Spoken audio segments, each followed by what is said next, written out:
coming. FDMG is coming. FDMG is coming. It's coming. FDMG is coming. FDMG is coming. FDMG is coming. It's coming. It's coming. It's coming. It's coming. It's coming. It's coming. It's coming. It's coming. Oh, it's coming. FDMG is coming. FDMG is coming. Thought his personality be twerking. It's twerking.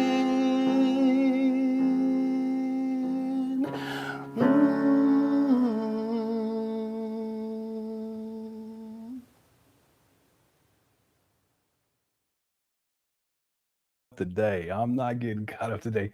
How's it going, Cook Chat? Thank y'all so much for tuning on in. Hope y'all have had a wonderful week. I'd hope to live stream more this week, but I've been busy. Got to clean out the garage. I know I'm always cleaning out the garage, but that is what it is. Them kids, I don't understand it. Just leave it out. Just leave the stuff alone. We got a lot. Well, I don't want to say we got a lot to get into. I can't be on there too long. I try to start a little bit earlier, but we got quite a bit to get to. My plan was to get to an interview with Father David, Baba David, that Umar did recently. Someone sent it to me today, and Umar gives an update, a supposed update on the school, so-called school. There is no school. It's abandoned buildings up there. But then someone also sent me some other videos. I have them all queued up, but then someone also sent me a text message that a friend of mine and said, hey, Umar was talking about the marathon that we did on Thanksgiving. So I have that video too. I hope we can get to it, because if we don't get to it today, we're not going to be able to get to it until next week. Okay, we won't be able to get to it until next week. But my best, I'm gonna put my best foot forward to try to get to that today. But I want to get through the Father David thing, because I don't know what Umar might say in that video, but we're gonna have to wait and see. I do know this, that it's unwise for him to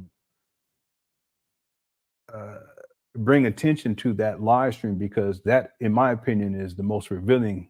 Next to the documentary I did on Umar, that's the most revealing video when it comes to Umar and his character. For those of y'all who do not know, Umar Johnson has been he's been engaged in cyber fraud. It's a long con. And it started back in 2009. In 2010, he posted on his Facebook page that the school was going to open in 2013. And here we are now in 2023. We're about to be going into 2024 in about two and a half weeks, something like that. In the meantime, and throughout all this time, he's been collecting money. He will say that he first started collecting money in 2014, but that's not true. It goes back to at least 2009. And even still with 2014, well, that means that we're getting close to a decade of collecting money. He's raised, it has to be, at this point, it has to be close to $3 million. It has to be somewhere around there in $3 million. He hasn't updated people in over a year on how much he's raised. It's been about 2 years since he's updated people on how much he's raised. That's a red flag in and of itself. He continues to collect this money. He spent $400,000 for this building. He didn't tell anybody how much the buildings cost, any of that. I had to do the research to find that myself. No transparency. There's no oversight. There's no board of directors. Whatever money people send him, Umar Johnson followers, that's up to his discretion to do as he pleases. And guess what? Renovations are still not done, even though he told you all that renovations were done. I'm going to stay on that, because the fact that he told you all that renovations were done is enough for you all to be able to have enough information about Umar, so that when you see the interior of these abandoned buildings, you realize, wait a minute, what he said was not true. The renovations are not done. So why does he lie? Because it is a lie. Well, he lies, and he's been doing this for years now. He'll tell you that this is being done. He'll tell you that we just did this or we just did that, to get you excited, you Umar Johnson followers, so that you continue to send him money. And he's been running this game for over 13 years now. 13 years of this. You see, And so here we are going into 2024. In February of 2024, it will mark 5 years since he acquired these abandoned buildings with y'all's money, because he has no skin in the game. He acquires the abandoned buildings. He spends some money here and there on the HVAC unit. He, does this, little that, but he pockets the rest of the money. He's been living off of this money now for over 13 years. Well, that's fraud. And because he's doing it all online, it's cybercrime. You see? And it continues to go and go and go and go. And you, Umar Johnson followers, what I want to ask you here right now, or before we get into the first video, Umar said that the renovations are done. The question is, are the renovations done? Okay. All right. We got about 365 people already in the building. Y'all hit the like button. I appreciate it. Hope everyone's doing all right. How's it going, Black and White? Thanks for tuning on in. And Nubia Latifa says, yo, Cookie Crush Chat, Jamaican Barbie, toothbrushes in the building as well. Thank you so much, True Emperor, Ed Thompson, and Brian Tisdale. Also, we got Latoya in the building. Peace to you all. Cookie Crush Chat is definitely undefeated. School's open in November of 2075. Oh my goodness. That's y'all's principle. That's what I've been saying. How come law enforcement hasn't stepped in and shut down this trap vandal situation? Well, I think that it's not that it's a complex situation, but I think that the fact that Umar, he says it's donations. So when he asks for donations and he says that it's to open up a school, as long as he puts something towards these abandoned buildings, I guess that's enough, at least for him to feel secure enough to justify what he's doing. But you see, he has 501c status. And if the IRS, and they already revoked his status years ago, and he set up a new EIN number. That's another way that he's kind of got over on the system. He's kind of played the system in that regard. Many of you guys may remember too, there was a time where the state of Pennsylvania, they put out a cease and desist for Umar to tell him to stop collecting donations in that state because they recognized that it was nothing more than fraud. But with Umar, he's always trying to find different ways to kind of get over and kind of get over the system, as it were. If enough people got together and said, hey, listen, and filed suit per se. Okay, and I don't even know if they would have a strong case because it is donations. The way I look at it is that the only way that they would have a strong case if they went the route of the IRS and Umar is what is it? I can't remember if it's I keep thinking it's 401(c) as a nonprofit. If they approached it from that vantage point, and filed suit dealing with fraud for 401(c), which is a nonprofit status, they may be able to get some things moving. But understand that there are a lot of nonprofits who are engaged in this type of behavior too. And for one, Umar, I know it's not a little bit of money, but compared to what a lot of these other nonprofits are bringing in, we're talking about what, $3 million over the last 13 years. Okay, may not be a high priority issue. You see. The other thing too, and I'll just say it, that because it's Black people being taken advantage of, it's just being honest about it. There are people that's like, they're not concerned about that. Look at of course, it's a lot more money, but the Cesar Pena DJ Envy situation, where we're talking, people are estimating 70, 80, 90, even $100 million of a Ponzi scheme. Okay, well, that's a lot. That's a significant amount of money compared to Umar Johnson the last 13 years. He has to be somewhere around $3 million. But the other thing is that it's if you guys look at when Tony the Closer interviews people, most of those people, the vast majority, they're Latino. Okay, that makes a difference too. I know some people don't want to admit that, but we've talked about the class system here in the United States of America, and Black is not a race; it's a social status. Okay, and that social status affords Black people a certain level of respect, whereas other groups of people may get more respect. If other groups of people if Umar was out here doing this to white people, well, there will probably be a lot more consequences going on for what he's doing. You see, legal and criminal. You see, so I think that's one of the reasons why this is carried on for such a long time now. But you recognize this, though, Techie Demigod. that Umar, one of the ways that he was been able to perpetuate this going into 2019 was to finally purchase these abandoned buildings. And he did that because he had to purchase something, because GoFundMe was issuing refunds. They said, you up here doing fraud. Okay, we're going to start issuing refunds. And they started. He had to get something. In a state of panic, he got these trap bandos up there in Wilmington, Delaware. Here we are almost 5 years later, and there's still no open school. There's nothing, you see? But that extended this scam even further. It's extended for another 5 years, okay? All right, okay, so let's get into it for today. Again, thanks everyone, quick CashApp, for tuning on in. I hope y'all had a wonderful week. We got about 500 people in the building already.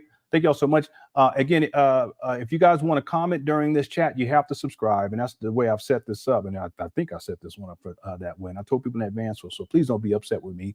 Brian, what's up? Brian says Marcus Garvey was undone and convicted for fraud relating to the Black Star ship line. You're absolutely right about that. Umar is mirroring the historical Garvey's behavior. This is true. This is very true. This is very true. A lot of people don't want to admit that about Marcus Garvey. Okay, here's someone said we're going back to Africa, but he never went back to Africa. That's like saying we're going to rebuild Black Wall Street, but you don't rebuild Black Wall Street, Jay Morrison. I'm telling you, these guys, they're some characters. And they have idols that they mirror. And one of Umar, and not that all of Marcus Garvey was all bad. That's not what I'm saying, but there's a lot there that is worthy of criticism. You know, if you're gonna buy some ships to go back to Africa, but you ain't ever been back to Africa, you know. Anyway, this is very true. Umar, I think Marcus Garvey, of course, is one of his idols. Frederick Douglass is one of his idols too. Interesting enough, Frederick Douglass and Marcus Garvey, their political philosophy or ideology, it was diametrically opposed. Frederick Douglass was an integrationist. Marcus Garvey, he was a segregationist. He said, we're going back to Africa. We're gonna get up out of here. And yet Umar has a school called the Frederick Douglass Marcus Garvey Academy for Black Boys. He's actually changed the name. Did you know this, Brian? Umar changed the name of that quite a few times. In fact, before he lost his tax exempt status for his EIN, the EIN number associated with the first go around with all this foolishness, it was named something different. And I can pull it up and show y'all. And then he changed it to get another EIN number. And that's his way of gaming the system, as we're just running game. And this again allowed him to continue to extend this scam even further. But Umar, he studied Marcus Garvey enough, and he knows enough about what was going on. But I have a sense that Umar studied other people too, including a lot of these other people online who's just running these different scams and have been for a long time.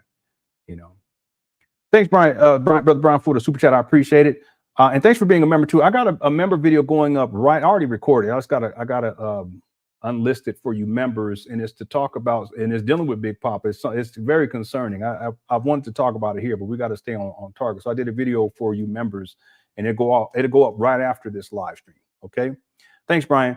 And then Black Wolf says, what's up, Lennon? Question: how would Umar get these abandoned buildings off the vacant property list? What is the criteria, if anybody knows? We talked about this. Yeah, I don't think it's a 990. I thought it was a 501(c)(3). That's what I thought it was, but I haven't looked into that in a long time. I did the research before, and I actually have the paperwork saved too. Downloaded off the internet. So the vacant properties. If people don't know this, the properties are still listed as vacant, and there's fees that have been accumulating because if you buy a piece of property and you just let it sit and it's vacant, meaning it has no functional purpose. Okay, there's nothing going on. There's no one living there. There's no business there, and it's just sitting there. Well, you, as the property owner, the state, and at least in the state of Delaware, they have fees that are associated with that. Every single month, there's a certain amount of fees. And Umar, these buildings were on the vacant property list when he purchased them, and they're on the vacant property list now. It's almost 5 years. So he has thousands and thousands of dollars that you, Umar Johnson followers, you guys need to pay, because he hasn't done anything of consequence, and they're still on the vacant property list. Now, we talked about this, I think it was last week. some of the things that have to happen is obviously renovations have to be completed. Okay, because you can't occupy a building that is a hazard. You see what I'm saying? If there's exposed wires all over the place and there's black mold, and that has been the case up there in FDMG. If there's leaks in the roof, yes, there's still leaks in the roof. Umar's admitted that. There's water damage. Umar's admitted that. There's a whole list of things that we can run down here. If there's even the ceiling tile, if that's not taken care of, that's a biohazard too. Who knows what type of particulates? We talked about this last week or on Monday. Who knows what type of particulates are in the air inside those abandoned buildings? But the point is that renovations have to be complete, okay? And then inspection has to take place too. Because in other words, in order to say, okay, this property is no longer vacant, it's worthy of being occupied, well, that means that all of the safety aspects of this have to be taking place. And I would also think that the insurance need to be put in place too, different levels of insurance to have this property to where it can be occupied, whether it's a property for a school or a property for whatever the case may be. So those are some of the things that I can think of right off the bat that would need to take place in order to get these properties off of the vacant property list. But what's crazy about this is that 4 years and 10 months, that's more than enough time to get them off of the vacant property list. And here we are with no end in sight. Okay. Thanks, Blackpool, for the super chat. Okay, so let's get into this now, ladies and gentlemen. I want to pull up the video of Umar being interviewed by Father David. Okay, and let me know if y'all can hear the audio. Here we go. They've already replaced. Yeah, let me. But go. I need to This get them is an intro. switched. Let me go right continue here. On Facebook, Here we go. and he had an emergency and he was not able to join us last week, but he agreed to come in and join in with us today. Thanks, Blackpool. And here he is as I speak. We see Dr. Umar Johnson on the phone line, on the Zoom line. Good evening, Dr. Father David looked like he sound. He really does. He look exactly like he sound. Okay, cool. What's up, Swagonito? Sacred Grove and Stosh. All right, let's go. James said, Cook Crush said should buy the property. Umar said he was going to teach our sons to be stock market experts, but he can't flip 400. He did say that, though. He said he was going to be teaching stocks and all this kind of stuff. This guy. It's just wild. There's no way. There's absolutely no way. Yeah, I know that's the other thing too. It's been 5 years, almost 5 years, and there's so much that he could have done with that $400,000 that he spent of other people's money to purchase these properties. You know, he could have put it into investment property and just flipped it. You know, the housing market skyrocketed. You know, he could have even in Bitcoin. You know.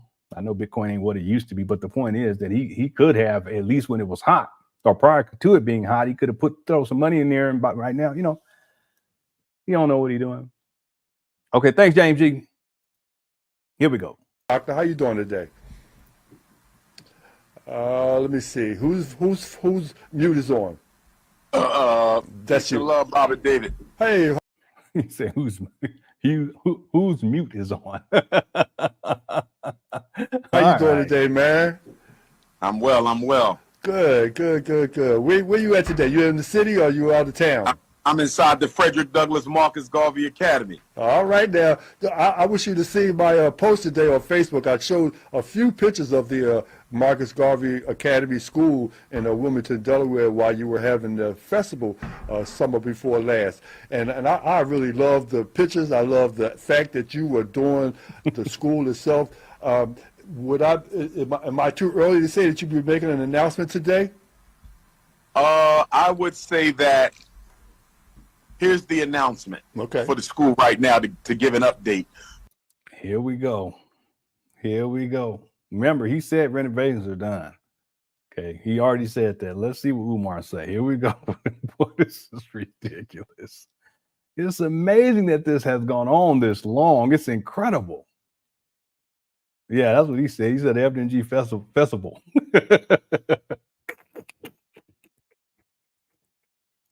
Yeah. He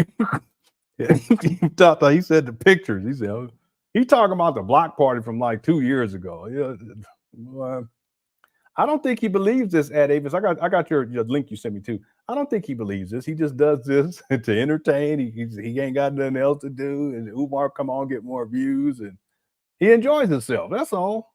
That's all this is. FGMD. He probably did know him. Did he say it? I'll rewind it. We're gonna start this over. Hold on. Lewis Luck says he loved the pictures of the boarded up windows and doors and ripped out ceiling tiles. What's not to love? Yeah. Yeah. Father David went to the last. I think Father David went to the last one. Yeah. Thanks, Lewis Luck. Yeah. But Lewis Luck, to be honest though, and be fair with Umar, he's talking specifically about the block party. And the block party wasn't about, the actual physical buildings and the school itself opening, any of that stuff. It was just an opportunity for old black people to get there and have a good time. And that's fine. But that's not what people sent him millions of dollars for. That's not what people invested in the school scam, if you want to call it investment. Most people put the money, especially early on, because they want to see a school for black boys, not for no block party. Okay. Lewis Luck, essentially with Umar, that if we really think about what has he done dealing with FDMG since he made the school, he made the announcement in 2010 that the school was going to open in 2013. The only two things that we can really identify and recognize have nothing to do with the school, and that's the two block parties. Now, we could say that, yeah, he got an HVAC unit, they did clean up the school, they painted the outside, kinda. Yeah, I get it. But in reality, what really tangible thing that impacted people has come out of this? And the only thing I think about is the two block parties, but that ain't got nothing to do with the schools. That was just, kicker time. Let's go hang out and have a good time. Ain't nothing wrong with that either, but you're going to take millions of dollars of black people's money to do that? And he didn't even have one this year. He's like, you know what? I ain't got time. Okay. Yeah. And they painted the rock. Yeah, that's true. And it was two sisters that painted the rock. Umar didn't paint the rock. They came out there and painted it. Okay, thanks, Lewis Luck, for the super chat. Here we go. We still, they've already replaced the means that if it had said that the opening would be September. Okay. See Dr. Umar Johnson on the phone line, on the Zoom line. Good evening, doctor. How you doing today? Let me see. Whose mute is on? That's your love, Robert David. Hey, how you doing today, man? Mm-hmm. I'm well. Good. Where you at today? You in the city or you out of town? I'm inside the Frederick Douglass Marcus Garvey Academy. All right, now. I wish you to see my post. You see Umar looking around? I'm in the Frederick Douglass Marcus Garvey Academy. It's late night. I'm just chilling. Watch Umar's eyes when he do that. Watch this. How you doing today, man? I'm well. Good. Where you at today? You in the city or you out of town? I'm inside the Frederick Douglass Marcus Garvey Academy. All right, now. I wish you to. Umar's eyes, boy, he funny. Here we go. See my post today on Facebook. I showed a few pictures of the Marcus Garvey Academy School in Wilmington, Delaware, while you were having the festival summer before last. And I Umar puts stuff in his pouch, his little kangaroo pouch. I really love the pictures. I love the fact that you were doing the school itself. Am I too early to say that you'd be making an announcement today? I would say that here's the announcement. Okay. See Umar, look at him. Umar really trying to think of something to say right here. He's like, I don't know. We're gonna have to wait and see. I don't know what to. I wonder if there's this video is somewhere without the video in the middle, edited in the middle, because that's distracting. I keep looking at the filth and I'm not focusing on him and Father David. Okay, let me just let it go. Here we go. Okay. For the school right now to give an update.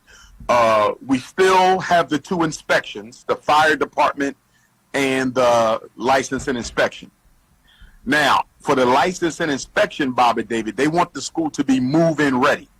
So what that means is we got to get our doors repaired, and we also got to lay down the carpet and tile in the classrooms where we took up the old dirty rugs. The old dirty rugs. I thought you were going to say the old dirty bastards. Wait a minute, sir. I thought you said the renovations were complete. Hit the one. Y'all hit the one. Umar said the renovations were complete, right? He talked about we need to fix the doors. They ain't complete. Exactly. That's the point. That done told y'all, the Umar followers. Look at all these ones in here. You guys, he lied to you all to get the money. He lie a lot though. That's the thing. Well, how's it going, Black Anonymous? I'll give some shout outs. ODB. Sports bet 10. Yeah, okay. 01. Yeah, money. What's up, money? We ain't ready, family. We working. How's it going, Neil Goddess and Shay Carroll and Edward? Yeah, we need new doorknobs. I was looking for some doorknob today. I was at the store. I couldn't even find it. Well, go on Amazon. Go on Amazon and get it. How's it going, Sammy? True Emperor. Still ain't done. That's the whole point. I mean, really, we can end the show right there. Okay. Yeah, Kev. Umar said that renovations are done, but now he talking about how I need to do the carpet. They need to do the tiles on the ceiling. They need to fix the doors. They need to get the HVAC unit attached so that it can be activated. They need to get the electricity cut on in that room over there that he lost the key to because they boarded up the window with the glass. That's what he said on Monday. I said, what? It's always up with this guy. It never ends. We got to get the bathroom cleaned. We got to get that little shack room where the kids going to eat their breakfast. We got to get the teacher's lounge. That teacher's lounge, I said, my goodness. I need. He ain't even started. Yeah, we got 718 people now, 720 people, and 161 likes. I was going to say only, but I ain't going to be like that. I'm thankful. I'm just grateful that y'all even here. I was going to shame y'all like Umar be doing.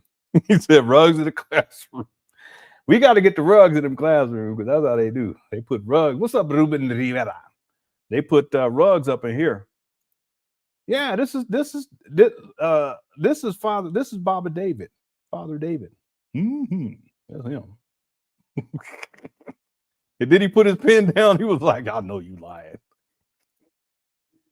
He said, "We got to get these rugs put in, family, because that's what we doing at FDMG. We putting down rugs. It's gonna be shaggy rugs." Salute, Lennon, and what? Any thoughts on? Oh, I thought you said any thoughts, like what you call it. You know, that Umar like using that word. No, I don't. I mean, I do, but I don't want to divert from the show. I wrote a good paper on AI too, but most people think AI is like this evil, kind of like Terminator type of stuff. But AI means a lot more than that. You know, it really does.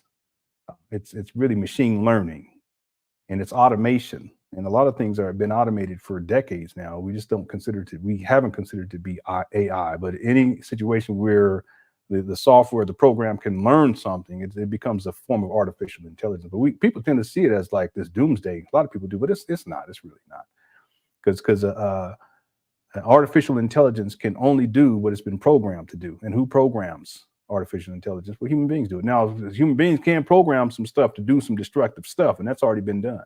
But that's not artificial intelligence fault. That's all. Anyway, all right. Anyway, let's get further into this. There was a super sticker from FDMG Peephole. Thank you so much. I appreciate it. All right, here we go. So basically, we have to make the school,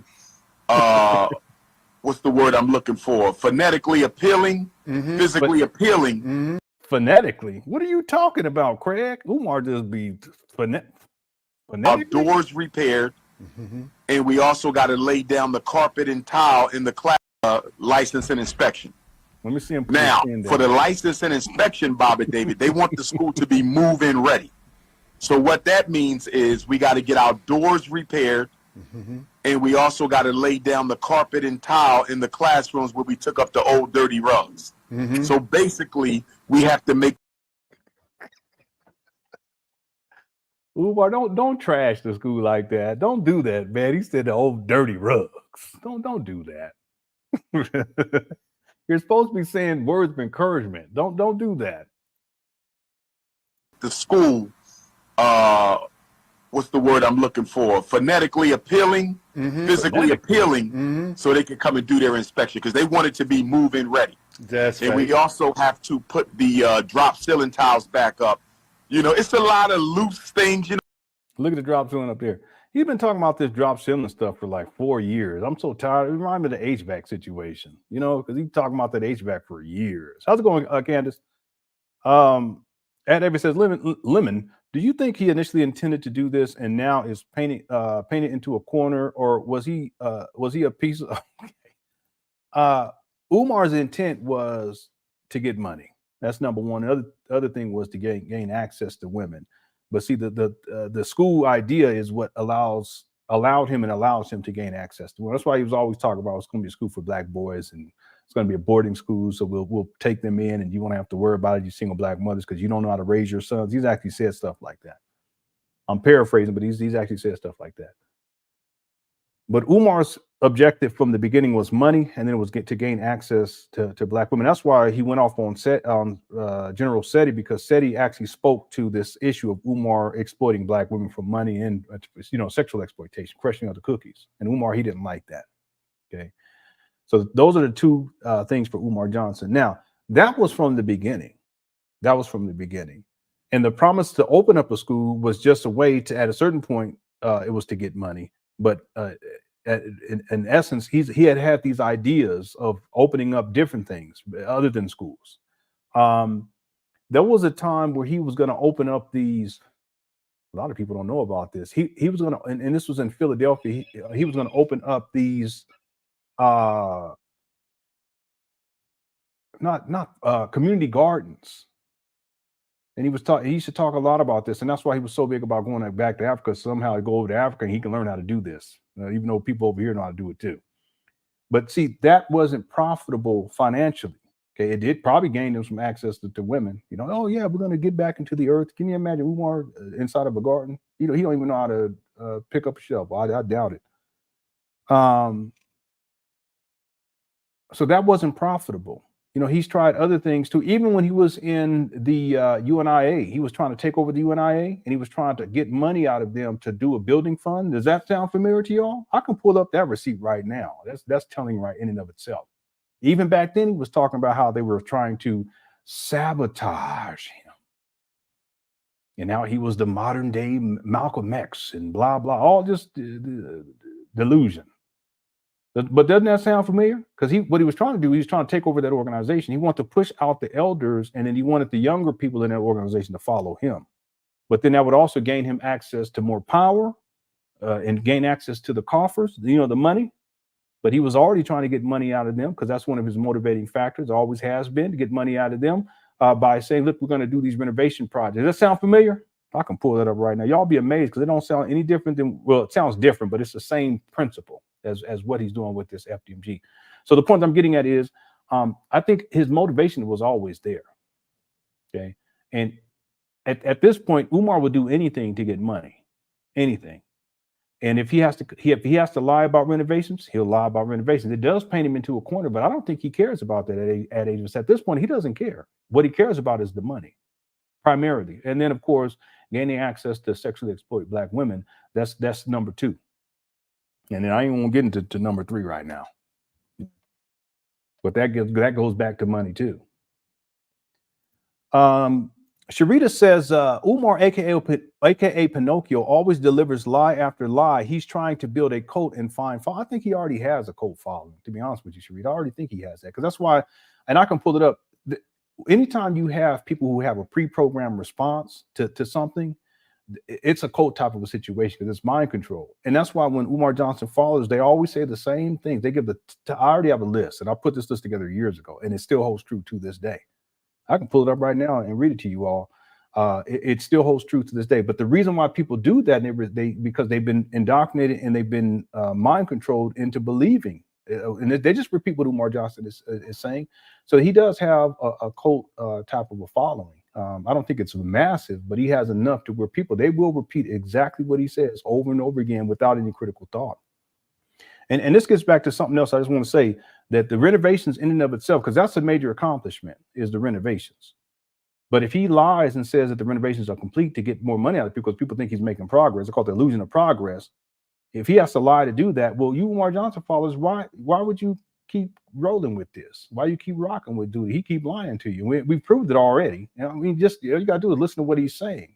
He said renovations are done, but now he's talking about they need to get the doors done, we need to get the rugs put in, we need to this and that and this and that. Well, that means that renovations are done. Ceiling still looks the same as it did. It actually looks worse than it did because from what we saw earlier this week, the ceiling tiles that were, some of the ceiling tiles up, they don't felt more have fallen down, including the ones that had the light fixtures in them. Those have fallen down too. Thank you for the super chat, Sharita, and thanks FDMG Peephole and Lewis Sucker as well for the super chat. Okay, let's get back to it here. So nothing major, but it's going to take some time. See that right there? That's a ceiling tile that has a light fixture in it, and it's fallen down out of the ceiling. It's still got the electric cable connected to it. He said it's nothing major that needs to be done. Renovations are done.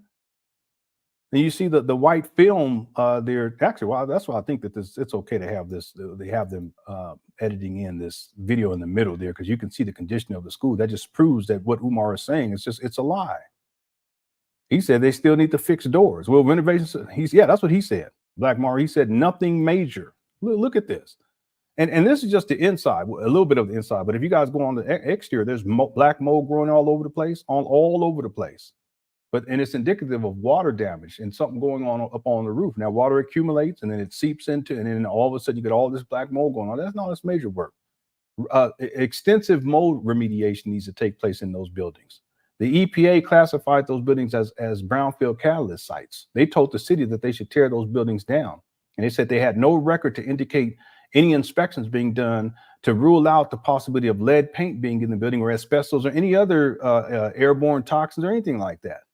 They told the city to tear these things down. Umar hasn't done anything. He hasn't done anything of consequence up there. But he told you all that renovations were done, so that you get excited and send him money. He's done this so many times before. He does this, and he just lies. It just goes on and on and on. It's all forgiven if he finishes. He'll never finish. And the thing is that, okay, honor immortal. Let's hypothetically. Let's say that hypothetically Umar finishes. Okay. Let's say realistically then, if based on the trajectory of what he's accomplished up to this point over the last 13 years, trajectory-wise, how many more years or decades is it going to take realistically for him to get this finished? And what I mean by finish is that all renovations are done, everything passes, everything's up to code. All of the insurances that need to be put in place are there. Faculty and staff is hired. 401k plans. I mean, what else? I mean, there's so much that we can look in to what needs to take place. Disability, security officers, internet infrastructure, children enrolled. Okay, he says he's going to charge $500 a month, and that area is one of the more most impoverished places. It's one of the most violent places in the United States of America, but it's hood. Okay, now hypothetically speaking, okay, he can finish, but realistically speaking, how does he get from where he's at today after 13 years to where everything is up and operational? And not only does he have faculty and staff, he has student enrolled, but he's going to have anywhere between $4 to $6 million a year operating budget in place in order to keep this thing going. That's just for 1 year. Realistically speaking, not hypothetically speaking, realistically speaking. Hypothetically speaking, he finishes. But realistically speaking, number one, how many more years or decades is it going to take? If it takes him 13 years to acquire an abandoned building, and then now he's lying it didn't take him 13 years. It took him 9 years to acquire these abandoned buildings. It's almost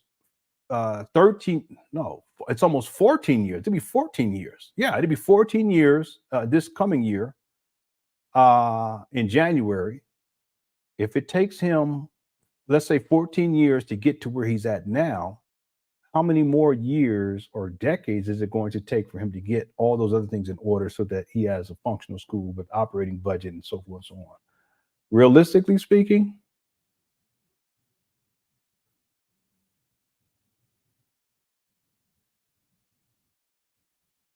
he'll never get the operating budget, though. That's the thing. There's no way. As we get to the hypothetical, back to the hypothetical. See, it's hard to do this, because I try to look at the reality of the situation as opposed to the hypothetical or the possibility of something. I will say this, though, that you can't forgive lies. Lies are lies, and if he's been lying, he continues to lie. You can't forgive that. You gotta mark that down and just recognize that this guy's a habitual liar. At this pace, I would think that it would take him, and I'll study Umar. I've researched him extensively. I would think that if it takes him 13 years to get to this point, it'll probably take him at least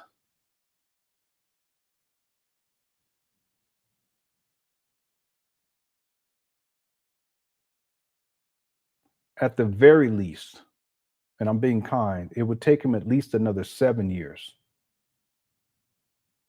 At least. Hypothetically speaking. Realistically, I can see this being dragged out for another 20 years. Then you'll be 33 years in.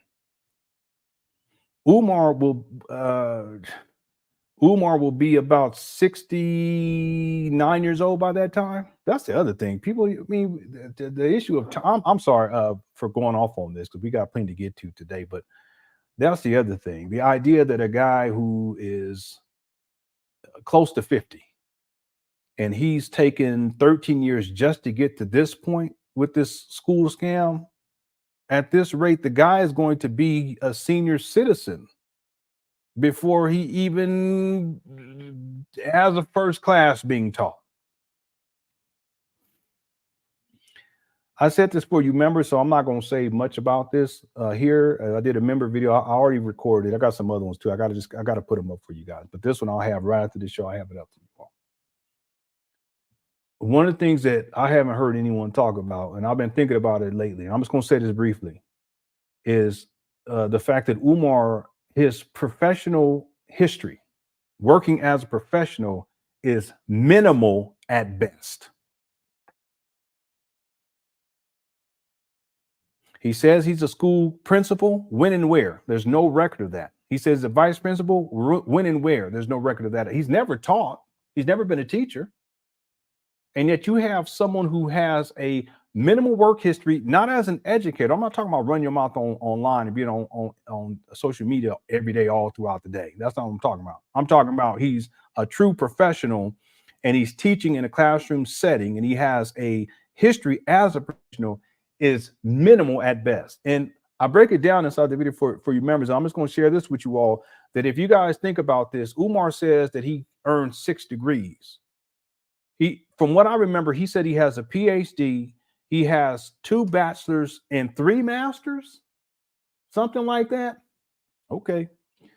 It may be 2 masters, and then he counts the double major as 2 degrees, so that'll get him to 4, but then the PhD would give him to 5. Black Anonymous, what would be the 6? Does he have 3 bachelors or does he have 3 masters? Hold on. Can I do this real quick? Black Anonymous, are you in the building?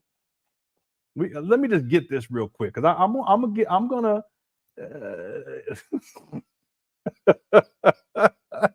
okay. Hold on. Umar somewhere. He sure is. Okay. 6 masters, 8 gifts. You had that Red Lobster card. Seriously though. 6 certificates. Okay, here's Black Anonymous. Umar was counting certificates as okay. Maybe that's what it is. Okay. So the point is, he says he has 6 degrees, but I just want to make this is the point I want to get to. God, I can't have no serious show without y'all cutting up every time. For Batala Shake. What's up about Swago Dito? For Batala Shake. All right. I know it is. I'm trying to hurry up. Let me relax and take my time. We got 850 people in the building. Got about 10 likes. That's all right. I love y'all anyway, okay? Ed said he has 6 master's degrees. Okay. Y'all crazy. Let me get out of here. I'm gonna get out of this. He got 6 GEDs.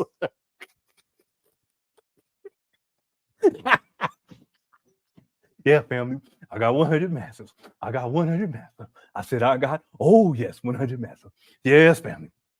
I got 100 PhDs. I got 100 PhDs. Oh yes, I got 100 PhDs. I got no job. I got no jobs. I said I got no job. All right. He got 100 open MasterCards. And 3 queens, 2 make-believe wives, and a partners in a pear tree. Okay, all right. Okay, but let me get to my point, man. You all just I got 3 PPP loans, family, as well as 1 PS2 controller, a PlayStation 2. He don't even have a PlayStation 2 anymore. He just got the controller. Okay, all right. All right. I got 6 EBTs. If people bought my book, they paid an EBT. Okay. I got at least 6 social security numbers, at least. All right. Whew. All right, let me get myself together. I'm gonna get to the super chats. Hold on. I'm sweating. I got a t-shirt. I should have put this t-shirt on. That's the problem. I get my age. You put on too much clothes, you start sweating profusely. It's sad. I'm being told y'all I've been going through that menopause. Ain't no, this is hard. This is getting in hot flash. My point is this. That if you guys start to look at how much time invested in getting all of these degrees and certifications, and you add up all that time where he's not operating as a professional, his work history as a professional is minimal. Let's just say that he has 2 bachelors, 3 masters, and a PhD. Okay, one of those we would let's say 3 bachelors, 2 masters, and a PhD. Okay. One is a double major. So let's say that that's just 4 years. And I'll break this down in the video. And then he gets another degree. And let's say if with you transfer credits over from, so let's say maybe another 2.5 years, maybe. Okay. Let's just say 3. Okay. Now you're at 7 years. You just go master's 2 more years. That's at 9. You get 2 more years for another master's. That's going to put you at 11 years already. And then the PhD, 2 years. That's going to be at least 13 years of being in college or university pursuing degrees. If you go in when you're 18, you're at least 31 by the time you get out. At least, and I guarantee you, he was older than that because he didn't just go straight through. There's time he's talked about this. So it's actually quite possible that Umar's he didn't finish and get his PhD until he's about 36, maybe. I really got to get into this. But the point is this, that if you look at his history and the timeline, and he did work at the Compare Charter School, but other than that, he doesn't really have anything. That Umar has only really worked as a professional at best for 2.5 years, maybe 3. At best. More realistically, he's got about 1.5 years where he's actually operated as a professional, in particular as a PhD. So he has no expertise. And tying back to what we were talking about before, he has no real work history as a professional. Now, I'll put this in context, the video for the members, I'll put this in context of a professional who's giving advice online to people who are trying to get help with their children. Okay. But we can also apply that to this idea of him opening up a school. If it takes him 13 years of 13 years to get to where he's at today, it's gonna take him another 20 years at least. Realistically, he has no expertise in any of this. He doesn't know how to organize anything. What has he organized over the last 13 years? He's gonna put together a whole school. He's not even responsible financially. How's he? Anyway, I done got blowed off. What's up, Hassa? How you doing? Hope you're doing all right. What's up, Derek? Derek says he has to do the demo first. Bring in contractors, pull permits for each trade, plus upgrades, etc. Get inspectors to sign off on each trade. Yeah, you're right about this. And then get a final occupancy permit, insurances, licenses, then buy his teapot. Umar did say, he said he needed a teapot. I said, hey man, I need me a teapot myself. So thank you, Derek. Let me go through this step by step. But let me respond to my wife real quick.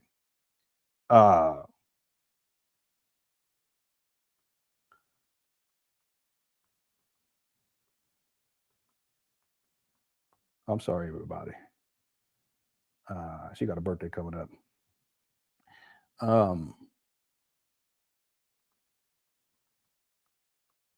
Okay, I apologize.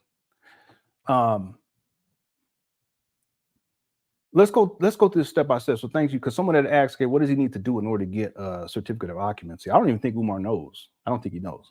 Well, obviously Derek knows, so we're gonna read what Derek said here. He has to do the demo first. Bring in contractors, pull permits for each trade, plus upgrades, etc. And here's the thing about the whole pulling of the permits. He has done very little of that. I mean, he's had people come in, Derek, that's just off the street, literally, or they live around the corner, literally. I could pull up a video where he had Pookie and Ray Ray up there on the roof. One of them had on some house shoes. The other one had on some N1s. And they're up there on the roof. This was years ago. You think these people are professional and they're licensed? No, these are people that he's most of the work that now.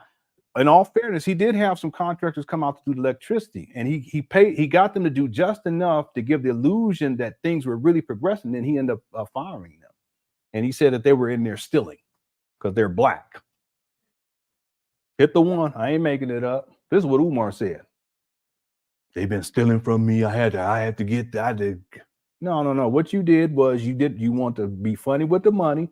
You paid just enough to get them to do just enough to make it look like you was really getting things done up there, and then you fire them, and then people get excited because you got electricity on after a year and a half, and then people send you the money. Ain't no different than him telling y'all that the renovations are done. And you can go online and look at the permits too. Ain't much there, but he's had people up there. Willy Wonka and the Chocolate Factory and Oompa Loompas up there acting like they doing stuff, but it's just Pookie and Ray Ray from around the way, and they're not pulling permits. They're not licensed. So when they come in to do these, to make sure everything passed inspection, they go and look at all the stuff. They got to see the paperwork. They got to say, okay, well, who did this work right? Who did the plumbing over here? And on what day? Where's the permit for that? Umar is not going to be able to produce that because he never pulled permits for any of that stuff. You know what, Darren? I don't even think he knows that. How would he know that? He's not a tradesman. It ain't like he ever done no work like that. See, I get down when it comes to like cleaning up and fixing stuff and getting dirty. I actually like that kind of stuff. That's just me. I mean, I like taking showers too to be clean, but I can crawl up under a house. Okay. I go down and get dirty. I've always been like that. Okay. The Umar, he ain't that type of man. He's just not. He ain't. He'll just have trash all over the place, but he ain't trying. I've yet to see him, Derek, with a hammer. I've yet to see him with any nails. I've yet to see him with any drywall. I've yet to see him with any saws. I've yet to see him with the wife. I've yet to see him teaching some kids. Oh, I'm sorry. I'm getting a little sidetracked. But you see my point? Someone even said what Umar should do is get a one of them tool belts. Get one and have some tools and be walking around just to make people think that you're doing something. I've never seen him with a tape measure. I'll be tape measuring everything. I had to get my sons get their stuff set up down there better because it's getting colder. So I had to measure stuff. I got put my old desk up here. I switched them with the old, but my one I had before. That's why I kind of look a little low down here like this. Anyway, but I got my tape measure. I got it right over here. I know where it's at all times. My light bulb went out in my car. I had to go and get the part. I had to put the thing in. Did that today. Umar, he just doesn't have that in him. But the point I'm getting at is that he doesn't know any of this stuff. He has no clue. Now, do I know all this stuff? No, not at all. But you know enough. You think Umar has pulled permits for all the work that's been done up there? No, he's trying to pay the least amount of money, or he's getting people to do it for free. And if he can get Pookie and Ray Ray to do it, he'll do that. Why pay when you can get someone else to do it for free? You ain't got to deal with no contractors. You don't got to deal with any paperwork. There's no accountability. There's no oversight. You can do whatever you want to. See? And that's what he's been doing now. It's been going on now for almost 5 years. That's almost a half a decade. That's crazy. The inspectors come in, they have to sign off on each trade. Okay, that could be the plumber, that could be the electrician, okay, the HVAC technician, as he calls them, right? All that stuff. Okay, they have to sign off on all that and then get a final occupancy permit. That means that everything is in order, everything's up to code, everything is functioning properly, there's no hazards. And then insurances, he has to have insurances, he has to have licenses, then and then he can buy his teapot. Umar's not even dealing with the permit stuff properly. And see, that's the thing, that when they come up in there and they start to do the inspection, they're going to ask for paperwork. And what is Umar going to do? That's why I'm saying we can talk hypothetically all day, but realistically, just on a paperwork level, it's not going to work. And see, it's too late at this point, because what he would have to do is get professionals out there who are licensed, and they can pull the permits, okay, because they put their name online when they do this. Okay, they can pull the permits, and then they would have to go and redo everything that's already been done, go over everything to make sure that everything will pass inspection. Well, that's more work that's going to need to be paid. You think Umar's going to do that with true professionals? No, he's not. Which gets back to, where's the money at? Where's the school? FDMG, family, the money gone. That's a whole nother aspect of this, dealing with the financial side of this. Umar ain't going to want to do that. He ain't got the money to do that. Should have did it right the first time. See, so that's what I'm saying. Derek, we can talk hypothetically all day, but realistically, we got to deal with the reality of the situation. It's not going to happen. And Umar, I think he knows that, but I don't think he cares, because this is his breadwinner. This is his main source of income, is this school scam. And it's been going on now for 13 years. Okay, thanks for sharing that too, Derek. I appreciate it. And excuse my ignorance. I don't know, I'm not trying to pretend like I'm some Bob the Builder. No, that's not. But I have enough sense to know, no, this ain't happening. I know I'll know more than Umar do. I can tell you that. All right. Thanks for the super chat. And again, this goes back to honor and more. Thank you for the super chat too. Lewis Suck says, when Umar is at the gates of heaven, God is going to tell him, thou can enter the kingdom if thou can answer one question. Where is thou school?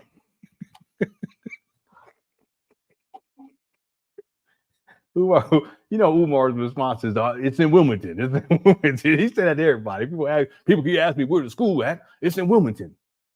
I'm sitting in the school right now. No, you're sitting in the abandoned buildings that's on the vacant property list. Where is thou school? Umar, Umar gonna start lying. But Satan, he came through, he kept messing with the electric, the HVAC buttons. I couldn't even get the HVAC. Satan was busy. Don't be lying. Don't lie to God. Don't do that. Okay. All right. Thanks, Louis Luck.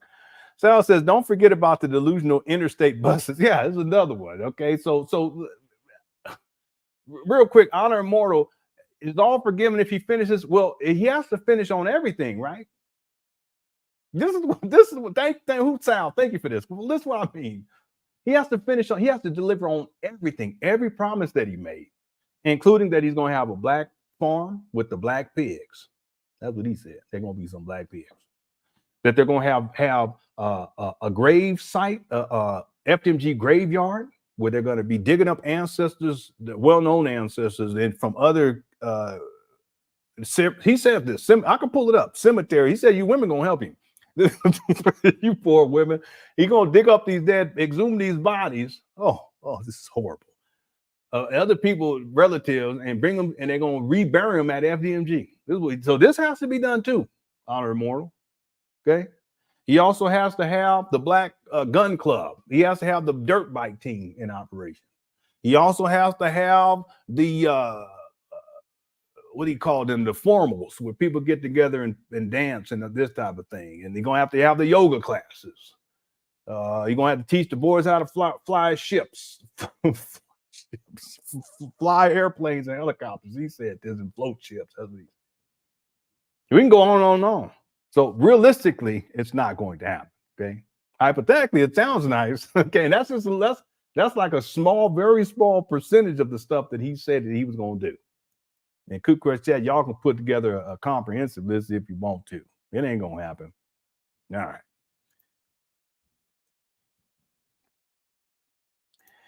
Thanks for that, Sal. A lady says, to be in charge of kids, he'll have to submit to intense scrutiny and transparency. I don't see that happening. See, they're right about that. Here's another thing. Umar's behavior, if y'all look at the rants that we covered, the 5 rants of Umar, the SETI rant, the Tariq Nasheed rant, the Tasha K / Zora rant, the Kobe Bryant rant, which was a disgrace. I mean, all of it was bad, but that was just horrible. What was the other one? There was one other one. I can't remember what the other one was. SETI, Tasha K. The Lord Jamar rant. The thing is this, that at some point, there is going to be a government agency or government body that's going to look at whether or not Umar is emotionally and mentally stable enough to be dealing with children in the first place.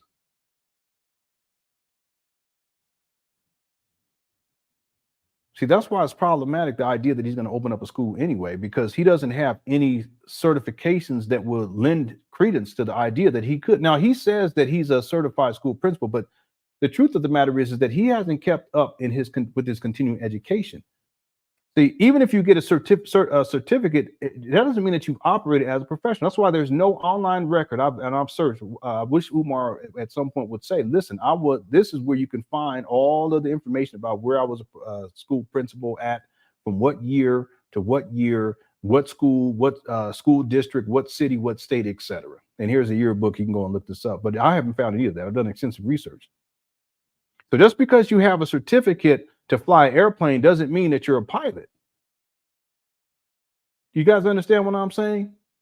Just because you have a certificate to teach doesn't mean that you're a teacher quite yet. There's still things that you have to do, including getting a job as a teacher. You see my point? So with Umar, so that's where the governing bodies have to participate in this. And he thinks that somehow he's exempt from any kind of oversight dealing with the city or the state or the government. No, you can't open up a school willy-nilly just because. It don't work like that. You're subject to the rules and regulations of that in that jurisdiction, if you will, for that state agency, and whether that's the board, school board, whatever you want, whatever. Umar thinks he's going to be doing this, and this is what the fancy man part about this, that he's just going to do whatever he wants to, whenever he wants to, with no oversight whatsoever. That's not going to happen. So if and when he gets to that point, you best believe that government agencies that are going to sign off on Umar's fanciful school, even though he says independent, you still have oversight. He really, that's the cult stuff. Cult people and his cult things, they think they do whatever they want to, wherever they want to, whenever they want to. But you're going to be taking care of other people's kids, and somehow you can do whatever you want. It's not going to happen. Boy, he out there. And they're going to look and they're going to see Umar's behavior. They're going to look at how he talks, how he behaves, the types of things that he said about children, the sexual explicit stuff he said about children, the sexually explicit stuff that he says about women, all talking about cookies all the time and crushing of the cookies and the hot fudge and the pina colada and the brown sugar babies, whatever he said. I don't know. The honey buns, the hot bun, brown sugars, hot fudge cookies, whatever. You think they're going to be like, yeah, you know what? This guy looks like he should. Yeah. No.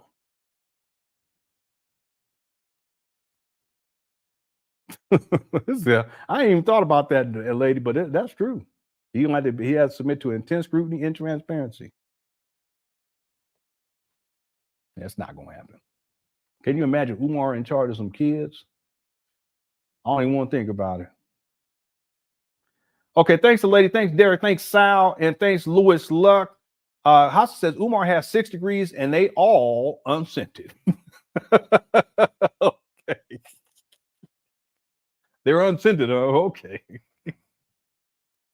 All right. Thank you, Hassa. Hope you're doing all right today. Let's get going here, because now we're at an hour and I wanted to get to that second video where Umar, someone told me, they said that he was talking about the marathon that we did. It's not a good thing for him because you don't want to do it, because what's going to happen is people are going to be, they're going to send people over. It's going to make people come look, and they're going to look at that. They're going to see how Cook Crush and how I'm honest. I'm not bashing Umar. I just tell it like it is based upon what he says and what he does. And they're going to see how the Cook Crush is having a good time. They're going to start laughing. They're going to be, oh, then they're going to start coming over here and subscribe and watch.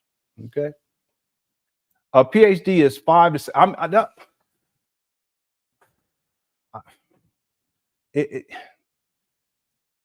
What I'm saying is, well, goodness, maybe I need to really dig into this to get a more precise figure in terms of the years of education, higher education, that Umar Johnson engaged in, wherein he was pursuing all of these degrees, but he wasn't functioning as a professional in the field of study. You know, I should, just because what it will prove is that his work history as a professional is minimal at best.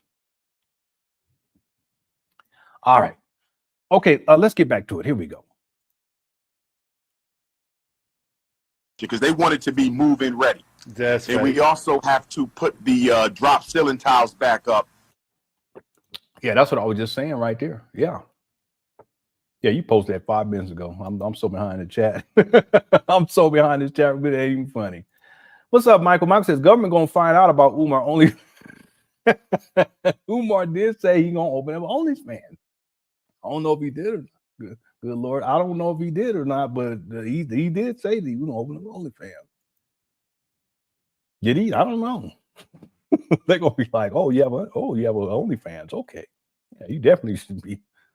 Okay, let's go. Thanks for the super. Here we go. You know, it's a lot of loose things. You know, nothing major, but it's going to take some time because I got to find the right person to do the carpet and the tile.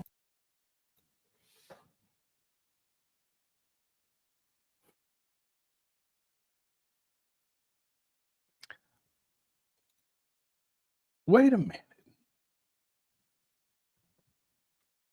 I totally forgot about that. Cookie Crush Chat, you remember Umar said that someone just dropped off 25 deskuses? Where are these 25 desks at? Hit the one. Anyone else remember this? Hit the one. I totally forgot about that, Black Lily. Umar, because he was live streaming, then it cuts off, and he said, yeah, so I had to stop because someone just delivered 25 desks. Where are these desks at? And I remember I said, well, if they did, why didn't you show it? He lies so much. I totally forgot about that. Yeah, y'all remember that? I totally forgot about that. Yeah, he said they dropped off 25 desks. Hey, I know, Bradley. Ain't no footage. Watch Umar. He gonna watch on Monday. He gonna do a live stream, and he gonna be walking through the halls, and there's gonna be one chair like this just sitting over in the corner. He goes, yeah, family. This is the one of the 25 chairs that was donated to FDMG, family. This is the one of the 25. All the other 24 look exactly like this one. I can't show it to you right now because I got to go down to get the electricity turned on Monday. But we got 24 more, 23 of them. 23. He start changing. Actually, you know what? We got 15. We got 25 plus 15, which is we got 40. We got 39 more of these in that was donated. He be watching these videos. Watch on Monday. Just like we told him he need to get in there and start live streaming inside. What does he do? He goes in there and live stream on the inside. I totally forgot about them deaths. Iceman Vamp, so it's been 5 years and he's barely realizing he needs new carpet. Hello? He ain't serious. It's embarrassing as a man, really. It's embarrassing because it makes, I don't even want to say it that way, but it makes black men look like we ain't. You right though, Iceman Vamp. 5 years, Umar talking about, we got to get these carpets and we got to get the drop ceiling done and we got to fix these doors. I could fix doors my doggone self. It don't take no man 5 years to fix some doors. Iceman, Vamp, everybody else, come on now. We know this. It don't take no 5 years to fix some doors. See, then my mind started going like, okay, well, how could it be that after 5 years, he still ain't fixed no doors? What could be a reason for this? My mind starts, let me try to figure this out, because there has to be some logical. No, ain't no logical reason. It's a scam. And he lazy. He real lazy. That's just how he is. 5 years, he barely realized he needs new carpet. Thanks for the super chat. Umar, you got us looking bad up over here. Okay, what's up, Jonathan Kid? 25 desks and some books. yeah, some books. Someone did donate some books to him a long time ago. I wonder what he did with those. Yeah, he sure did. He said there was 25. I ain't seen not one desk. Yeah, I know. I ain't seen no books either. In 5 years, ain't no books. Ain't nothing. Lewis says, can you imagine Principal Umar, whiskey bottle in his jacket pocket, unshaven, hair not combed, eating the other staff's food in the fridge? He would definitely do that. He eat everybody else's food, blowing up the back.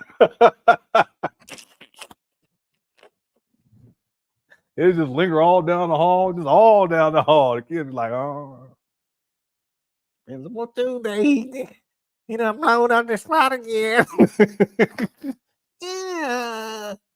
Yeah, he did it again. These poor kids. We gotta get out of here. We gotta get out. He tried to get out. You know, Principal Joe Clark, that's Ubar's idol. He used to lock the doors, lock them all in. We gotta get out of here. These poor kids. All right.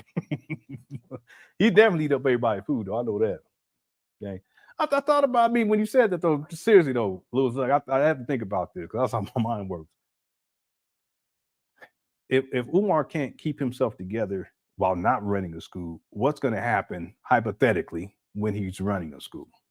That's another way of looking at this. All jokes aside, if he's doing these rants where he's talking like the Zora rant, where he's, man, it's just, that was so crazy. I want to pull it up just to, but if he can behave like that while he's not running school, just think about when you're actually running a school and all the pressure associated with that.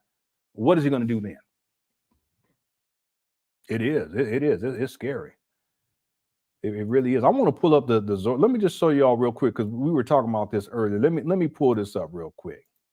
I know I said I was going to have a short show, but you know, let me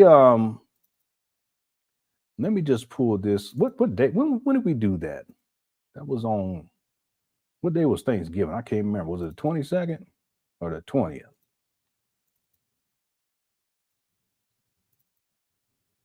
Oh, wait a minute. I don't even know if I have. I don't think I have the photo. Well, no, that's not it either. This is it? No, that's not it. I don't have it archived the right way, but I wanted to pull it up just to show you how he was talking. It was crazy. Oh, here it is right here. I'm tripping. It was 22nd. Let me just, I just wanted to give everyone an example of, because I can't remember who it was that mentioned it earlier. We're talking about just looking into Umar from a security safety standpoint. And if they just look at just part of this right here, let me show y'all right quick. I'm gonna skip through the part. I'll skip to the part. Gate to the state is leading Negroes running around this country. For African people, suffering, Black death, police are the most fair and the most caring. He knows that I did not pursue my license as a psychologist. Everybody knows that I did not pursue my license as a psychologist because I'm already too busy saving the people, and I do. He never pursued a license as a psychologist. But see, there was a time period when you said that you was a licensed psychologist. You see how we just caught him? That's another lie right there. See, he never functioned as a. Boy, this guy be lying so much, it's crazy. His lies. He's a prolific liar. And yet he said it many times. But right here, and I've heard him say, I remember one video, he was like, yeah, I never pursued it because he said, I have to go deal with the white people. He said it like that. Yeah, Umar Johnson follows. Here you go. He lies to you guys all the time, and then he admits stuff at some point. He be forgetting about his lies. He just tells Brother himself. Michael. Brother Michael, you got to text your question. Let me see if Brother Michael texts this Zell question.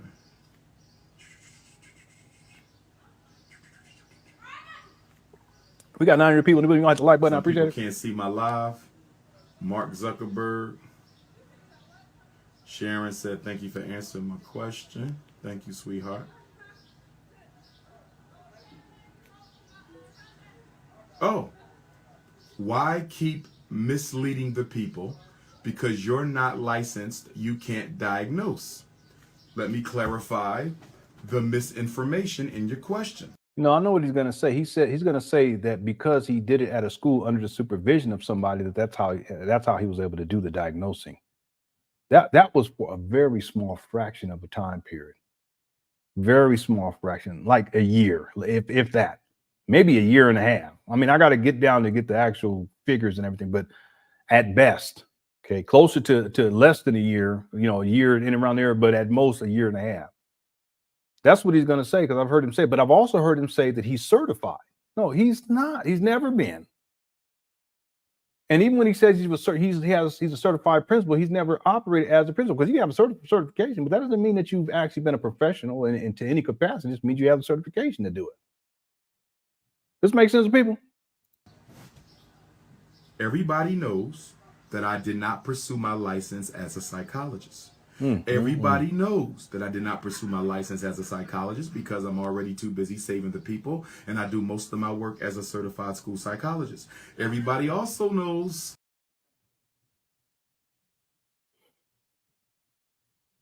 his work as a school psychologist was minimal at best. I mean, his work history at any professional capacity, it's like less than 2 years. It really is less than 2 years.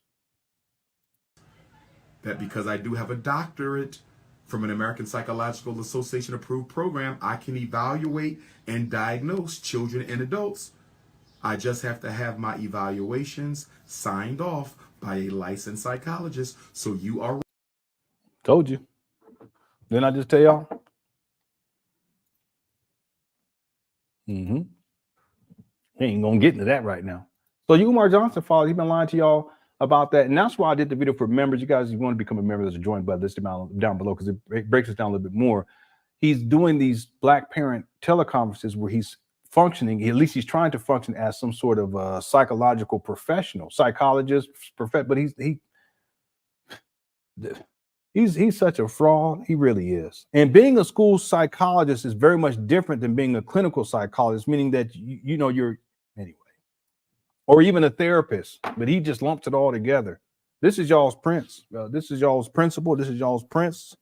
This is y'all's big papa. And he lies to you over and over again, misrepresenting himself, misrepresenting his credentials. All right. Let me get to this part. Here we go. Up with the Persian snow bunny. On my loyalty. I do not put conditions on my unity. I personally believe.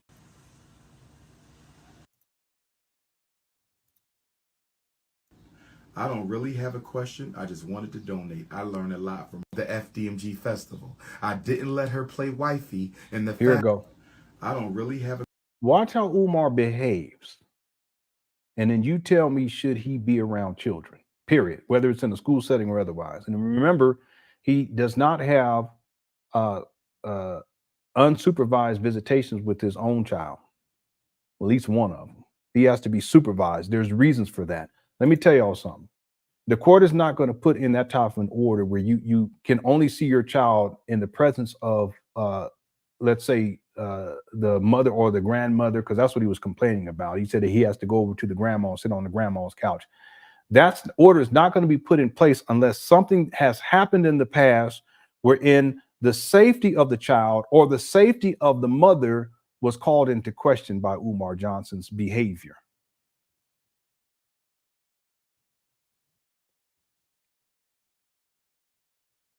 And y'all expect me to believe that somehow he has business operating the school and being the primary caretaker of some children throughout the day? You guys out your mind.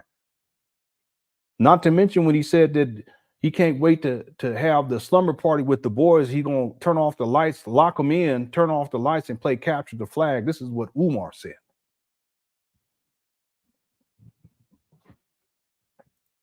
Now watch how he talks right here. Question. I just wanted to donate. I learned a lot from you. Thank you, Sister Guerline. And Sister Guerline, I want to close with this. Sister Guerline, I want to close with this. Sister Guerline, I want to close with this because you my Haitian sister and you made the last donation. A few minutes ago, I said I had 2 announcements about scandals. The first one, I got to go back to the Cherry Hill Mall and pick up my suits. I'm going to have to pass the Persian Snow Bunny on the way. So that was the first announcement. Sister Guerline, let me talk to you, my Haitian sister. I'm talking to my Haitian Africans right now. Here we I'm go. talking to my Haitian Africans right now. I'm talking to my Haitian Africans right now. A couple weeks ago, Tasha K interviewed a Haitian sister, and this Haitian sister did a quote-unquote tell-all interview about your brother, Dr. Umar. And guess what? I'm sorry. I know. This what Umar said, and we're going to come back to that video. It's an older video where he goes full cut. But if we watch the whole thing, there's some things he says in there that are very troubling. And one thing he says, you can't put hands on her because you may get a restraining order.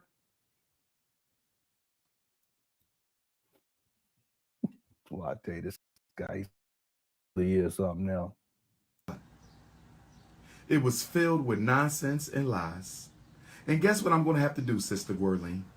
When Tasha K drops this trifling interview filled with lies, I'm going to have to expose this Haitian sister for trying to defame my character. I'm going to go live on the internet, Sister Guerline. I'm telling you this because I love my Haitian sisters. We all Africans. I love you and I love the Haitian people. But I want all my Haitians to know that I was violated by a Haitian sister who I respect. I was violated by a Haitian sister who I respect, and she went behind my back and dogged me out because she could not have me. She went behind my back and dogged me out because she could not have me. I never had sexual relations with the woman. I was never alone with the woman. I never had sexual relations with the woman. I was never alone with the woman. But she went on Tasha K. I did not watch the interview. I was sent clips of the interview. I was told she contacted Tasha K. Tasha K is going to drop the interview. So I want all my Haitian family to know right now, I am not attacking my Haitian family. I love my Haitian family. I will die for my Haitian family. I love my Haitian queens.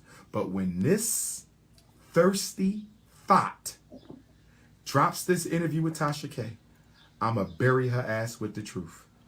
I don't know what made her pregnant ass go to Tasha K and do an interview on me and try to slander my name because I didn't let her play wifey in the fashion show of the FDMG festival. I didn't let her play wifey in the fashion show of the FDMG festival. I didn't let her play wifey in the fashion show of the FDMG festival. So she got mad and she ran to Tasha K and did a whole interview full of lies. Well, guess what? I got the truth. And I'm going to bury your ass, and you know who I'm talking to, woman. The last thing you should have did was ran your ass to Tasha K. When that interview dropped, I'ma bury your ass with the truth. Don't you ever in your life try to tear me down because I don't want you. Your ass was married and your ass was pregnant, and you had no business wiping the sweat off my face in the FDMG gym that day. You had no business wiping in the FDMG gym that day. We covered the video. But I want y'all to notice how he starts. He did the same thing with said. He'll start and it just starts to snowball, and he starts to get more vulgar and then more angry, and then his face starts to change. He starts raising his voice, and all of a sudden he's just going crazy. Well, can you imagine him dealing with some children?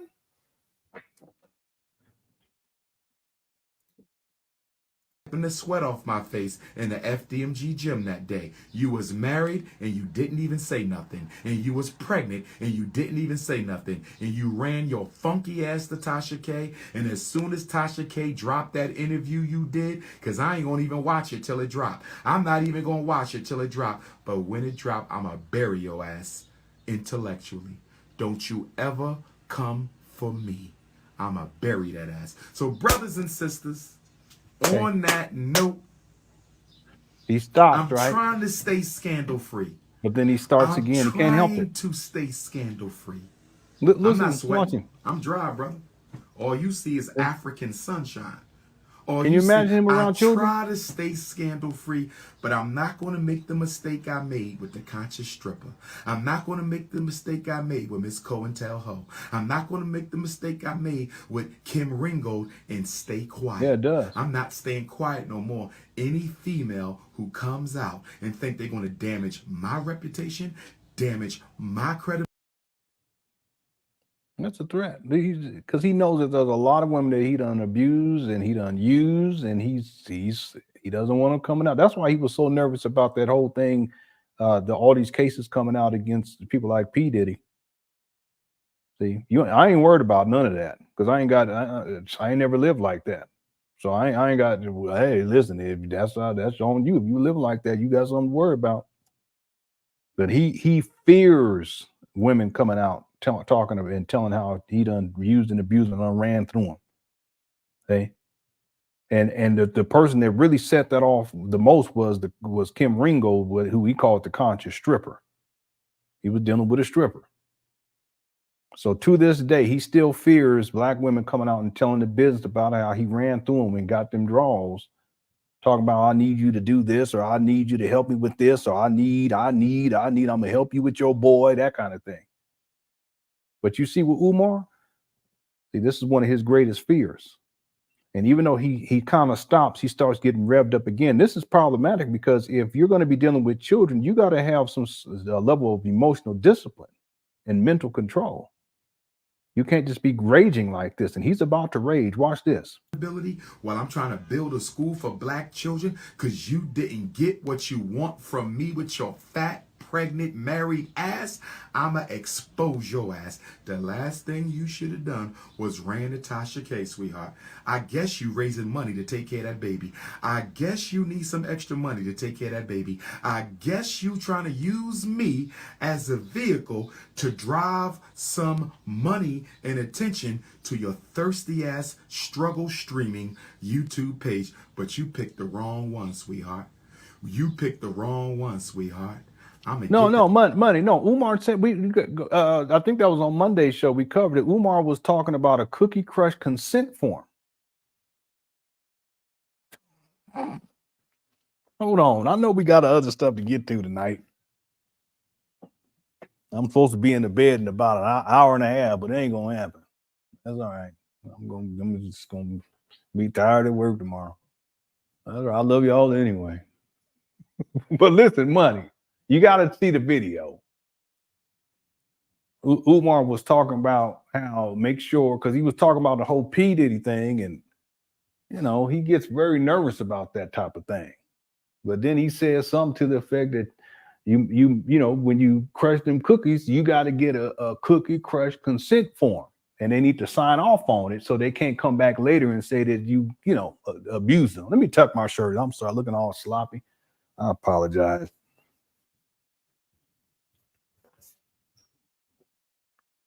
At one of my older jobs, I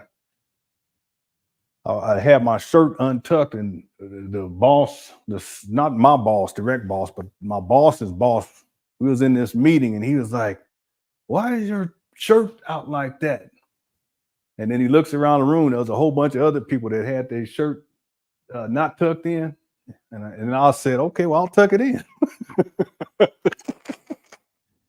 I'll start tucking it in. And everyone else started tucking in. He says, "No one wants to see that. Go do that outside." I thought about it. I went outside and did it. I was like, whatever. But if he had said that to me these days, because this was probably about 5 years ago. But if he told me that these days, well, I said, "Let me tell you something, Big Bubba." I don't know who you think you talking to. Okay. Anyway, yeah, money. Umar was talking about how you make sure you get these women to sign he called it a cookie crush consent form. I think, yeah, that's what he called it. Y'all hit the one. I ain't making it up. I don't know if we covered that on this past Monday or the last week, but make sure you'll find it. Just go through the archive.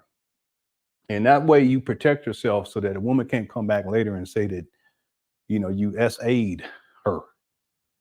See, but even for him to be thinking like that, it's so backwards too, because preferably you want to be in a relationship with a woman and you're in a committed relationship, but he can't even think like that. I'm looking for my age. You know what I'm saying? I'm old. I'm real old. You know what I'm saying? I look pretty good for my age. I still be starting to walk funny though. You walking like Urkel. You get old, you start walking like Urkel. Anyway, the point that I'm getting at is that he can't even conceptualize being in a loving relationship with a woman. You make love to the woman. Then he don't know nothing about that. See, what he thinking of is, the hitting and quitting. So you make sure that she signed. He called it a cookie crush consent form. What kind of man? Yeah, Brittany, Lennon walking like a dad. You right. I'll be walking like a dad. Just sitting down all slow, get up slow. He said it's a cookie contract. That's what Umar said. All right. Where were we? Oh, let me go back to this. I know we're sidebar here, but look how he gets more and more aggressive and he gets crazy. That ass. Y'all watch the interview, and after y'all watch the interview, I'm gonna go live and I'm a King Kong her ass. I love my Haitian. It is though. I ain't gonna lie, family. It is. I've been holding it back for many a decade, but at this point, I'm like, well, I'll be slapping my belly like FDMG is coming. FDMG. My wife, she love that. She be going, all right. We family. This is not me versus no. I love my Haitians. This is one sister who just so happens to be Haitian.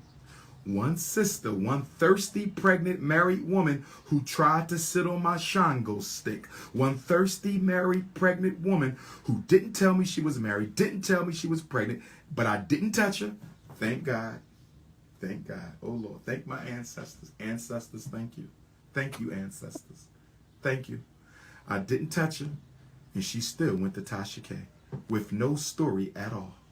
You only seen me 5 times in your whole life. But you went to Tasha K. I'ma bury that ass once that interview dropped. So on that note, brothers and sisters. Okay. He stops again. On that note. Yeah, but watch what happens. Watch what happens. Oh, I got some good news. I think we found a mural artist. I think we found. He didn't say Shannon Stick. Mural artist. He said the Shango. Marcus Garvey and Frederick Douglass on the side of our school and your school.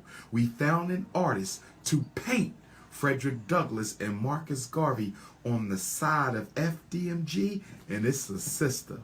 Black women rock, black females rock, black girls rock, black wives matter. He's doing this because he's just talking all that mess about Zora, but watch what he does. He's going to go right back to it. Black women are royalty. I love my sisters. I just want my sisters to know when I go in on this pregnant married woman for doing an interview, what pregnant married woman does an interview about another man? What pregnant married woman does an interview about another man? But I'm glad you did, because I'm going to teach all black women a lesson. I might flirt with your ass. I might take a picture with your ass. But don't you ever once think that I belong to that ass. You messed up, fat girl. You see how he's now frames it. He's going to teach a lesson to all you black women. See, it's not just the conscious stripper. It's not just Zora. It's all y'all. If that's, but watch this. Watch. Let me tell y'all something. You black women, you need to be careful about with dealing with dudes like this. You need to be very careful. Any woman, you need to be, it don't even matter if it's black man, white man, Asian, whatever. I don't care. You need to be very careful if you're dealing with, in fact, you shouldn't even deal with some dude like this. Watch this. And no disrespect to my full-figured sisters. I love you. Ain't nothing like the loving you get from a full-figured woman. No disrespect to my full-figured sisters. I'm just dealing with this one. No disrespect to my Haitian family. I'm just dealing with this thotty, opportunist, pregnant, married woman who thinks she gonna drag my name through the mud. Woman, I'ma tear your ass up. Wow. I'ma tear your ass up. You told people we was in a 9-year relationship. We was in a 9-year relationship. We was in a 9-year relationship. How was that? I met you in Fort Pierce, Florida at my 2012 lecture. I met you in Fort Pierce, Florida at my 2012 lecture. I don't see you again. I don't see you again nowhere ever in life until you invited me to speak at Haitian Flag Day in Brooklyn. I don't see you from our 2012 lecture in Florida until you invited me to speak at Haitian Flag Day in Brooklyn. How in the hell were we in a relationship for 9 years and I never saw you? Can somebody help me understand how you can be in a relationship And she never said that they were in a relationship for 9 years. for 9 years? Can somebody help me understand how you can be in a relationship with a woman for 9 years and you never seen her, never kissed her, never touched her, never went on a date, never spent the night with her, never had no cookies and milk? You are delusional. You shouldn't have done it, but I'm glad you did it. Can somebody please get Cardi B and Offset's entertainment attorney? Because I'm a Tasha K, I'm tired of your ass. Can somebody please get Cardi B's entertainment attorney for Tasha K? I'm going to take care of the fat, pregnant, married girl. I'm going to take care of her. I'm going to take care of her. But I need Cardi B's entertainment attorney for Tasha K. I'm about had it with this woman. Keep interviewing these women about me Yeah, who Umar don't even said. know me. Okay? Okay? I saw you 5 times. You came to my 2012 lecture. You invited me to Haitian Flag Day. You drove the elder to the FDMG Academy. See, this is Umar's behavior online for the world to see. Can you imagine how he behaves offline? To look at the wall so he could paint a mural. And when you drove him to the school, you wiped the sweat off my face while I was cleaning off the backboards. Does anybody remember the woman who was wiping the sweat off my face Yeah, Laura, when I we was remember. cleaning the backboards in the gym? And then you came to my Garvey lecture in Harlem. And then you came to the FDMG festival. I saw you 5 times. When did we have sex? I saw you 5 times in my life, all public. All public. When were we intimate? When were we ever behind a closed door? Did we go into the bathroom together?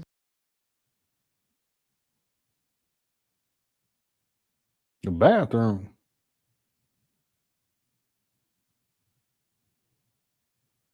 She never said they were intimate anyway. Why are you talking like that? The bathroom?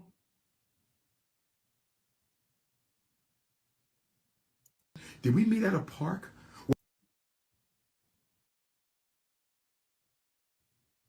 At the park. Man, you can't make love to a woman at the park. You can't make love to, I'm talking about making love. You can't make love to a woman inside the bathroom at the Taco Bell. Okay? The Burger King. Even at the McDonald's. Okay? Yeah. Wendy's, maybe. Denny's, most definitely. But Taco, no. Were we ever in the same car? Oh,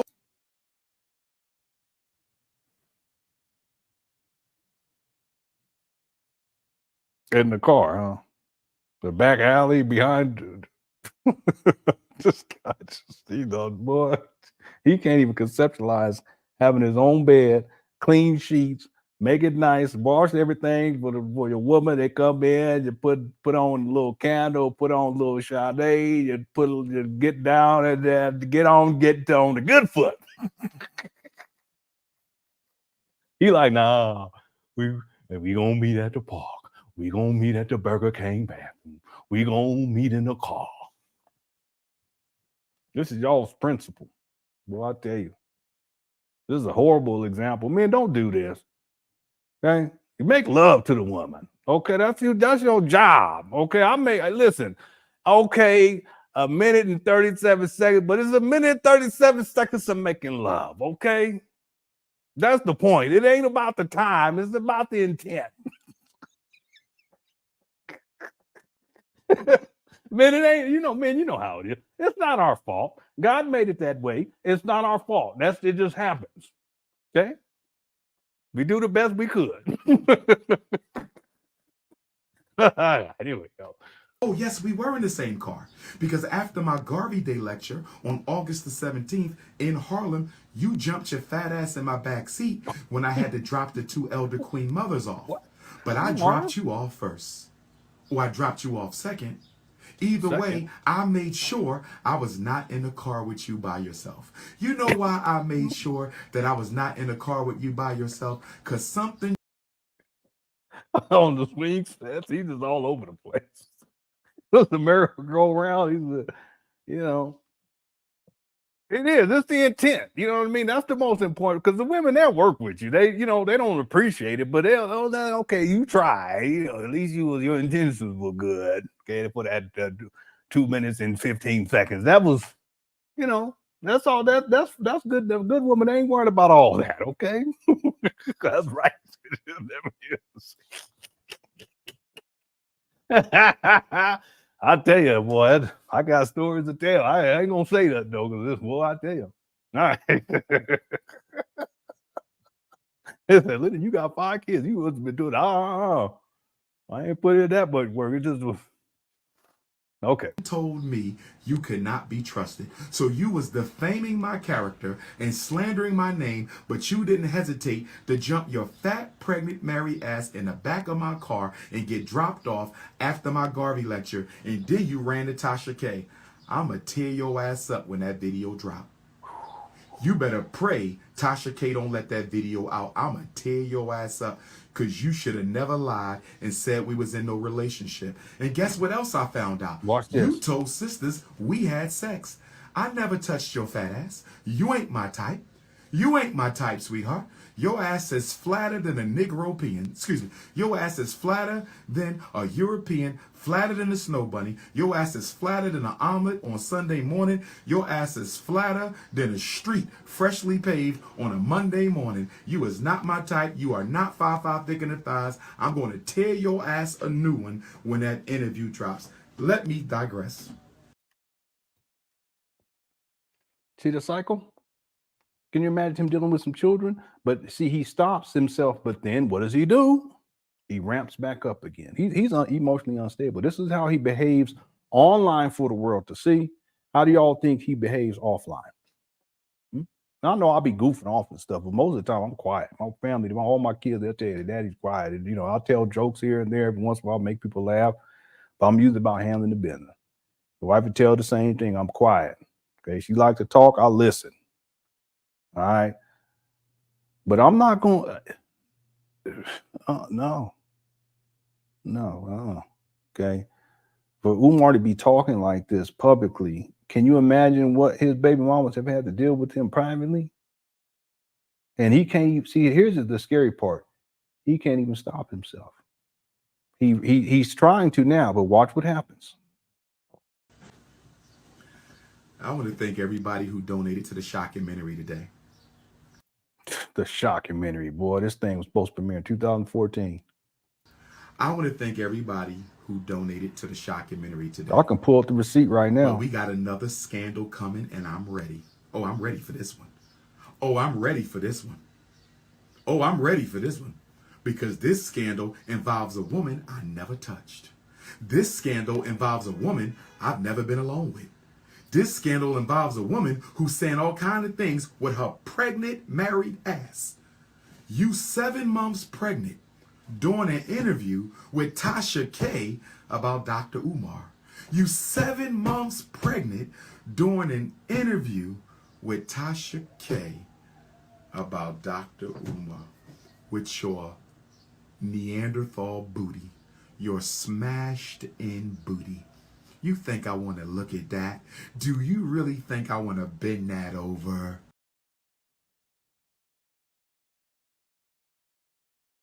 This is the guy that you guys want to be educating your children. This the guy that you think is a black leader. This is the guy that y'all think is Big Papa and he's here to save black boys, and y'all crazy. Y'all crazy. Look at his face.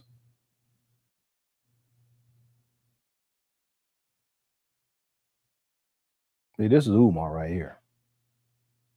Look at his face. This is Umar.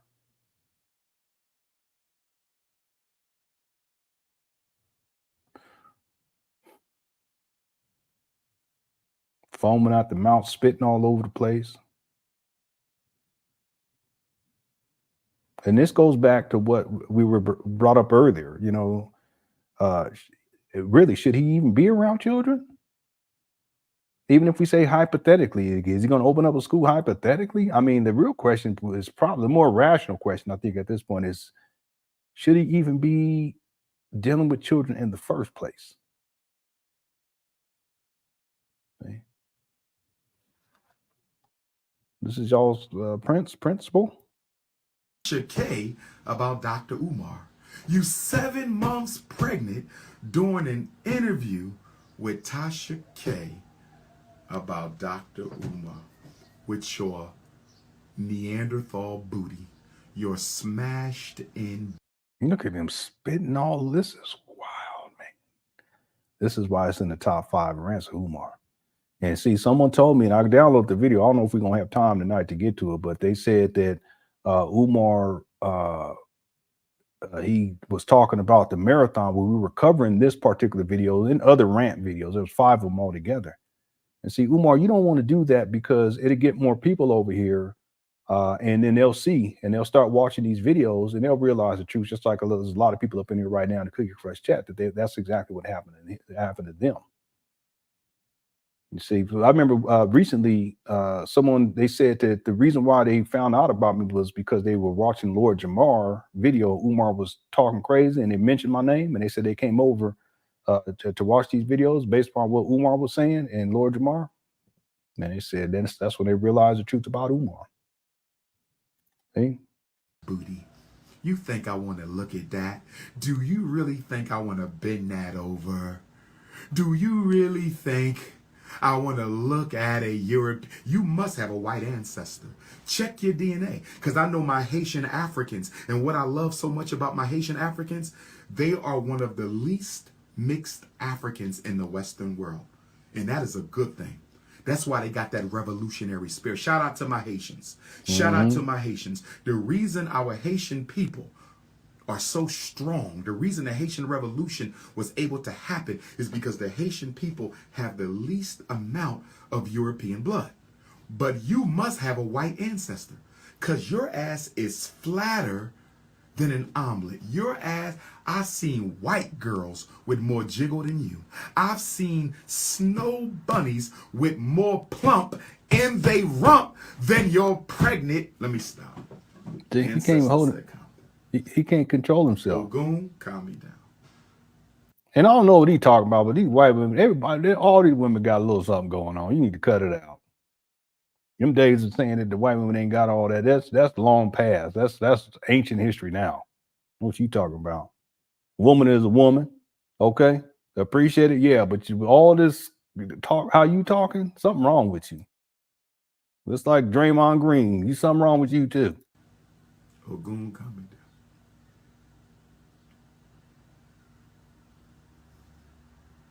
You know, I'm Ogun, so you know we get worked up real quick. Yeah, whatever. You can make excuses. We're gonna end that at that. You can make excuses, try to put it on Ogun and Oshun and Obatala Shakes. But it's you the problem. You ain't got no self-control. The question becomes, you got any business being around children? I don't care. Listen, people, I don't care if Umar, thank the Lord that he's not, but if he was my relative and he was talking like this, you think I'll have my children around him? Don't let him come around my children. I'll be in jail on Monday. Proud too.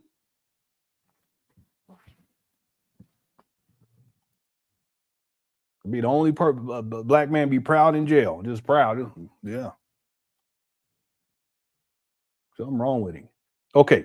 We're going to get back to it. Let me get these super chats. I'm so behind here in the cookie crush. I apologize, but we went on a bit of an excursion, but that's what happens. Okay, that's what happened. Can you imagine Principal Umar Whiskey? Yeah, okay, this one we got to this one. All right, thanks for the.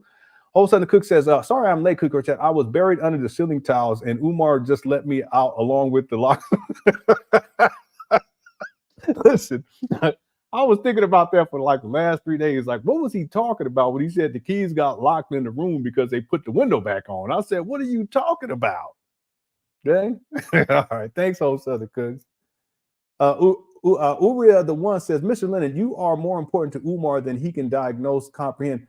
Yeah, I think that I do benefit Umar in a sense that, and it's not just me, it's a Cook Crush Chat too.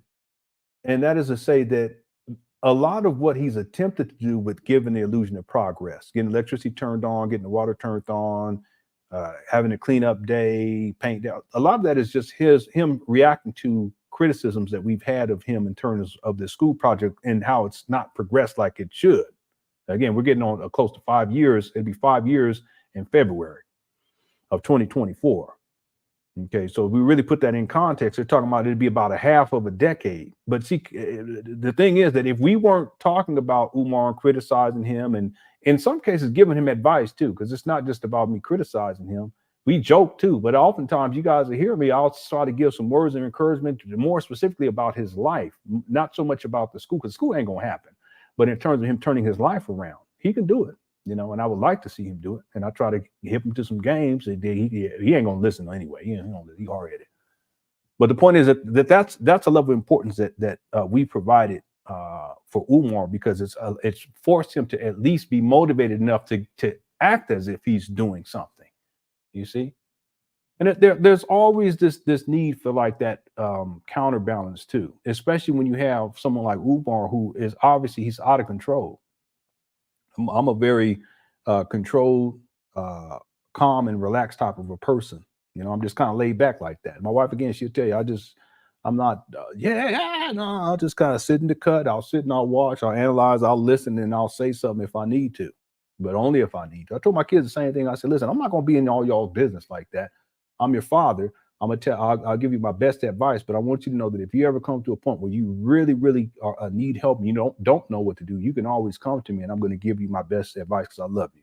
But I'm not going to be in all your business all the time because I don't believe in that style of parenting. You guys going to have to make some decisions. You're going to have to make some mistakes and learn from those mistakes. If I see you all going in the wrong direction, I'll pull you to the side.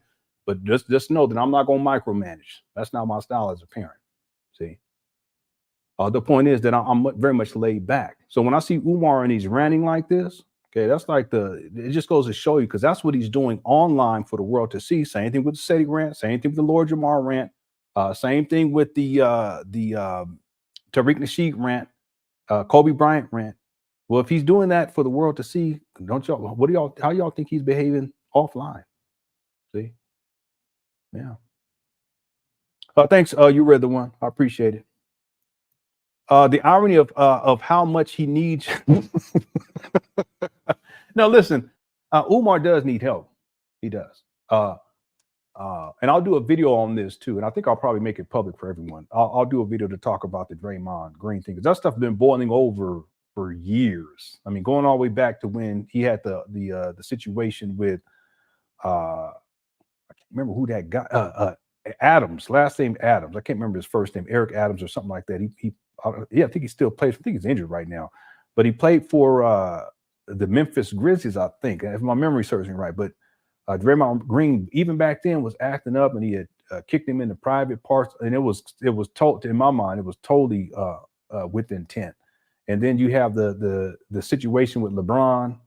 I think he punched LeBron in the privates. That type of behavior, it's been brewing, and he ended up losing the champ. That lost the championship, you know, and then he had the situation with Durant. That lost the dynasty in essence. See, can you imagine if they kept Durant? My goodness. But the point is that Draymond, he needs help. He needs psychological help. It's very clear to me because he can't control himself. He can't. And he really tries too. Well, Umar is the same way. And I think it's gotten worse, just like with Draymond, it's gotten worse. Umar has gotten worse, and he needs to get help.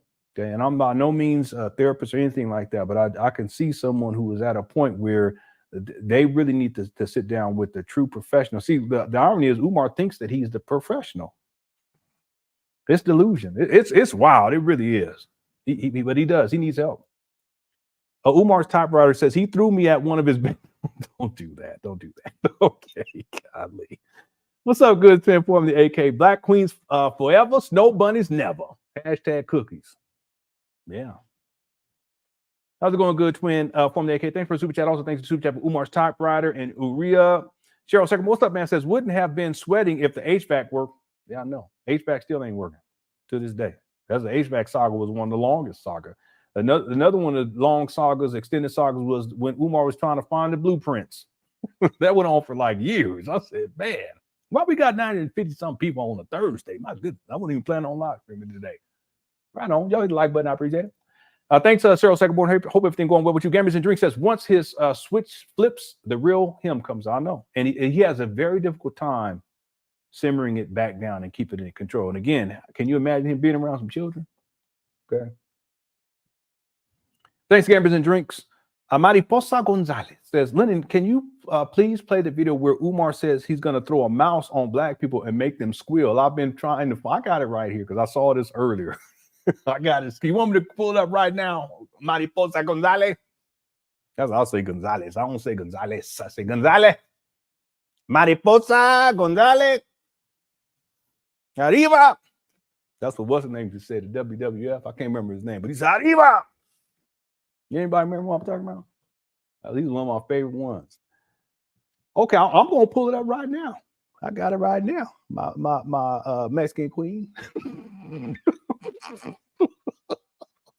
Sorry, I shouldn't have did that because Umar gonna get mad at me. He said, I just knew it. You want one of them salsa bunnies. You want one of them salsa bunnies. Not a snow bunny. He called y'all a salsa bunny. Umar, you crazy. All right, let me go ahead and share this screen. Y'all go ahead and let me know if the audio play, because last time I tried this, it did not work. I was like, you know what? Then I had to download it. I had to download the thing. Or a screen. Okay, share a tab or a screen. Yeah, someone's at the door. Hold on, y'all. It's probably Umar. He probably like, let me keep talking about me. Hold on. I'll start and I'll be right back. Okay. Let me know if the audio play. Here we go. Black women. That's right. That's right. That's right. Hey, can y'all hear the audio? Kamala Harris I'll be right back. is going to do something for black women? Are you crazy? She'll throw you a couple crumbs. You know, black people love crumbs. We love crumbs. We're like the mice of the Democratic Party. Black people are the mice of the Democratic Party. While the white Democrats are having breakfast and lunch and dinner, and they're feasting on their filet mignon, and they're feasting on their nasty European cheesecake, and they're drinking their wine with their three-piece suits and their long dresses. And while the white Democrats are having a big meal, the black mice come in, and we go squealing around the floor. Squeal, squeal, squeal, squeal, squeal, squeal. And we wait for the crumbs to drop off the Democratic table. We wait for the crumbs to drop off, and then we grab a crumb and we run back into our little mice hole. We run back into our little mice hole, and we share the little crumbs with the other black mice. And we say, look how good our Democratic masters are. They gave us a crumb. You wasn't invited to the dinner. You ain't got a seat at the table. You damn sure not eating out of a plate. You are the mice that run around on the floor. Squeal, squeal. Blacks are the mice of the Democratic Party, and you're the mice of the European Party. We run around crawling on the floor, squealing and begging for crumbs. And once you get a crumb, you have the audacity to think that you're a part of the team because you're squealing around. Who do you know considers the mice in their house a part of the family? Who Who do you know considers the black mice crawling around on their kitchen floor as part of the family? Nobody I know considers the mice to be part of the family. The only mice who think they're part of the family are the Democratic Negro mice, are the black Negro mice of the Democratic Party. Squeal, squeal, squeal, squeal. In fact, you know what I'm gonna do? I'm gonna go get some mice. I'm gonna go buy some mice from the pet store. And the minute one of you coons starts squealing about you better go vote, I'm gonna throw a mice on your ass. I'm gonna go to the pet store and I'm gonna get about 50 baby mice. And the minute one of you Negroes starts squealing about election day, I'm gonna throw a mice on your ass. So then some of you say, well, Dr. Umar, if we don't vote for Biden, we vote for Trump. And what is your point? Is there a difference between the two regarding you? Is there a difference between Trump and Biden as He it said throw a relates mice. to Negroes? Because I'm not aware of one. Maybe, just maybe, you are aware of a difference in policy, agenda, platform, and program between Donald Trump and Joe Biden, but I'm not aware of any. I'm not 50 of aware of any. Does Joe Biden have a He solution said for 50 mice. miseducation? Mices. No, neither does Trump. Does Joe Biden have a solution for police genocide? No, neither does Donald Trump. Does Joe Biden have Okay, Cookie Crush chat. Who wins the mice of the month? We need to figure this out.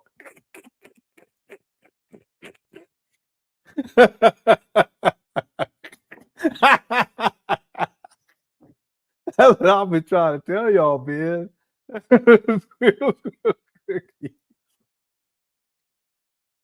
Umar's in the Mickey Mouse trap house.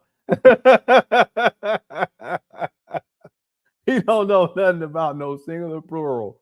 All he know about is cash and cookies. That's it. In France. In France. Yeah. Yeah, Zoro definitely getting some mices, some mices. Who else? Who else? Who else is getting the mice thrown on them?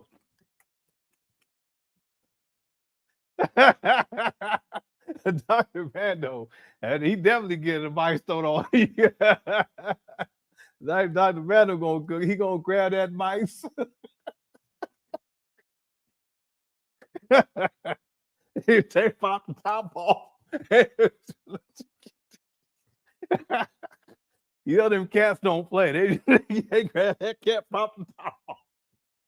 They take it right to the head.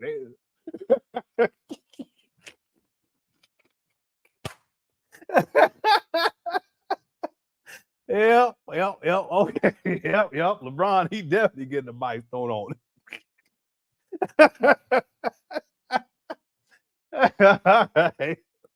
What's his name? Shannon Sharp getting the mic thrown on him too. Lord Jabbar getting 3 mics thrown on him. All right. 3.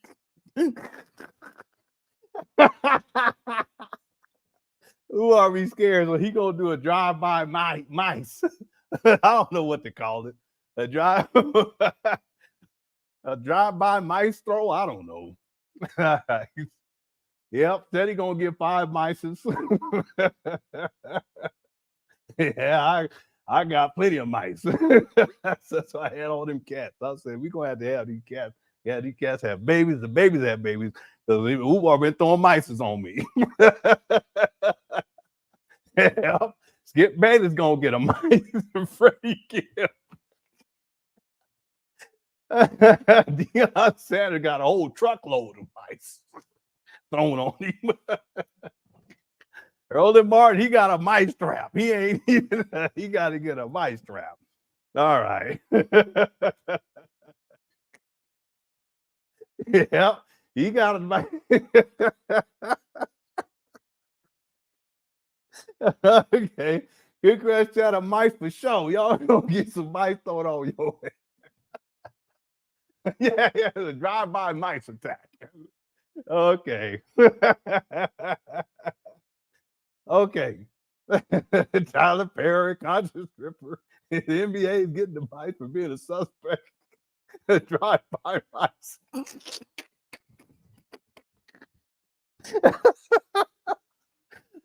Oh, wow. Oh, wow. It's a drive-by micing. Wow. Okay. This show has already turned into a classic, I see. I got to turn on my salt lamp. That's the hot salt lamp. Okay. Let me get up out of here because this chat room is wild. Charles and Shaq both getting the mice. So they're going to double up on them. Eddie Murphy, Oprah gets some mice. 30. Look at the grammar. Look at the grammar. 30 mouse are attacking me.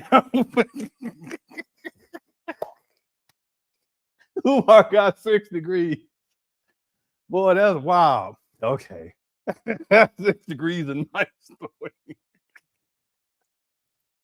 Drop by icing. All right.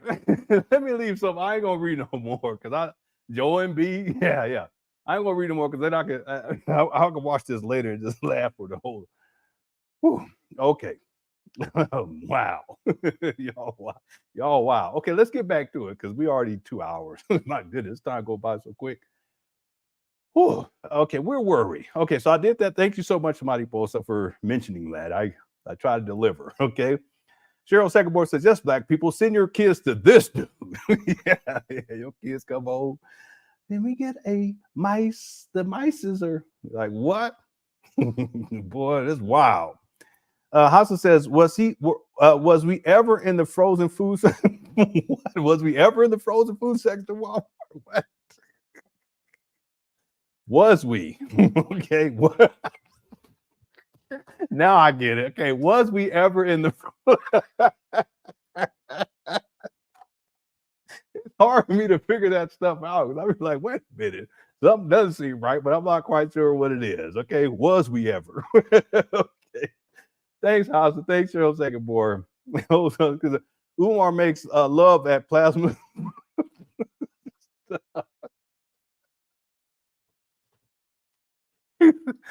Yeah. We gonna meet at the plasma. We gonna meet at the plasma center, Queen. We gonna meet at the. Can we stop meeting at the plasma center? Why can't we go to your house? Umar like, no, we gonna go to the plasma center, family. Gotta give this blood so I get some money. Then we go. All right. Thanks, those other good.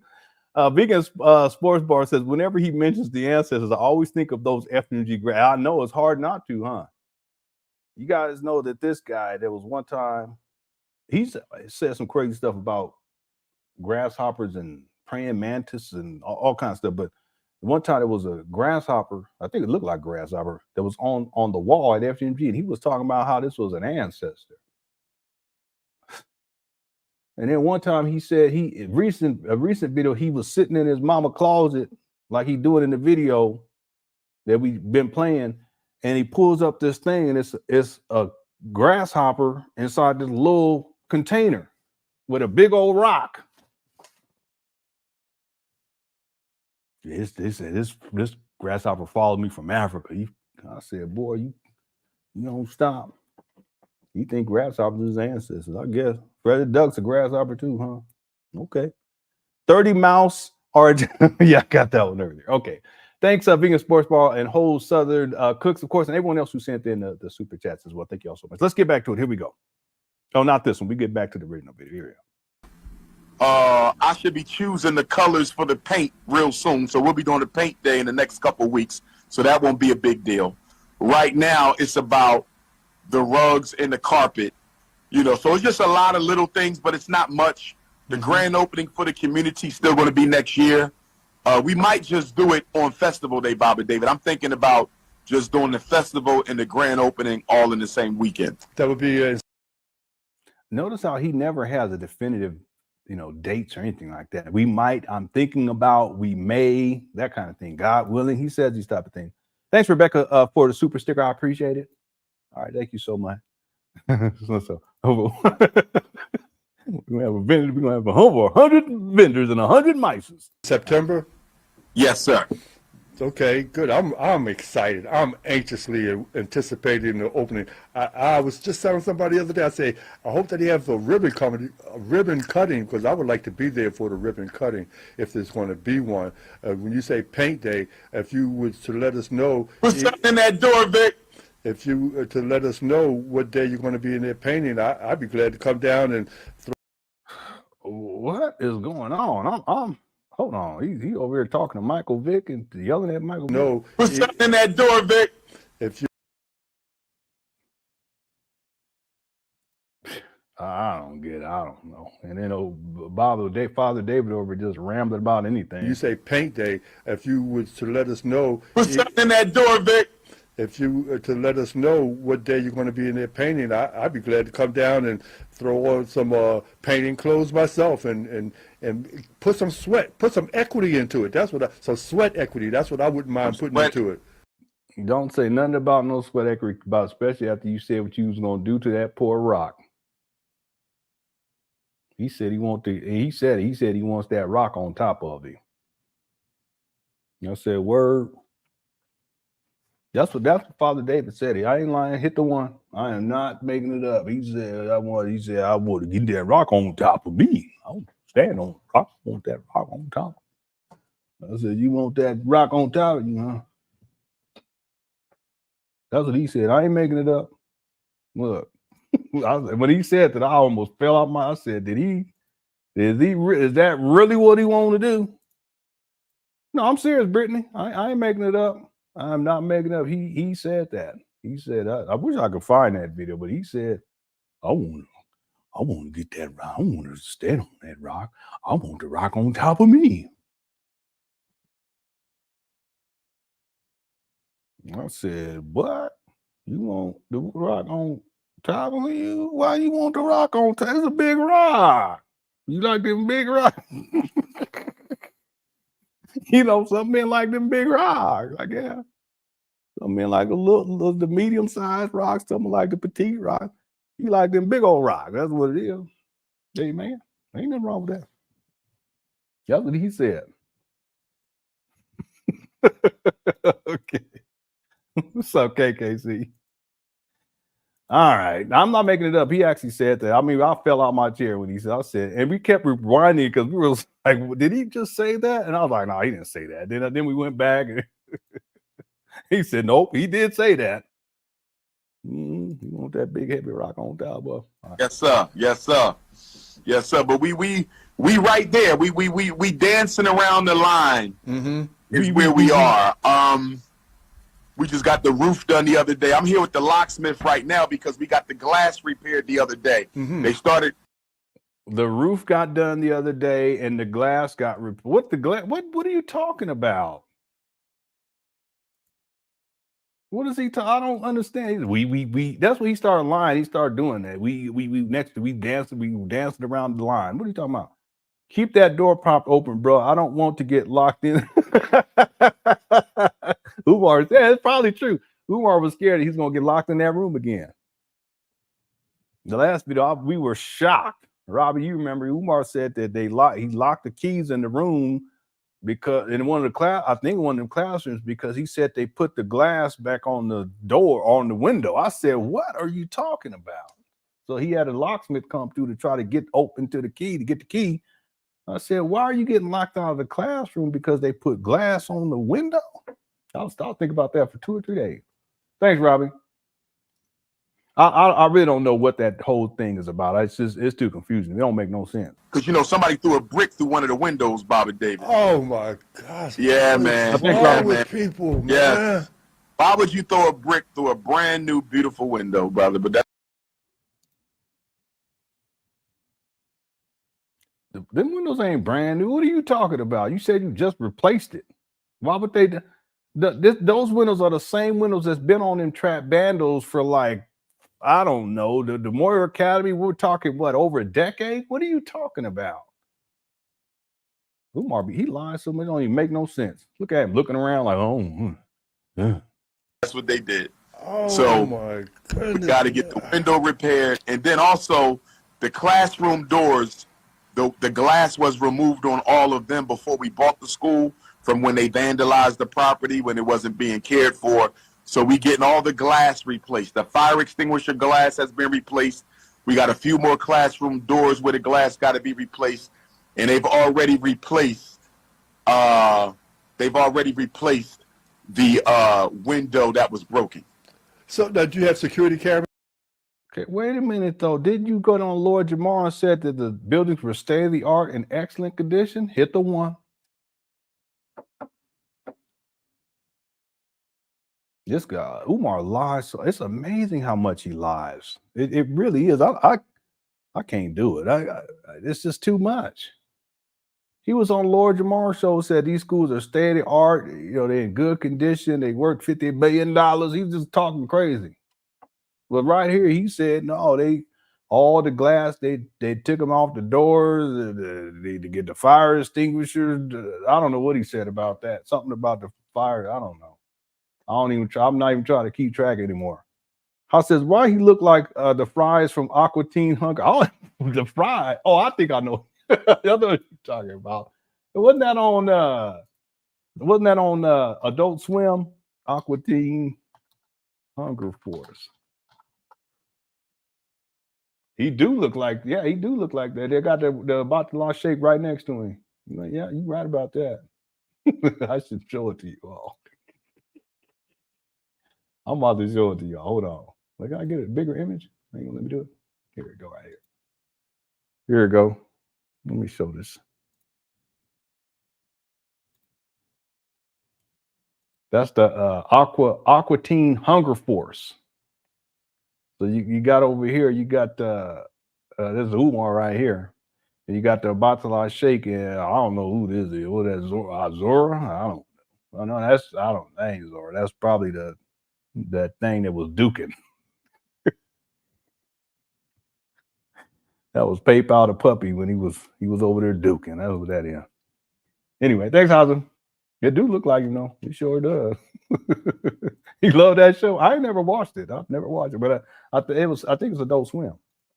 Yeah. It's a hotel meatball. It's Tiff.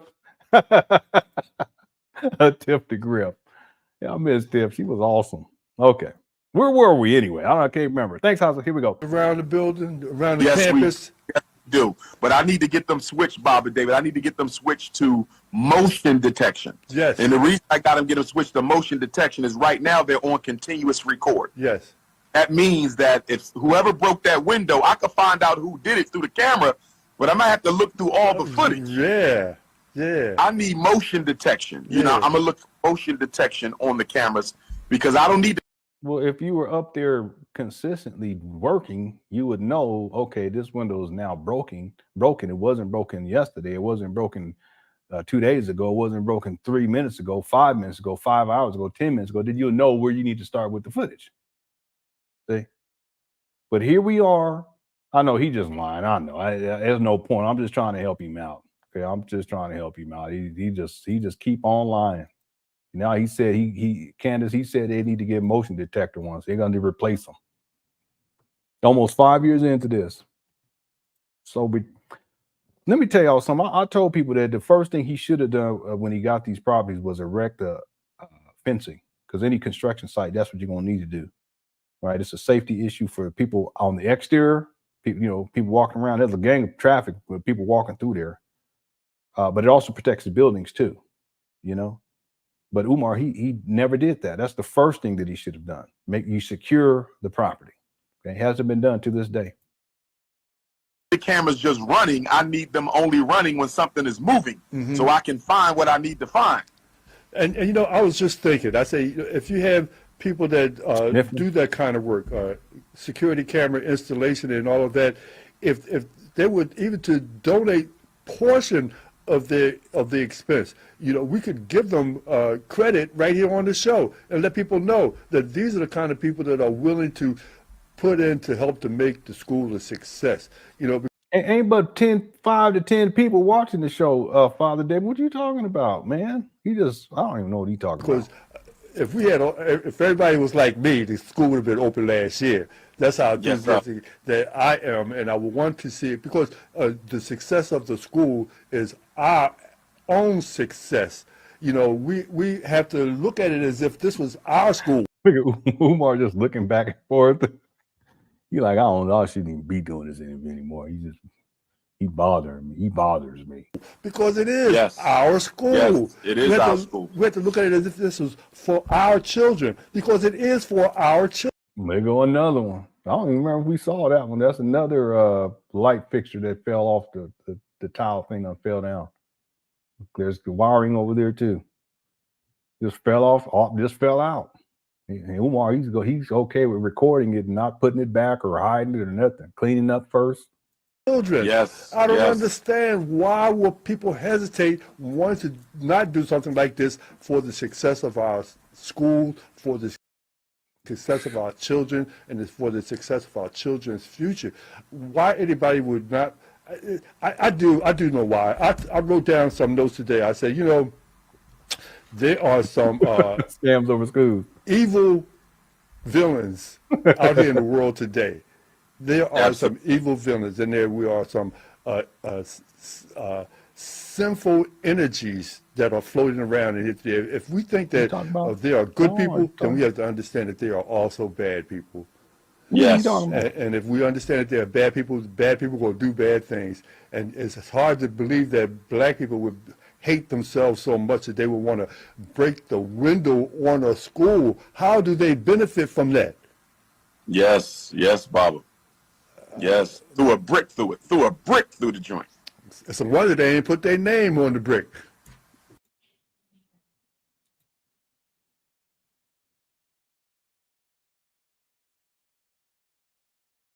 What you talking about? They're gonna put their name. What are you?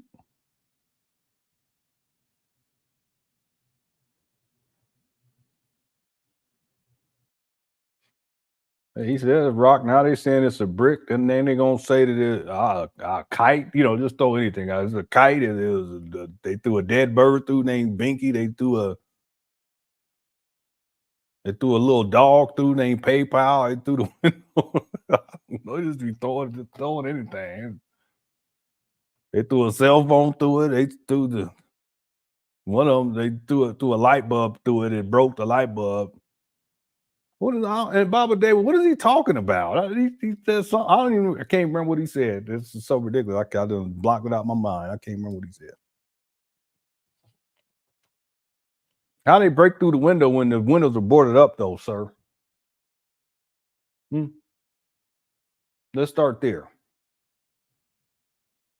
You took the boards off. Everybody got excited. Yeah, you go about to open FDMG. Then you put them back on.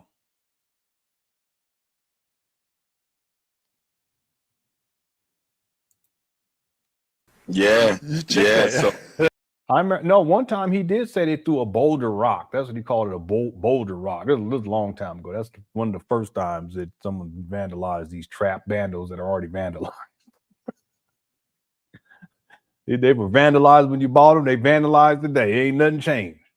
They're going to be vandalized again because you ain't got no security up there. Ain't got no fence work set up to keep people out, to keep the fiends up out of there. You got people sleeping on the steps, literally. People going through the trash on the backside of the trap, literally. Umar done said how he done found some used prophylactics here and there. He said, hey, I got the video too. I forgot to play that one. He was mad about that. Now I can't remember which video it was, but he was mad about that. Did we play that one? He was mad about that because he had to clean up. And I said, well, that's what happened when you don't keep having no security up there. This is a trap bando, it's a weed and seed community, it's in the hood, it's a trap band. People, that's what they're gonna do. People, that's the kicking spot. How's it going, Snowbird? Look at you, little baby. Oh, okay. Might have their initials on it, so they can think that they can have something to maybe brag about. I don't know how you get any bragging rights off of that. That's right. So tell me, so that if you're this close, because somebody was saying something the other day about if you're this close, they say, how have you come along with your registration for the students and recruitment for the teachers? Don't ask him that, Father David. Don't do Umar like this. This is your last interview, Umar. Listen, Umar already don't like you now. Look at him. Umar, see. Let's see what how Umar answers this. He's probably not gonna answer. He's gonna talk in circles. Well, we've been receiving resumes from the teachers for several years.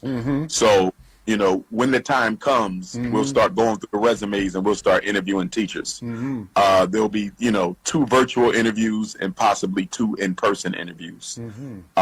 You know, so that process has already been established, but we want to make sure the school is up and running before we even get into that, because once you start doing paperwork and once you start taking applications for students, people are expecting that school to be operating for children very soon. So we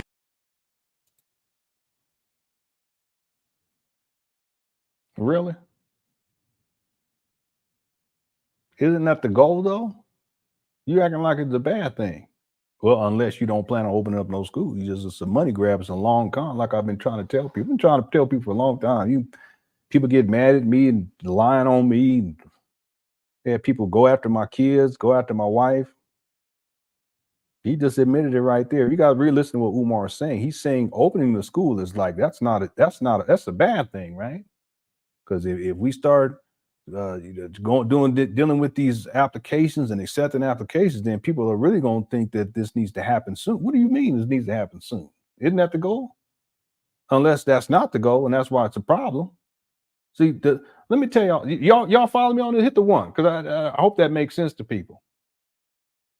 Okay. I want everyone just for a moment think about this. Umar doesn't have a clear-cut answer to this question. See, the question was what basically, and I'm paraphrasing, status of hiring teachers and getting children enrolled. Umar doesn't give a direct answer. Who's we? We gonna be looking at the resumes. When? But as soon as we start looking at them resumes and taking applications, then people want to expect the school to open soon. We don't want that, because that's what he's saying. Well, what that means is you don't want the school to open up soon, and that's what I've been trying to tell you in the first place. Hit the 1. I've been telling people that for long. I think that's one of the things that people be missing out on. That Umar wants this to drag on indefinitely because that's how he gets the most amount of money for himself. Not to open up no school. I've been trying to tell people. This guy, he a trip, and he has no shame, none. Got 950 people in the video. Hit the like button. I appreciate it. He has no shame.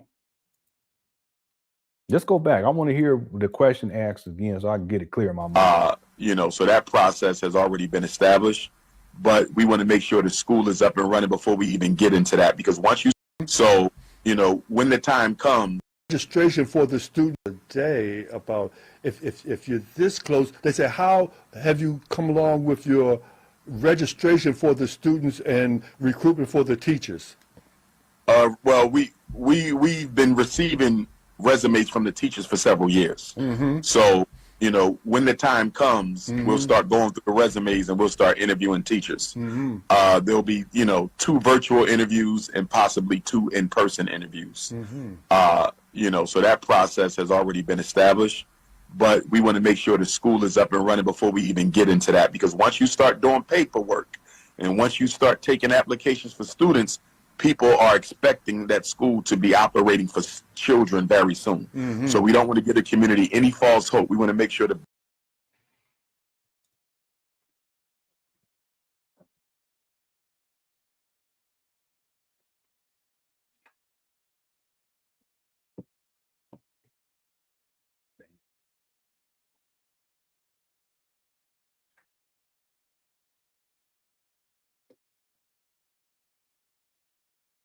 It's just so ironic.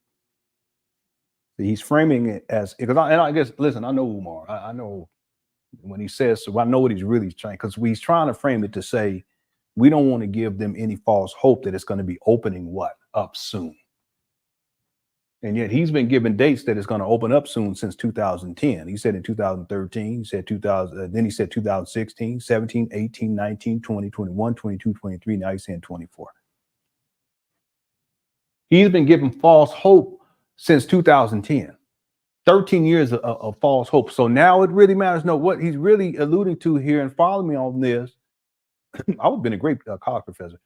Follow me on this. What he's really alluding to is the truth that he doesn't want this to come into fruition.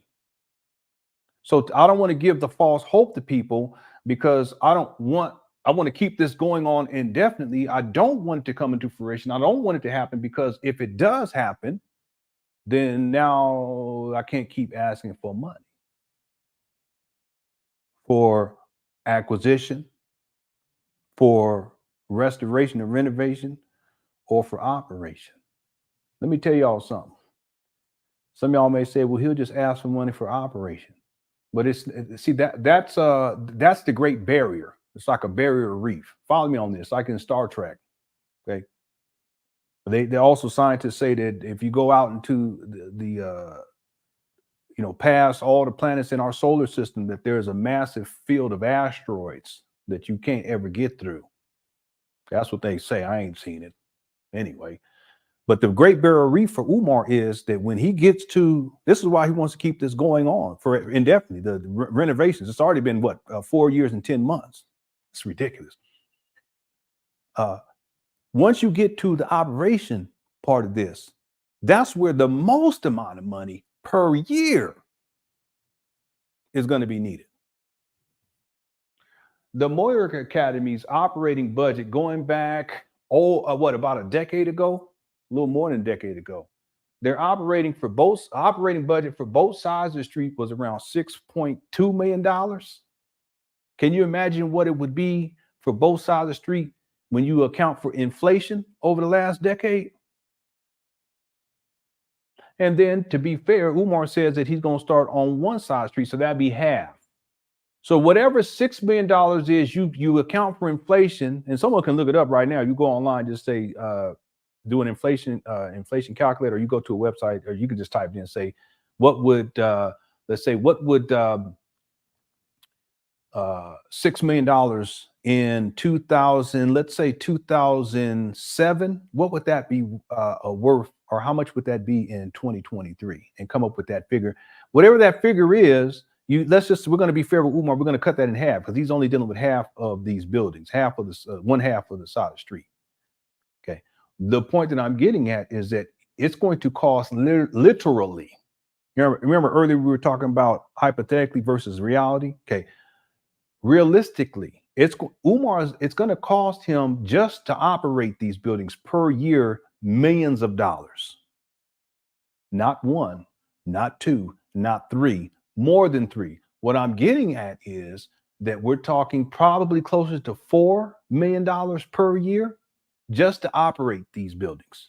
Faculty and staff, all the insurance, make sure all the supplies are there, Chromebooks for the children, IT infrastructure in place, everything, that school buses, all this stuff. So this is the Great Barrier Reef, because if he can't raise, because he's never admitted to raising even $1 million. So if you can't raise $1 million based on your own words over the last 13 years, how are you going to raise $3.5, $4 million, $5 million per year just to operate these buildings? That's these buildings, operate this so-called school. You guys see my point here? That's the Great Barrier Reef. He don't want to get to that point, because what you going to do? Keep asking people for money, and then now they got to be throwing just to stay operational $4 million, $5 million a year. Who's paying for that? Umar's not paying for it. You Umar Johnson followers, you're all going to pay for it. He doesn't want to get to that point, because it's not fiscally, it's just not possible. You can't expect Black people. They've already been giving you money for 13 years. You're going to expect them to give you up to $4 or $5 million per year indefinitely, $6 million a year indefinitely a year. That's the Great Barrier Reef for Umar. You don't want to get to that point. That's why he frames that the answer the way that he did, because in his mind, it's not a win to actually open up a school, because then he's going to have the money to operate the school. And see, once you have people working, and again, this is hypothetically, what's going to happen then? Now there's going to be transparency and oversight. See, ain't nobody going to be the teachers. They're going to be okay. Well, okay, what's my 401k contribution? What's the max? Okay, well, what are you guys matching? What is Umar going to say? Boy, I'll tell you. That's the great. He never wants to get to that point. And that's why the idea of hiring teachers and having students enrolled, Umar looks at it as a bad thing. Because, if we do that, then they're going to expect that there's the school to open up soon. See, he don't want it to open up soon.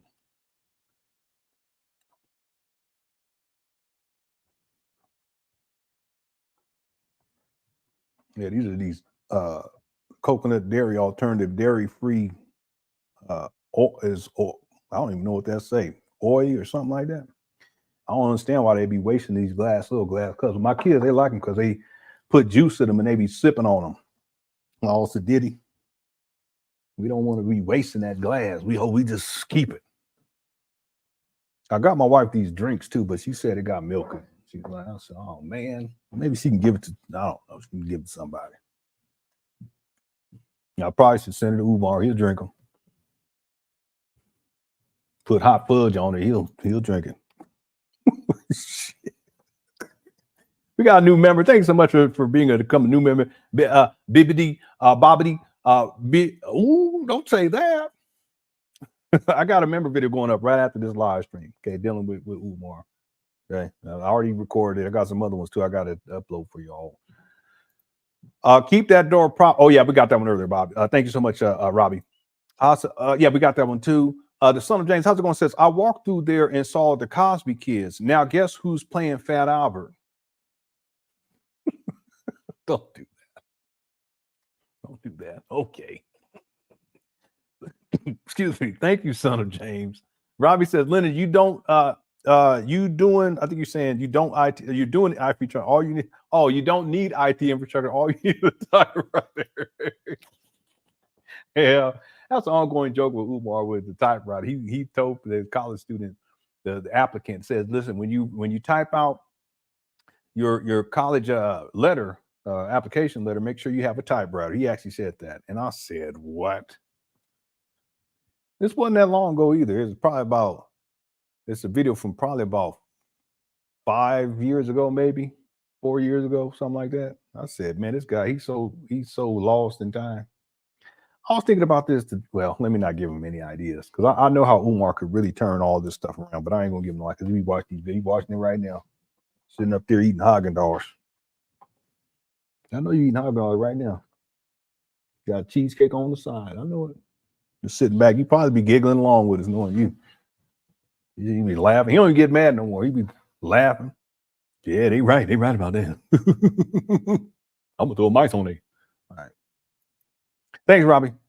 Okay, let's get back to it. We got to make some progress. Already 2 hours and 30 minutes. I wanted to get to, I don't think we have time to get the video where he was talking about the marathon. Here we go. Building is approved and ready to be used before we take any money. We don't want to give the community any false hope. We want to make sure the building is approved and ready to be used before we take any money from anybody or take any applications from any of our parents. Any money? I think he's talking about money from what? The people the children, the parents of the children that's going to be paying tuition? Here, real quick, too, in all fairness, because we did the math before, but Umar said he's going to be paying, that the children are going to be paying $500,000 a month. This is $500 a month. This is an impoverished neighborhood. I can't remember what the median income was the last time I checked, but it was, I can't remember. I think it was like, for the family, it was something like I thought it was $32,000 or $42,000, something like that. But it was low, okay, for a family. But the idea that these parents are going to pay $500 a month just for their children to attend. Okay, that's not even talking about getting them clothes, school clothes, and backpacks and all. You guys, you have kids, you know what I'm talking about. And they got to get winter clothes, and then they got to get the spring and all this kind of. When we was kids, we didn't have all that. We just had hand-me-downs, and you just whatever you got, that's what you get for the year. How are these parents going to afford that? It's an impoverished hood neighbor. It's hood up over there. It don't even make no sense. But I think in Umar's mind, he figures that he's going to get enough children enrolled to offset this, I don't know, $4, $5, $6 million operation budget that's going to be needed per year. It's not going to happen. It won't make no sense. You're going to have what, 500 kids enrolled? It's ridiculous. And all, just on half of the side of the street, it's going to be like, I don't know, what, about 80 kids in each classroom? and all their parents are going to be anyway. Here we go. But we expect though, at the grand opening, when we set that date, which will be in 2024, God willing. I was hungry, baby, and I got a whole bunch of them. I did. I got so many of them because I was thinking of you. I said, let me get, because your birthday. I said, let me go ahead. I'm gonna get you. I just had to get. I had 2 earlier. I'm sorry. I'm admit. I just got to come clean. I had 2 of them earlier. This is gonna be the last one. I'm not gonna have any more until tomorrow. There's a whole bunch of them in there. There's probably at least 10 of them in there. At least. I got in trouble. Okay. So 3 million a year would be 6,000 students. Golly. Well, this is crazy. 6,000 times 500 is 3,000. Oh, excuse me, 3 million. Let me go do this math. I'm gonna play the video, but I'm gonna go get this figure real quick because I just it keeps coming to mind. Okay, let me go back and play. Y'all don't do that. Don't do that. I was hungry. I really was. I was so hungry. I had to have something. My stomach growling. Cook Crush chat just laughing at my stomach growling.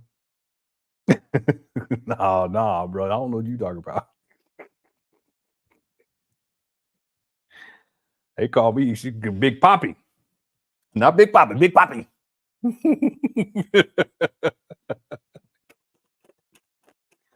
Everyone give my wife love. Oh, y'all so nice. Y'all so nice.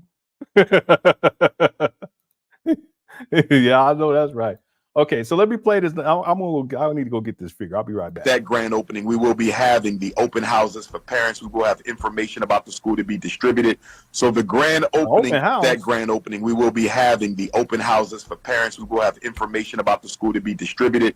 So the grading for children very soon. So we don't want to give the community any false hope. We want to make sure the building is approved and ready to be used before we take any money from anybody or take any applications from any of our parents. But we expect though, at the grand opening, when we set that date, which will be in 2024, God willing, at that grand opening, we will be. That's his out. He does this every single year since 2010. He's been doing this, whether it's finding a school or opening up a school, finishing renovations. It's always the same thing. Now you're saying 2024, God willing. Come on, that's so ridiculous. The school looks like trash 5 years in since he acquired it, 13 years into the scam, and he talk about 2024. You got to be kidding me. God willing. Be having the open houses for parents. We will have information about the school to be distributed. So the grand opening is going to answer most of the questions that people have. Now, I'm hoping that would. That's slick. Boy, this guy is a slithering. He's slick. Because he doesn't have, follow me, he don't have the answers. He doesn't have the answers as to when the school is going to open exactly. He doesn't have the answers in terms of how the faculty and staff, going to get hired. He don't have no answers for the children being enrolled and none of that stuff. He don't have no answers for that. So what does he say? Well, when we do the open house / grand opening, that's when all the questions are going to be answered. That's because he doesn't have the answers today. That also goes to show you that he doesn't have a plan. You got to have answers to everything before you even get to that point, way before. It's 5 years in. He's still almost 5 years in. He still don't have no answers. This guy, he's slick. He really is. He is slick with it. He ain't fooling me. He ain't fooling Cook Crush chat, though. And the opening is going to answer most of the questions that people have. Now, I'm hoping that was you. I saw on Facebook that had said that this opening would be September the 3rd. Was that your post or somebody else? Yeah, that was my post. Okay. But again, the grand opening will be in September, if not sooner. So there's an opening and a grand opening and an open house? Does this make sense to anybody? I don't understand. I really don't. I'm trying my best, but it don't make no sense to me. He's slick. There's an opening, there's a grand opening, and there's an open house. And now he says September. Okay, wait a minute. How you going to have classes start in September? I guess you can have it start in September. What am I talking about? I guess. Because he did say it was going to be September 11th in 2013. That's when he said school was going to open. So I guess he can do whatever he want to, whatever. Yeah, we going to open up. Maybe, but see, he could be talking about the opening as opposed to the grand opening, or he could be talking about the open house for the parents. I don't know. But that's what he's saying now is Latoya is September 2020. We done changed the date so many times, ridiculous.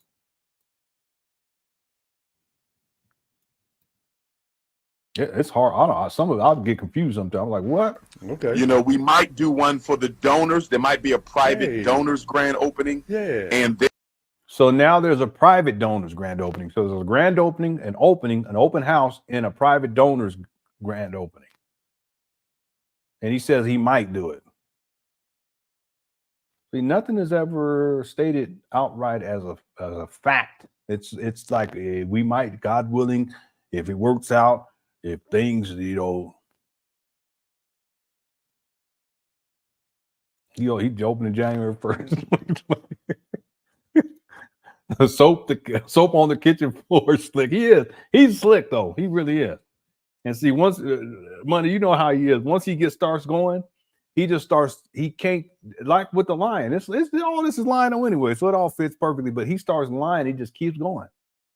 And then what we gonna do? We gonna have open house for the parents. All the answers, the questions, all the answers gonna be there for that, for the questions.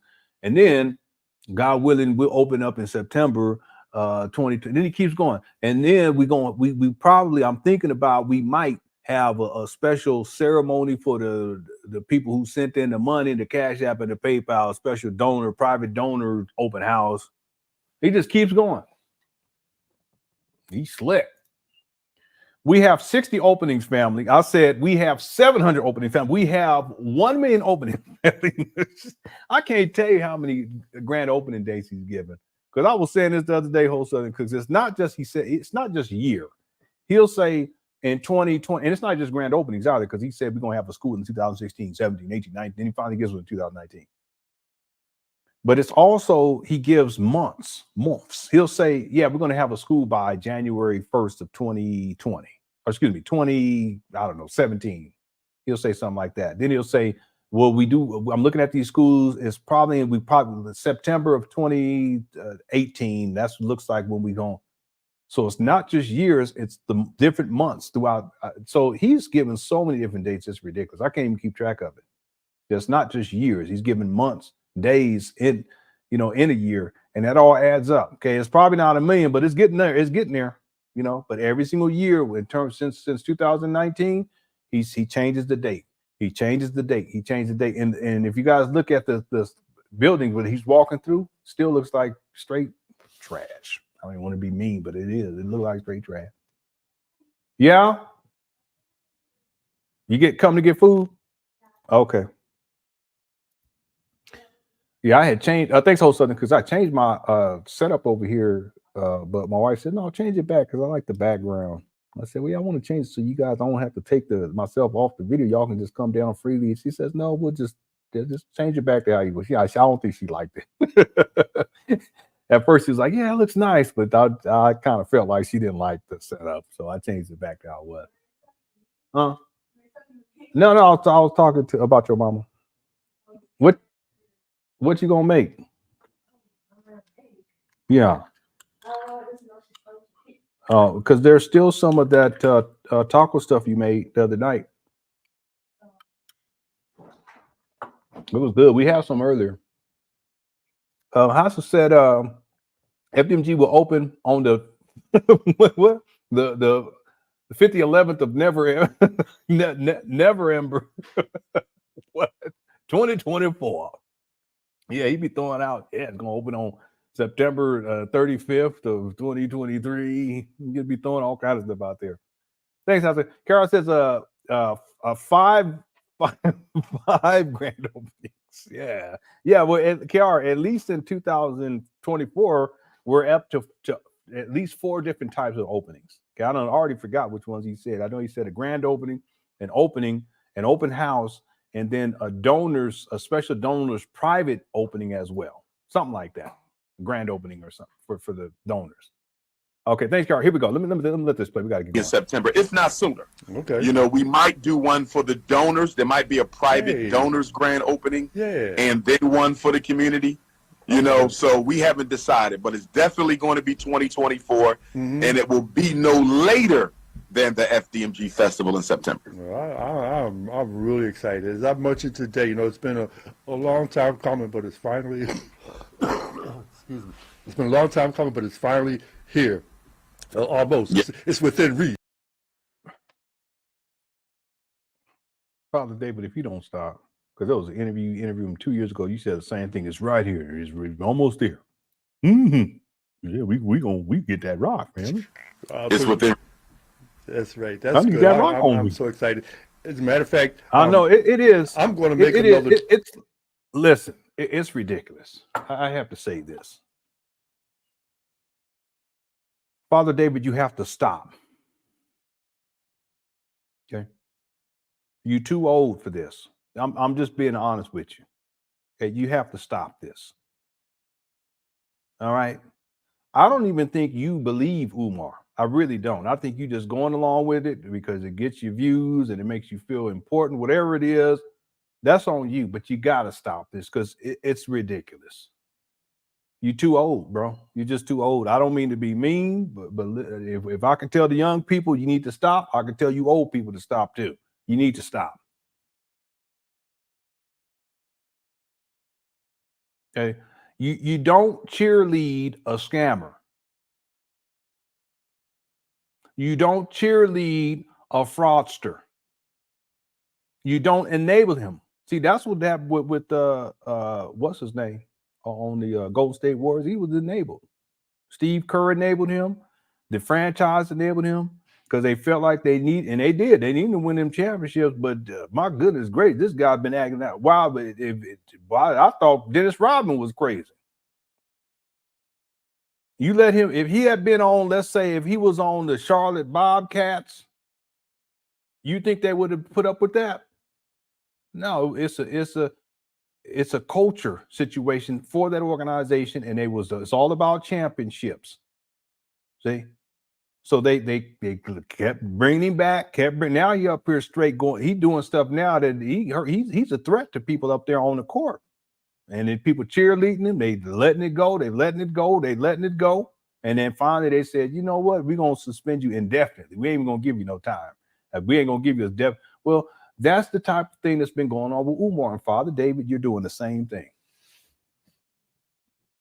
You don't believe this guy. You know it's a bunch of bull jive. You too old, man. You just too old, man. You too old for this. And I'm old myself, but man, you probably know Moses. He probably was telling Moses to put the animals on the thing. Moses said, "Oh, you better get this, put this rock on there. I need this rock on, get on top of it." Moses looked at you and said, "What's wrong with you? Something wrong with you?" How many HVAC systems did Umar get out of the actual ones that he needs? I don't think 2 are enough. You're absolutely right about that. I got the drone footage of the top of the buildings, and when you go and you zoom in, there's at least 3 more large units on the other side of the street, and they're complete. All of them up on both sides of the street. That you go up there, you look on there, it's all gutted. It's just the shell that's left. So he got a new one to put on the small school. He got a smaller one to put on the gym. But if you go across the street and you go on to the larger building, the larger gym, there's at least 3, I think it's 4, but there's at least 3 large units that he said cost $50,000. No, I think there's 4. So that'd be $200,000 right there just to get those HVAC units. And I think there were 3 ancillary smaller ones that are larger than the ones that he put on the gym, though. The small gym. See? That side of this street, that's where it's larger. Everything's bigger over there. So obviously the square footage, you're going to have bigger units. You're going to have more units. But see, Umar hasn't even talked about that. He hasn't even been over there in years. It's been at least 4 years since he's actually been inside of the larger buildings, actually filming and showing people the inside. It's been over 4 years. That's telling in and of itself. He ain't serious about opening up no school. And that's just to purchase the HVAC units. That we ain't even talking about. There's at least 4. There's $200,000 right there, and then there's, I think 4 smaller ancillary units that he's gonna, that you, Umar Johnson, and that's just to purchase the actual units. That ain't got nothing to do with the duct work, having the crane company come out and put it up on the roof. It doesn't have to do anything with insulation or any of that stuff. Just a big old money pit. It's ridiculous. It's not gonna happen. It doesn't even make sense. It don't even make sense. Did I see? Yeah, what's up, information? I got your email. I'm gonna check that out tomorrow. See what that link is all about. Hope you're doing all right, bro. Okay. Okay, I got your kids. Well, thank you so much. Thank you so much for the super chat. And then Robbie says, Charles Oakley was the Draymond of his time. He was a bully for sure. He had some loose screws. Yeah. Charles Oakley, Anthony Mason. I think that was his first name, but his last name was Mason. He played on the Knicks. He was another one. Dennis Rodman is another one. That was a different era, though. You know, that was a whole different era of basketball. But what Draymond is doing, it's intentional, you know, and it's not just intentional to hit, it's an intentional to cause harm. And see, that's a threat to other players. He's dangerous. He really is. And I'm just going to say this, Robbie, that I thought about this. If he's behaving like that on the court where he's supposed to be a professional, he can't help himself. I wonder how he behaves offline. Same thing with Umar. They ain't no telling. It's really ain't no telling. I think that's why they're saying he needs to get the help, because I think that there's other stuff going on. In the meantime, they should not have him playing basketball because he's a threat. You know, he's dangerous. Thanks, Robbie Lott. Okay, let's get back to this video. Here we go. Donation. Not this month. This month is already December. But in January, I'm going to make another contribution. And not only a monetary contribution, but I'm going to continue to talk about this and praise this every week until we get this school open, because that's how it makes me proud. That's what it makes me so proud. And not only does it make me proud, but I'm proud and honored that you are participating in this new Worldview radio program. You already have an extensive. See, that's what this is about. You don't believe in nothing to do Umar talking this school stuff. You just want him on the show. That's all it is. Stop playing. Travel schedule, and you could be anywhere in the world like Matt Lauer, but you decided you wanted to be here with us on New Worldview, the only African-American owned talk radio station in the whole state of Pennsylvania. And I appreciate that, because a lot of people... Well, listen, if y'all the only black owned in Pennsylvania and you got Umar on, well, listen, I don't mean to be like that, but shame on y'all. Y'all need to do better. Got this scammer up here. Been running the school scam for 13 years, and you still up here cheerleading. You too old for that, bro. You are. You just too old. They think that when they get a certain level in society, that they don't mess around with smaller things, even though we're the biggest thing in the community as far as communications go. So we appreciate your participation. That's number one. And we're honored that you. Listen, Umar don't want to be there. He a rocking back and forth. You see, allow us to share in the glory, because it will be a glorious day when we see Marcus Garvey and Frederick Douglass students walking down Spruce Street. He does. I don't think, and this is just speculation on my part, but if Draymond was playing back in the 90s, he wouldn't be doing what he's doing. He wouldn't do it. Charles Oakley, he wouldn't do it. He wouldn't test him. He wouldn't test he wouldn't even test Dennis Rodman, because Dennis Rodman, he was out there. He wasn't violent per se, but that's how he might snap. He wouldn't try to punk Michael Jordan. He's the greatest of all time, but I'm gonna tell you, Michael Jordan, he didn't play no games, none. See, Draymond, he does. You see the most recent stuff that he's done has mainly been against European players, and of course, you got the situation with Jordan Poole where he sucker punched him. But Jordan Poole is younger, he's smaller, and then they scapegoated. See, they end up trading Jordan Poole, even though he was the one that was physically assaulted, literally physically assaulted by Draymond. They give Draymond a pass and then give him for his age, it's a major contract. And for his contribution at this point in his career, it's a major, because he ain't gonna get that type of money ever again. See, the young guy that they shipped off, Jordan Poole, I'm sure they could use him right now. But see, that's what I mean by the enabling part. You don't side with the abuser and then you end up trading the person who was abused, and then somehow you expect the team to function normally. They had a very rough time last year, and this year they looking like trash. I feel bad. I'm gonna tell you one other thing. I got to get to these sports talks, doing a sports talk show. I need to do it. I've been telling myself I got to do it. But I'm gonna tell y'all something. I think that because Steph Curry ain't from the streets, and what's his name ain't either. Because their fathers were NBA players. They grew up privileged. They don't know nothing about that life. They don't. Steph and Clay. And I think that Draymond is a bully. I think he's a bully in the locker room. I think they're scared of him. They've been scared of him for a long time. And now they're at a point where that franchise, the payroll is astronomical, but they're getting mediocre play out of it. But there's a reason why. You got someone up here physically assaulting another player. It's a culture. You're going to set that type of a precedence? Anyway, let's go. Is that Spruce Street? Yes, sir. Spruce and we're on 17th Street, but Spruce and Pine are Ken the Martin, two I cross used to streets at like the top it. and Yeah, the Ben bottom. Wallace. Right. He didn't That's play in no Wilmington, games either. Delaware. Yes, sir. Yeah, they did. Right. It's over though. So what's been going on in Dr. Umar Johnson's world? The school has been the main thing. Now, to let your listeners know, and let me also say this too, Bobby David, we're looking for someone to lay tile and carpet. So if there's anybody listening to this broadcast, who are expert in laying tile and carpet and prepping the concrete beneath the tile and carpet, because that's equally important, prepping the concrete beneath the tile and carpet. If there's anyone who wants to make that hustle, make that money, please reach out to me by text message at 215-989-9858. Again, that's 215-989. Anybody want to make that hustle, make that money? Isn't that what I said earlier? It's just he getting the poopy ray. Anybody. See, professional contractors, they're not trying to hustle. They're trying to do a job and do it professionally. And they expect to be compensated properly. It ain't about just getting it. It has to be right. That's not what Umar's looking for. He's looking for, cheap labor, if that. You try to get people to do it for free, but he can get Pookie Ray to do it. Okay, well, that's what he's saying right here. 9858. Also, Bobby David, we're looking for brothers or sisters who can put acrylic word quotes on the wall. So we're going to have some Frederick Douglass quotes around the school. We're going to have some Marcus Garvey quotes around the school. Museum quality.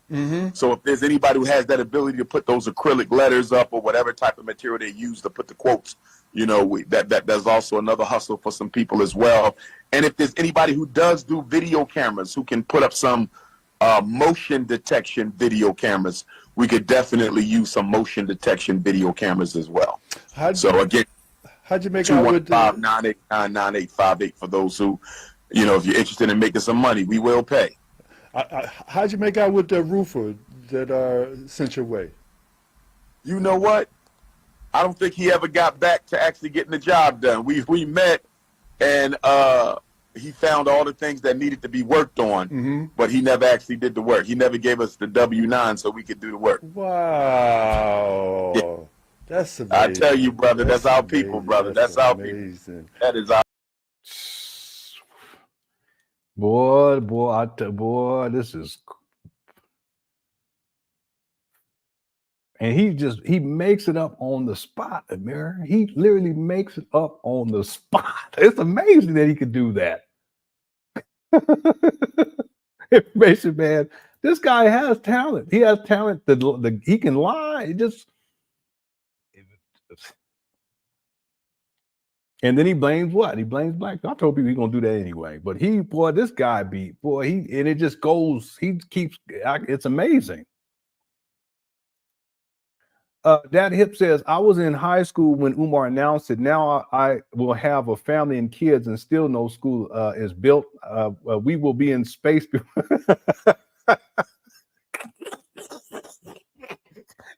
You'll be in space before. Your whole family. They'll be on Mars chilling. They'll be chilling on Mars.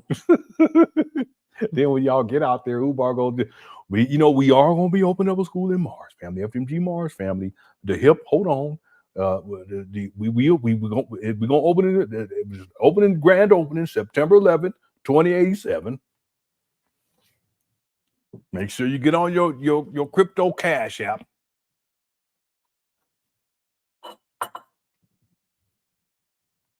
Send your donation through the supernet. And it's not even internet, it's a supernet by then.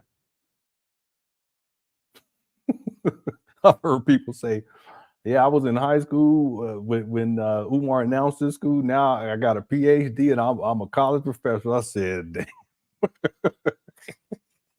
that's sad, boy. All right, thanks, Dad. Help. All right, let's go. Our people, man. I thought that he. In fact, I've had two roofers who would not give me their W-9, so we couldn't use them because they just wouldn't provide That's the right. W-9 we got to have. That's since right. We're not. Not only that you got to have it, but it's part of the financial statement. You know, you got to show the W-2s, the people that you paid. Yeah, but Umar doesn't show. He doesn't show financial statements. What are you talking about, Father David? I was gonna say Brother Polite. I'm sorry. I don't know why that is. I said, what you talking about, Brother Polite? Umar don't show no financial statements, even though he's supposed to. He's supposed to because he's public, but he don't show none of that. It's just a bunch of bull jive. Yeah, you definitely got to catch rewind on this one. Okay, here we go. David, I need to get them. But I'm gonna take the level in society that they don't mess around with. Now, to let your listeners know, and let me also say this too, Bobby David, we're looking for someone to lay tile and carpet. 99858. Again, that's 2 Douglas quotes around the school. We're going to have some Marcus Garvey quotes around the school. You know, museum quality. So if there's anybody What are you talking about? You trying to open a museum like Tariq now? What is? who has that ability to put those acrylic letters up or whatever type of material they use to put the quotes, you know, there's also another hustle for some people as well. And if there's anybody who does do video cameras, who can put up some motion detection video cameras, we could definitely. That's a good observation. He does. He starts. He'll go. We go. He does that. Yeah. Use some motion detection video cameras as well. How'd you make out with 215-989-9858? Well, he said W-9. You know, if you're interested in making some money, we will pay. How'd you make out with the roofer that sent your way? You know what? He sent them. I don't think he ever got back to actually getting the job done. We met, and he found all the things that needed to be worked on, but he never actually did the work. He never gave us the W-9 so we could do the work. Wow. Yeah. That's amazing. I tell you, brother, that's our people, brother. That's our people. That is our people, man. I thought that he. In fact, I've had two. I've had. See, he can't just let it go. Just stop right there. But then he got to come up with something else to add on top of it. He always does. It's annoying. Don't do it. Stop doing that, man. Just stop right there. But he got and also, I had 2 guys that came. And one of them had 1 leg. The other one had 3. I'm talking. What are you talking about? What that got to do with anything? The guy with the 1 leg couldn't help to get the ladder up on the roof. The guy with the 3 leg couldn't figure out what leg to put on it. Then after that, then he keep going. Why can't you just stop with the first lie instead of adding on top of it? I can't. I'm sorry. Let me stop. We need some custom-made beads, some custom on the wall. Roofers. 2 roofers who would not give me their W-9, so we couldn't use them because they just wouldn't provide the W-9 we got to have. That's right. Not only that you got to have it, but it's part of the financial statement. You know, you got to show the W-2s, the people that you paid, in order to keep it legitimate.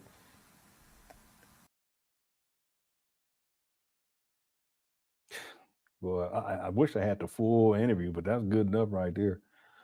All right, that's what I want. Let me tell y'all how many other videos I had. There's a video where Umar comments about the live stream that we did, the marathon. How are we doing on time? We're already 3 hours. I need to be in the bed. What y'all want to do? Y'all want to take maybe 30 more minutes? That'll be about as much time as I can give y'all tonight. I apologize, but I got to get me some sleep tonight. If y'all want to do 30 more minutes, we can get into that video, and hopefully he makes the comments earlier on in that video. I haven't watched it yet, but from what a credible source told me, that Umar did a live stream and he talked about the marathon that we did on Thanksgiving, where we addressed we covered the 5 top Umar Johnson top 5 rants. Okay. I'm cooking dinner. That's all I can give you, Leonard. All right, let's go for it. And anyone else said, let's do it. X Freeman said, let's do it. Well, I'm telling you, hit the like button if you want me to do it. If you don't want, I don't even look at the like buttons. If the like buttons, I don't even know what it is because I want the rock on top of me. Okay, we can go for another 30 minutes. It's all good. All right, what's up, Vince? Edwin's in the building, and Ruben Rivera and Kev, and Big Sis Candace is in the building, as well as Bradley. And still reigns and Pam. Father David, nothing about this entire operation is legitimate, sir. Brittany and God's little princess, a lady, as well as Tasombe Mitchell, as well as Lady Lily and Vixa. Okay, we're gonna do it, T Jones. Okay, wow, that's good. Let's get to 500. Okay, Daryl's become a new member. I got a new member video going up right after this. It's already recorded. I just gotta go ahead and release it. Okay, so y'all, thank y'all so much. Okay, let's go for it. Let's go for maybe another 30 more minutes here. Let me pull the video up right now. Yeah, hold on one second because I was in the wrong folder. Here we go. I'm in the right folder. Okay, so which one is it? It is, I think it's this one. Yeah, let's take a look. Yeah, this is it. Can y'all hear this? Boy, he looked tired.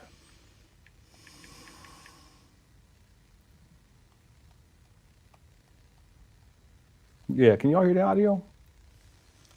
All I hear is a little bit of static. I got a Pioneer too. I should put it in the oven, at least part of it. Thank y'all so much. Y'all great. Thank y'all so much. Y'all awesome. Okay, cool. Yeah, he looks very unhappy. It's kind of sad. We have 520. Can we do 521, 521? We go to 521, 521, 521. We go to 521. I'm going to sell it right here. We're trying to get to 525. We'll go to 525. 525 or 520. We have 525. Get to 525. Damn, it's 525.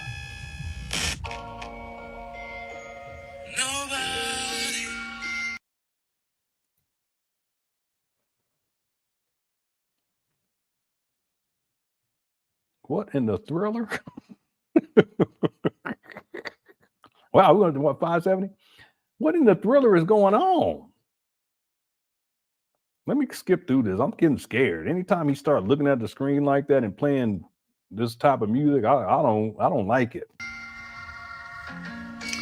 Peace in Pan Africa.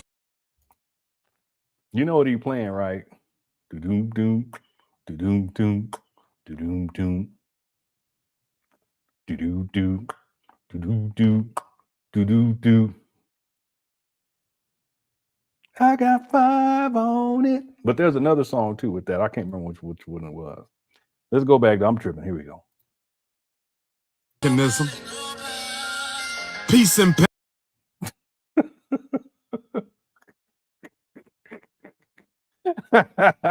But ain't that another one though? There's another song that was maybe I don't know. Pan Africanism. Peace in Pan Africanism. Africans, Australian Africans.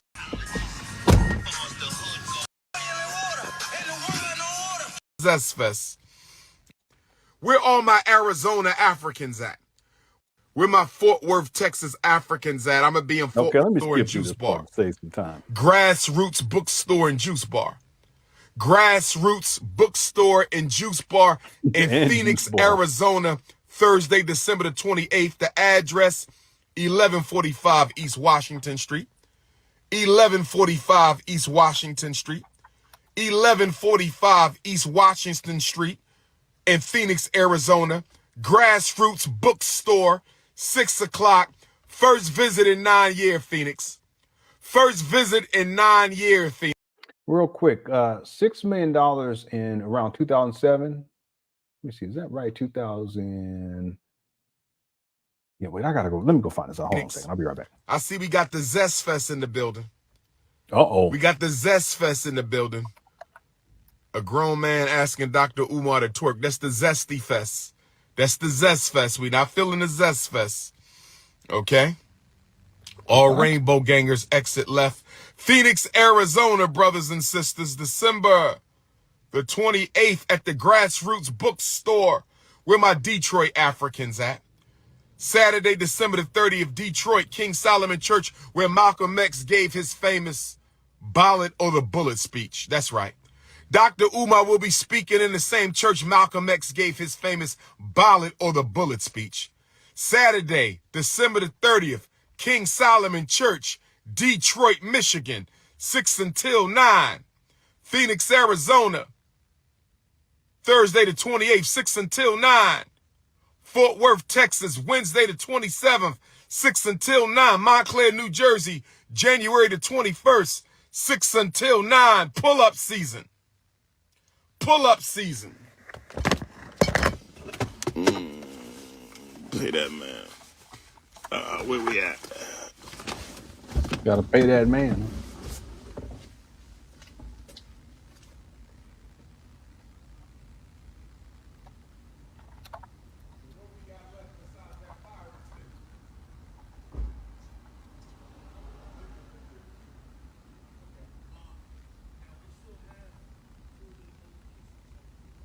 Okay, real quick. Where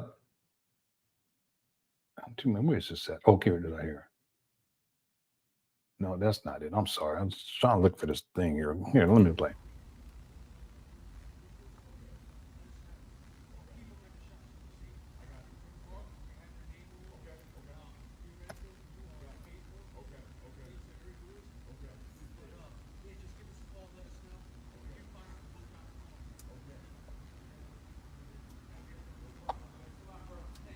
Okay, real quick. $6 million in 2009 is worth $8 million, $8,470,717 in 2023. So in 2024, the operating budget, if we cut that in half, we're talking $4,235,000 a year to operate half of the street. That's how much Umar needs to be able to earn, whether that is through cash apps, PayPal, checks, money orders, or through children being enrolled, paying tuition. $4,235,000 a year. Up in my, where my FDMG loyal donors at? Where my FDMG loyal donors at? Where my FDMG loyal donors? We got all the glass fixed on the school, y'all. So all the glass in the classroom door windows, all the glass on the fire extinguishers. We got all the glass fixed. I'm waiting on the tree company to come and tell we got to cut some of these trees off so the leaves stop going on the roof, clogging up the drains. We got to get some of these trees cut. We getting the school ready, y'all. We getting the school ready.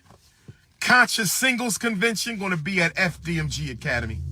Conscious Singles Convention going to be, who pulling up in Montclair, New Jersey, Thursday, December the 21st? Who pulling up in Fort Worth, Texas, Wednesday, December? Hey, real quick, pause, real quick. The thing is that Umar, if you're talking about after 4 years and 10 months, finally getting the tree company out there to cut these trees down, that's on you, bro. The truth of the matter is that even if you didn't want to do it, pay people 4 years and 10 months ago, or over the last 4 years and 10 months, even if you didn't want to pay, you could have gotten up there because you Big Papa, right? And done it yourself. That's what a real man would have done. Amen. You're going to take these people's money for 13 years now, and you can't even get the masculinity up enough to say, okay, if I don't want to pay these people to come and do the basic maintenance on this property that I purchased with other people's money, then I should at the very least get my Big Papa butt up there and do it myself. Because that's what a real man would have done. And you notice he goes from talking about it being a school to now there's a conscious single convention because it's the kicking spot. How do you go from teaching black boys and it's basically y'all going to be trying to get the hook up? And trying to tell people ain't nothing changed. Ain't nothing changed. He up here talking. He goes from talking about it's going to be a school to talking about it's going to be a conscious singles convention because he wants that. That's what he wants them to draw. Hey, where my FDMG loyal donors at? Where my FDMG loyal donors at? Where my FDMG loyal donors? We got all the glass fixed on the school, y'all. So all the glass in the classroom door windows, all the glass on the fire extinguishers. We got all the glass fixed. I'm waiting on the tree company to come and tell we got to cut some of these trees off so the leaves stop going on the roof, clogging up the drains. We got to get some of these trees cut. We getting the school ready, y'all. We getting the school ready. Conscious Singles Convention going to be at FDMG Academy. Getting the school ready for the Conscious Singles Convention. Conscious Singles Convention going to be who pulling up in Montclair, New Jersey, Thursday, December the 21st. Who pulling up in Fort Worth, Texas, Wednesday, December the 27th? Who pulling up in Phoenix, Arizona, Thursday, December the 28th? Who pulling up in Detroit, Michigan, Saturday, December the 30th? I got a question for y'all, brothers and sisters. What? A man who spends 11 hours on Thanksgiving talking about the Prince of Pan Africanism. A man who spends 11 hours on the internet talking about King Kong consciousness. A man who spends 11 hours. Watch what you say, Umar, because you remember what happened last time. See, I would have been done with you a long time ago, but you get to popping off the mouth. You better watch it. Here we go. On Thanksgiving talking about another man. He's so mad. Umar, you so mad. Don't be like that. If you would just stop with the scamming and scheming, and the fact that this Thanksgiving don't matter to me because we don't even celebrate Thanksgiving in my household. I asked Cougar Chat, y'all want to get together? Y'all said, yeah. I said, well, I get the people what they want. And it was cool too because we ordered out. My wife didn't have to cook. We had a good old time. Children was cool too. They know you a scammer too. They Daddy, did you see these memes because they be on they watch the TikTok and all. They be people on TikTok, them younger people, they clown you all the time, Umar, with their little memes they put together. You know, so listen, the bottom line is the Good Crush Chat. I asked them if they want to get together. They say, yeah, well, let's do a marathon. And I've been wanting to do that. See, that's why you messed up. And that's why tonight there's I just put told people that we're going to live stream 4 hours before the show started. We got a good turnout. Okay, so you don't understand. You need to watch your mouth. Okay, and y'all can tell you mad too, Umar, but you don't need to be mad because this is you. You've been scamming the black people now for 13 years on this school scam. And you got so much stuff out here and so much dirt on you that, listen, we could actually live stream on any given day, whether it's Thanksgiving or not. And we can do a 12-hour, 13, 14-hour live stream because you provide the content. Okay? He mad, though. Cannot be healthy. That's all I'm going to say to that. Okay, so cannot be healthy. Okay, I know you're not talking about physically, okay, because I don't even want to be mean, but you can barely walk. So I'm gonna propose that you're saying psychologically, but you know the person who is mentally disturbed is you. That's the truth. In fact, today when we played the Zora rant that you did, that's a clear indicator that you're mentally disturbed. You're mentally disturbed right here. How you talking? I can tell you mad. I've watched plenty of your videos. You're mad right now. Okay. When you did the SETI rant, that shows your lack of discipline and your emotional instability. And we had a good time during that live stream. We broke all kind of records. It's already gotten over 25,000 views. But see, by you mentioning this, there are people going to come over and they're going to watch that and they're going to start, wait a minute, he's telling the truth about Umar. And look at everyone's having a good time. Just like in the chat room, hit the run. We hit a good time right now. That's not it's easy to pass off critique as someone being mentally disturbed. I think that's the easy way out. But you'll find that I'm a very balanced person. I've always been fair with Umar. Hey, you just can't handle the critique. That's all it is. And because and part of the reason why you can't handle the critique is because you're so frail. You're a fragile person. Your ego is so huge. Anyone get offered any legitimate criticism and you ready to jump out the window. See? Your SETI rant is reflective of your lack of emotional control. You're mentally disturbed. And this is the truth. All of the graphic sex talk that you always talking about, you can't help yourself. You even made comments about children. See, don't get me going here, okay, Umar, because you've made sexual comments about children that are so inappropriate. You got a problem. See, You're the one who can't see your children. The court, by court order alone. See, it's easy to say that people who are criticizing me, something's wrong with them. No, Umar, everyone knows, especially in the Cook Crush chat, they know that there's something wrong with you. See, I can take a break from talking about you for 8 months, and I could take a break for a year or 2 years. And I can completely walk away. But you can't help yourself because you don't have emotional control, and you're mentally, you're out there. You are so out there, delusional. You get to ranting and raging. Your Kobe Bryant rant, was that reflective of someone who is mentally healthy? No. When your phone got blown off, I'm sorry, I'm trying to be serious. When your phone got blown down by the wind, you said that was evidence and proof that Kobe Bryant was assassinated. Does that sound like someone who is mentally healthy? No. So Umar, this is what you call projecting. And instead of you taking the criticism and making changes in your life, what you want to do is flip it around and act like something's wrong with somebody else. No, you better be thankful that I've been on you. And again, I've taken breaks, you know that, but you better be thankful, because if the Cookie Crush chat wasn't, you would have just scooted along, and you probably wouldn't even have had the electricity turned on in these trap banners. Probably wouldn't have even bothered to get the water turned on. You would have kept asking for money over and over again, like you've been doing for the last 13 years. See, it's always easier to simply dismiss someone by saying that there's something wrong with them mentally. But see, Umar, I'm not going to do that to you. Okay, I'm not going to dismiss you outright. I'm not going to do that. No. See, instead of dealing with the criticism and dealing with the facts, which is basically your own words, what do? You project, and you always do that. See, I probably know you better than your own family members, because I've studied and analyzed you, and I know how you think and how you operate, and I know what you're trying to do right here. But if you look at just your rants that we covered in that live stream, that would be more than enough for any rational person to say Umar Johnson is mentally disturbed. That's why you couldn't cut it in your profession. That's why you got fired from the Capera charter school, because you're out there. You've been a loose cannon and a troublemaker. That's why in the UNIA days, they were trying to get you up out of there too, because you were trying to take over, because you had this sense of power. You wanted to get the elders out of there, and you want all of the people to fall. I should pull that up. Matter of fact, let's do that. Umar, see, I done told. See, you done messed up now. You know you done messed up. Because see, you've done this before.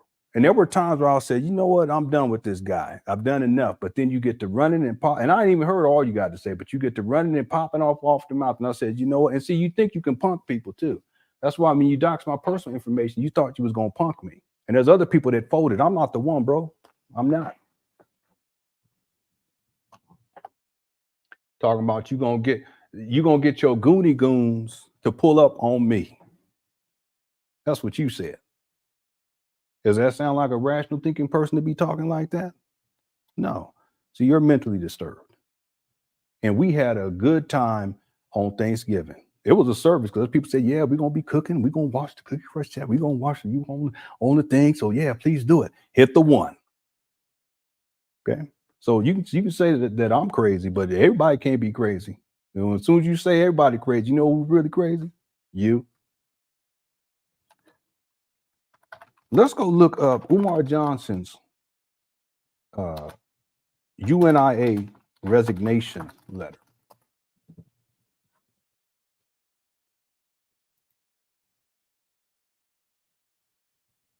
There we go. Well, I could have swore we were going to have a short show, but Umar, boy, I'm trying to tell you, you better watch your mouth. I only had listened to about 15 seconds of you running off the mouth. I told you before. See, I'm not that kind of person, I'm not the kind of person that people are going to try to threaten or bully and none of that stuff. I don't take lightly to that. I'm like, what? Who's you? Okay, well, maybe we need to live stream Cook Crush chat. Maybe we need to live stream consistently at 2 times a week now on Umar. Maybe 3. Let me do a screen share. Y'all tell me. Okay. And I'm just going to put this up and I'm going to take myself off. This is from the Negro World. Minister of Education resigns, says secret campaign against him in plotting of parent body members. This is from August 17, 2005. This is Umar. It says, greetings, family. I hope this email, let me make it bigger so you guys can see it on the screen. It says, I hope this email finds you all in the best of health and enjoying these final weeks of the summer season. As for me, I am still daydreaming about the blessed tour that I just returned from 11 days ago. I hope to have my pictures for all to see at the upcoming convention. There will be over 1,400 with over 100 vendors. You tell me who crazy. We're going to have a vegan sports bar, family. It's going to be 3 levels. We're going to have an observatory put up on the roof of FDMG. Who sound crazy? We're going to have a black farm. I can pull up the video right now where you was talking about how you're going to dig out the dead bodies of these ancestors that are important, and you're going to rebury them at FDMG, at the FDMG cemetery. That's what you said. But I'm crazy.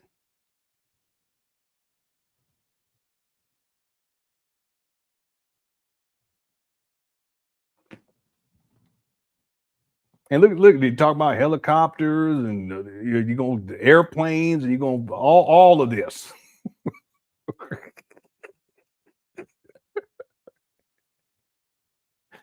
Boy, you funny. I'll tell you that right now. There will be over 1,400. He's talking about photographs, and I am actively trying to find a couple of photo albums large enough to accommodate the pictures. I now see why everyone goes digital. Boy, now I will get back to the purpose of this email. Nearly 1 year ago, I was asked by the Honorable President General Redmond Battle. I think he's passed away. Rest in peace. To assume the post of Minister of Education. I didn't ask for the position, but gladly accepted it as an opportunity to help contribute to the uplift of our race, on a more direct and universal scale. However, since my appointment, I have had to face some shocking realities, chief among which was the fact that my position was supposed to be primarily ceremonial and symbolic, with me doing only what was asked when extremely necessary. As a supreme workhorse, okay, we know this is not true. See, you're a habitual liar. Habitual liar, people who lie habitually, that's a mental health issue, bro. You repeating things over and over again, that's a mental, what you talking about? You supposed to be a psychologist? You repeating things and over again, you can't help yourself. You can't stop. You can't stop yourself from talking about cookies. You can't stop yourself from ranting. But it's easy to project and say that someone else is crazy. And we know you're not a supreme workhorse because you don't clean up. Bro, don't make me do it. Even the conditions, your living conditions is reflective of your mental health. Do I need to pull that up? I'm not going to do it, man. I mean, when you flip that phone, I was going to say my brother, but you tripping, man. I can't even do that right now. But, you know, when you flip that phone, man, that's reflective of your mental health. So you can say other people crazy all you want to, but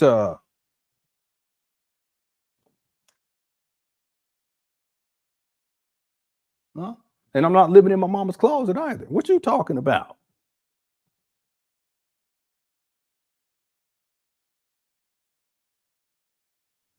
Living at your mama house.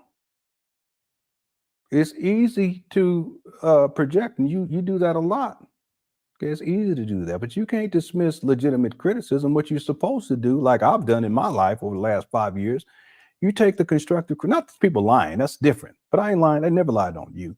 What you do is you take the constructive criticism and you figure out a way to improve your condition. You haven't done that, brother. What you have done is you've rescinded and reclined into the depths of madness. Write that down. You've devolved.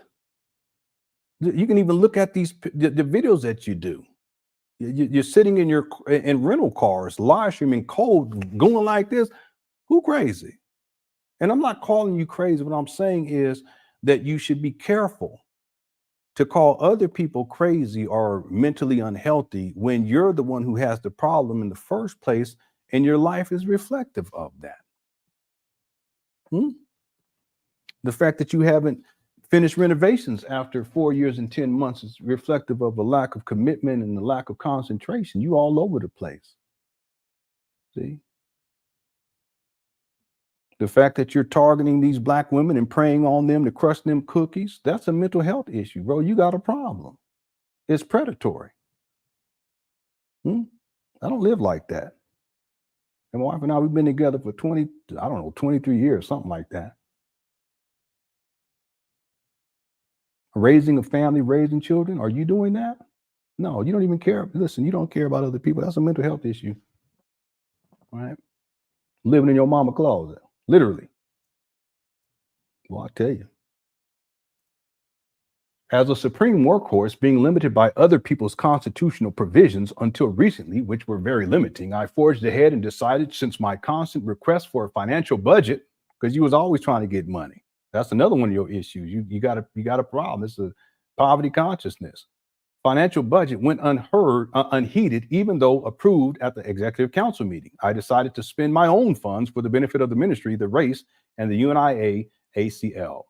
Although I have been a member of the Great Association for 8 years, I have never been reimbursed or subsidized for a single cent that I have spent on behalf of the UNIA ACL, locally, nationally. I don't believe you. It will be stated, I don't believe you spent any money either, of your own money. It will be stated that I have never asked for funds or never sought to raise them. This is totally untrue. For just a few months ago, the membership of Division number 121 approved a budget as part of the Building Redemption Initiative that I had developed in an attempt to restore the second and third floors of the FDMG Academy. You see this right here?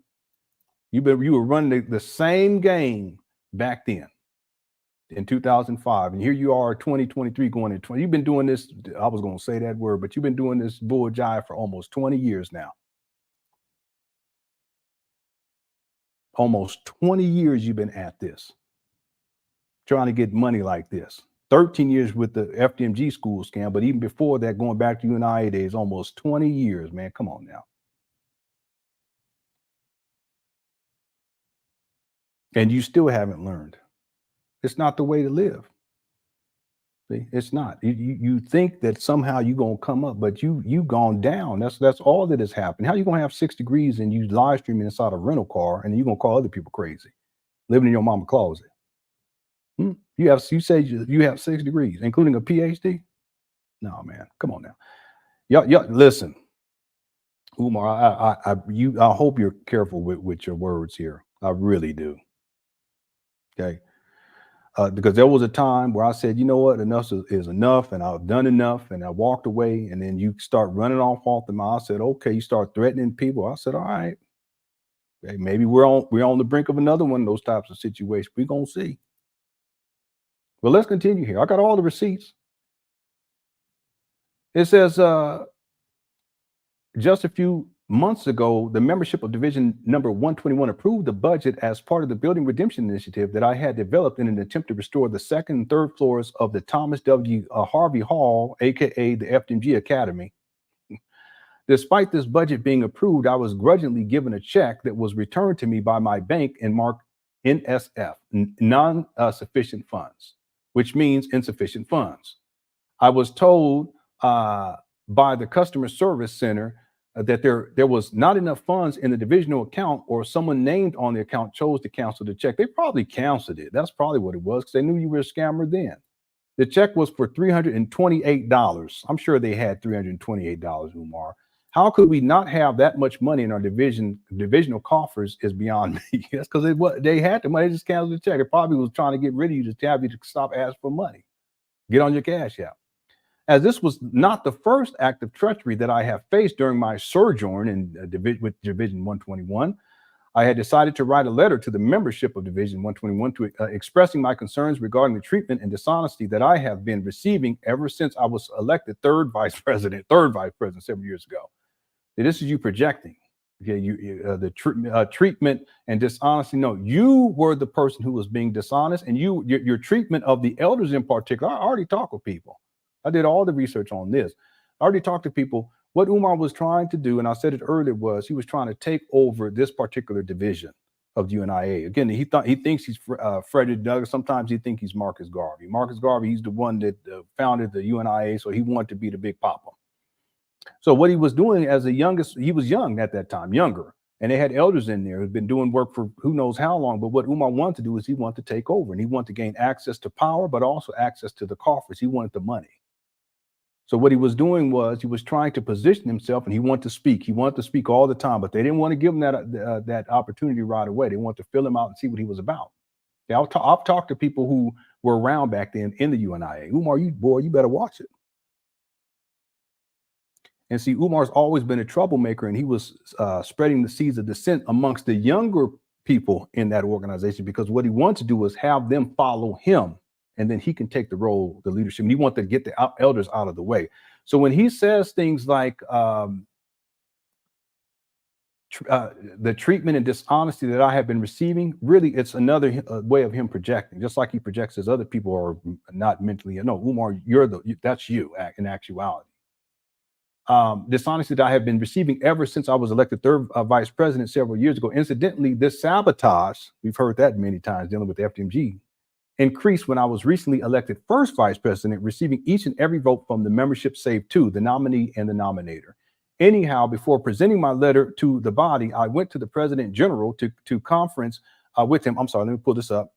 To conference with him about my intentions. This took place several months ago before elections. He told me I could not reveal the letter at that business meeting because I did not have his blessings. I told him I did like the fact that he doesn't support my work. I did like the fact that he doesn't support my work and that he assassinates my character. I think he means to say I told him I didn't like the fact that he doesn't support my work and that he assassinates my character before other members of the division. You see how he's a young guy. He's just in here causing problems. He was a troublemaker then. He's a troublemaker these days too. He threatened to strip me of the ministry and to expel me from the UNIA if I showed the letter. I told him I had a constitutional right to do so. See him causing problems? But he insisted on his position. Ultimately, I was allowed to show my letter, probably because I would have risked expulsion and done so anyway. The membership that evening were in support of my charges, with many, including elders, also stating that they could feel the lack of support for me by the President General and his sidekick. He calls him sidekick, Johnny Stifle All Progress Gossip. And these are elders. He's a young guy coming in. I only share this one incident because there are many stories that I can share, because I want you to know that I am speaking from my heart and soul with the whole truth, all of the truth, and nothing but the truth. You a lie. I respect the President General, and despite what others say, whether he has needed me personally or professionally, I have been there. When he had no way to get food for his store, I would remove all of my psychological and audio equipment from my truck. What is it doing in the truck? Don't you got an office? Boy, you wild. That's one thing about Umar. He wild. He said he removed all his psychological equipment. What are you doing? My shovels, my rakes. I said, man. He would take early leaves from work to work from where? To take him around town to get what he needed. At convention, I stayed an extra day just so that he could ride home in comfort and security. When Johnny is not at the hall, I make sure he gets home. Okay. And despite all these new faces suddenly being preoccupied with his security, I have been, because see, he wanted to get close because he wanted the power. I've been part of his security for the last 8 years. I was the major sponsor of a painting of the President General that was created as a gift to him for his birthday. All right. Let me see how much longer. I don't even know we need to get through all this. It's just too long. But let me read the end part down here. It says, I wish that some of you could be a fly on the wall at some of the mass meetings and business sessions that take place here in Philadelphia. For if you could, you would know that what I am saying is the absolute truth. The way people are silenced, belittled, and the way meetings are prematurely ended when the body disagrees with the leadership. I wish you could see how hardly anything gets done, but all we do is talk, talk, talk. Again, he's projecting, because that's all Umar Johnson does. Talk, talk, talk, week after week. But you may never get that chance. Have you ever known me to be a liar? This is Umar. Boy, he's something else. Have you ever known me to swear by God that I am telling the truth and not to be? You said the renovations were complete. They're not. then don't start believing it now. Forgive me for not writing this letter with the brisk efficiency and literary genius of some of my other works. Narcissism. But it's hard to focus on clarity and precision when you are forced to write something you never thought in your wildest dreams would have to be offered. Effective immediately, Umar Abdullah Johnson hereby resigns as both UNIA ACL Minister of Education and First Vice President of the Thomas W. Harvey Memorial Division, number 121, but will remain a dues-paying member until the Umar Must Go campaign exacts its final and ultimate goal. And then it says, your brother Umar Abdullah Johnson, the modern day Malcolm X. The modern day Malcolm X. So who crazy? So you've been at this for almost 2 decades. The definition of insanity is to do the same thing over and over again, expecting different results. Why haven't you learned your lesson? Well, it's a mental health issue. And you see, I can go deeper into this too, because Umar was raised to be this way. I think Black Anonymous knows what I'm talking about. The very few people know what I'm talking about. But his environment, what he was raised around, a lot of this scamming and stuff, it was going on. Boy, let me stop. I'm gonna leave that right there, because I don't want to put that piece of the puzzle in place. Very few people know what I'm talking about. But what I'm getting to here is that, Umar, your mentality, the reason why you lived your life the way that it does, a lot of it has to do with how you were raised. And the fact that you haven't changed that, you haven't changed your mentality, and you expect different results, that's insane. So you can call other people crazy as much as you want to, but at the end of the day, it's just projection. You need to look at yourself, and you should accept the criticism that I provide, not as someone who's, has malice towards you, because that's not the case at all. I want you to do better, and you can do better. But you're not going to do better if you're always blaming other people and everyone's sabotaging you, and the Cookie Crush chat is doing this and they're crazy. No, it's easy to do that. What's more difficult is to do some introspection and be honest about where you're at in life, and then start to make changes and make decisions that really improve the quality of your life. And I'm not talking about crushing cookies. I'm not talking about getting money from people for a school that doesn't exist. That's not what I'm talking about. I'm talking about soul searching and asking yourself, what do I need to do as a man to improve my condition? You have children out here that you not even you absentee parent. Let me tell you something. For any man, it doesn't matter what quote unquote race he is or ethnicity. For any man to be an absentee father, that's a mental health issue.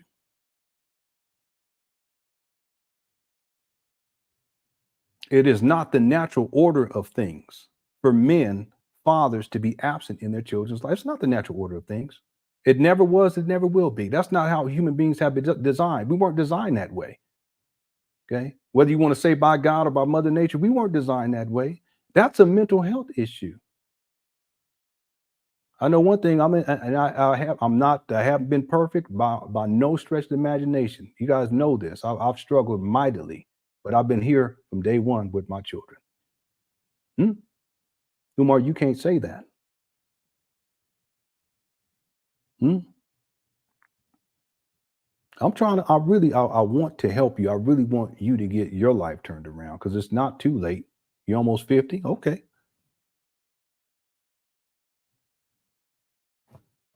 You can still make the changes needed, but you're not going to make the changes if you're unwilling to accept the criticism and advice that I offer to you. And it's easy for someone to simply say that the person who is criticizing you or offering advice, that they're crazy. No, Umar, that's not the case. Again, I can walk away from doing Umar videos for 8 months. And even in some cases, there's been times where I've done 3 months here, 4 months here, and I'm perfectly fine. It's no big deal. But you know what? You can't take one day to walk away from this school scam. And you can't take one day to be an active participant in your child's life, your children's lives. So who's crazy? All right, let's see what else. Let's see what else you got to say. As far as that other guy talking about he going to end my career, I'm not even going to speak to that. I don't know who he's probably talking about, because there's been something going on with what's the guy's name? You guys know I'm talking about. He's a comedian. I think he's a comedian. What's this guy's name? Because he was saying he wanted to debate Umar. You guys know what I'm talking about? I think that's what Umar is referring to right now. Real quick, got a new member. Daryl, thank you so much, Daryl. I got a member video going up right after this live stream. Okay, I've already have it recorded. Eastby says Umar is just trying to shame you out of exposing him. Umar is in love with the. Yeah, you know, there's plenty of people who've tried to shame me over the years, and I'm gonna tell y'all, a lot of criticism that I got years ago, it's legitimate. It really was. I've been down and out, and I can't make any excuses. I understand why now. You know, I understand why now. But when you're in that place in life, you don't understand. As you're just living, you're just trying to survive. Some of you may have been in that place in your life before, or some of you may not have. God bless you. But the difference with me is that I've taken constructive criticism. Now, people have lied too. I don't appreciate that because that's just something I don't do. I think lying on people too and making up lies and spinning lies, as Umar does, I think that's a mental health issue too. I don't think we're designed to be liars like that as human beings. It takes so much more energy to lie than it does to tell the truth. And these CSI shows, they prove that when they're interrogating these people, it proves it every single time. It takes so much more energy to lie than to tell the truth. Mental energy and otherwise. The difference is that the criticism, the legitimate criticism that I received as a man, I said, okay, let me face myself and face the worst parts of me and figure out what I need to do to rectify that. And that's what I've been doing. But see, and things have gotten better. Okay.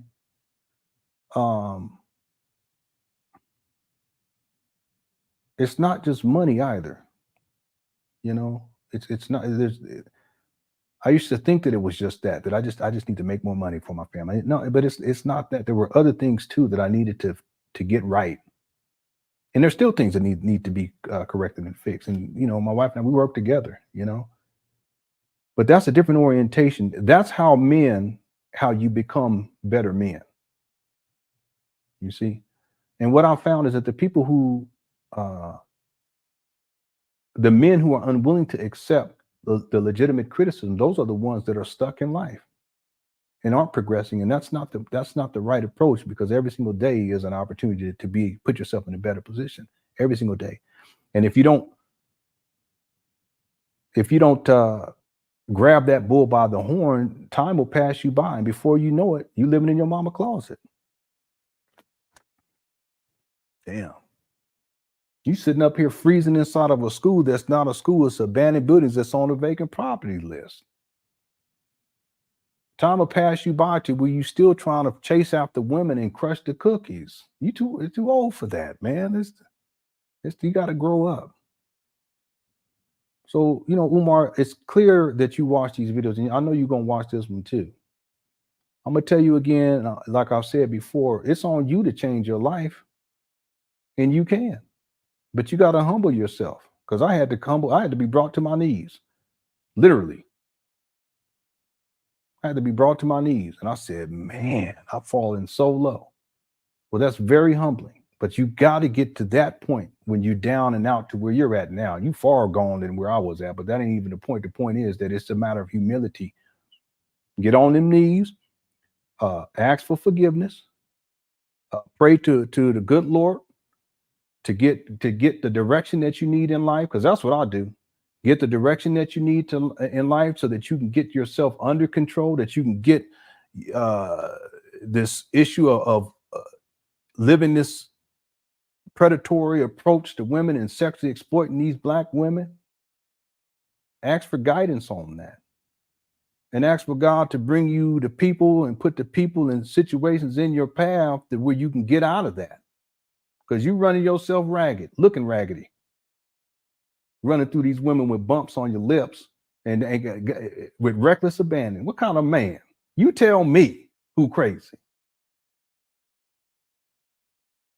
If you got that going on, you should stop that. So you don't be putting these, what kind of man? You don't put these women in harm's way like this. So many women, a lot of these women got kids. You don't care. Who crazy? You better get on your knees and ask God for forgiveness, and God forgives. and you ask for the people to come into your life like LenonHonor, to give you some constructive criticisms and some guidance on what you need to do to get your life turned around. And see, it'd be different if I wasn't in that process myself. I want the best for you. You a clown a lot of the time, but that don't mean that you beyond redemption. That's what you need to do. Humble yourself. And it ain't humble yourself in front of the Cookie Crush chat or LenonHonor or anybody else who's ever, I hate even saying my name like that, starting to sound like Umar. Or anyone else who's criticized. That ain't the point. The point is between you and you need to get yourself together. Does that sound like someone who has malice towards Umar? No. Does it sound like somebody who's crazy? No. It's someone who is, and listen, I'm gonna tell y'all, this interplay between Umar's school scamming and me criticizing Umar and holding him accountable, it's not without purpose. It's not. See, Umar reminds me of what I should not become.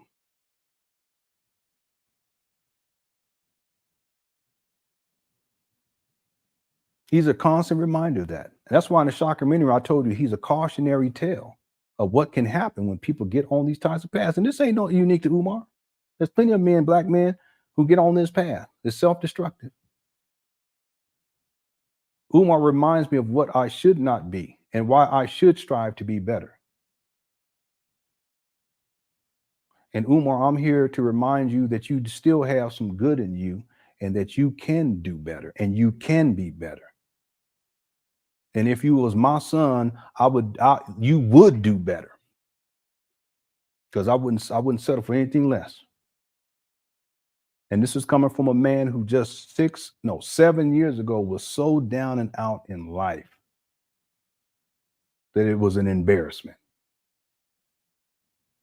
But I got on my knees, I humbled myself, and I've made progressions, and I still got a long way to go. And I hope that as I lift myself up and lift my family up with my wife's help, that we can lift Umar up. Amen. But I can't lift you.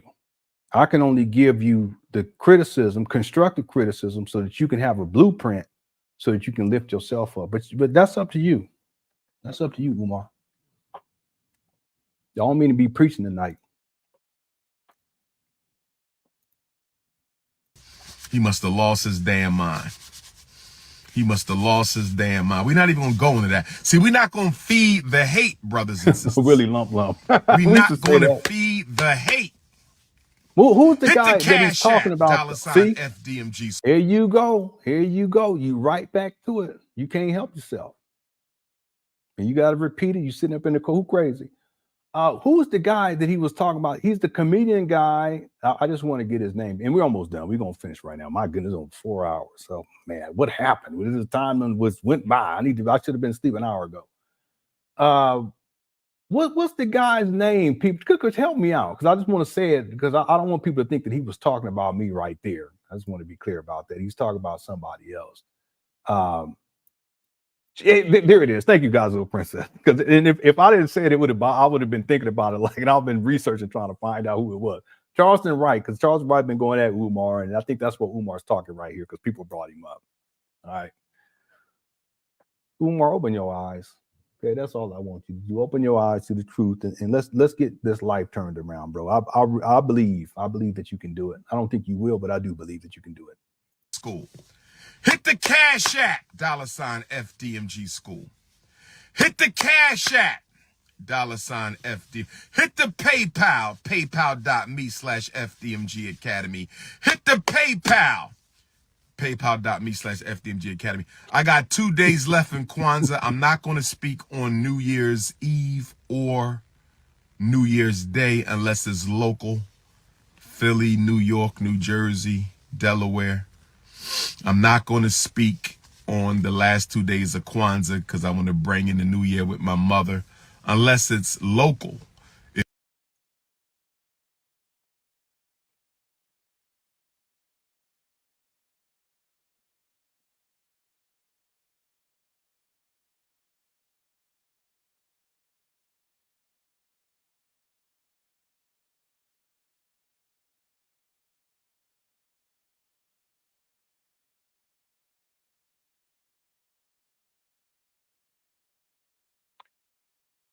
Umar, you got a problem. So you a mama's boy. And ain't nothing wrong with being a mama's boy when you a boy. But when you 50 or close to 50 and you got kids and you're an absentee father, you shouldn't be a mama's boy.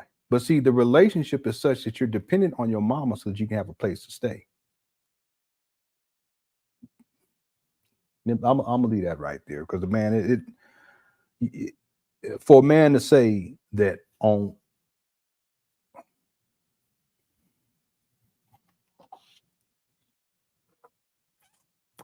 by the way, I got to work on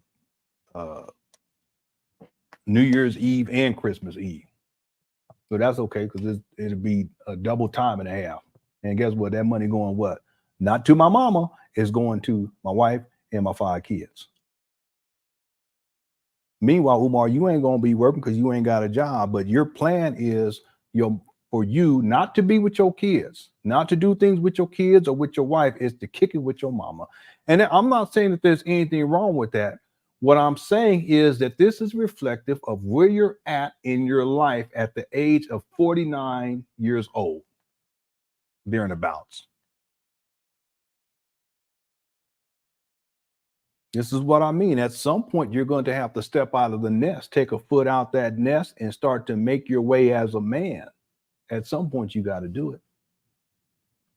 But you're not going to do it if you're still living in your mama's closet, and literally it's your mama's closet, and your life revolves around this dependent relationship that you have with your moms. Talking about you want 2 wives. Don't no woman want to be married to no man who's under his mama's skirt. What you talking about? Don't know what no good woman want that. It's a doggone shame, man. And I'm not here to shame you. That's not what I'm doing. I'm just giving you another example of why it's important for you to get things turned around. It's not too late. Up there making plans, boy, I tell you. Not even going to speak to that. He must have lost his damn mind. He must have lost his damn mind. We're not even going to go into that. See, we're not going to feed the hate, brothers and sisters. Yeah, that's another thing. How are you going to collect? It's got to be close to $2.5–3 million over the last 13 years, and you living in your mama's closet. You don't see that as a problem? You don't see that there's something that needs to change? It's you. It ain't nobody else. It's not your mom. It's not your baby mamas. It's not me. It's not the Cookie Crush chat. It's irrelevant. Because see, even if we never did these videos and it never existed, you would still be stuck where you're at. So I'll tell you, man, maybe 2024 for you is the year to really do some introspection and get your life turned around. There's a better way. Okay? I know it. We're not going to feed the hate. Hit the Cash App, $FDMG School. Hit the Cash App, $FDMG School. Hit the Cash App. I said these kids ain't got no concerns. $FD. Hit the PayPal, paypal.me/FDMG Academy. Hit the PayPal, paypal.me/FDMG Academy. I got 2 days left in Kwanzaa. I'm not going to speak on New Year's Eve or New Year's Day unless it's local. Philly, New York, New Jersey, Delaware. I'm not going to speak on the last 2 days of Kwanzaa because I want to bring in the new year with my mother, unless it's local. If there's any Kwanzaa events locally, in the 5-state area, I could go down to Washington, D.C. for New Year's Day. Where my Washington, D.C. Africans at? Here we go. Where my Washington, D.C. Africans at? What y'all doing for Kwanzaa? I might gotta hit up Dr. Baruch at Everlasting Life Cafe. What y'all doing on New Year's Day for Kwanzaa down in the DMV?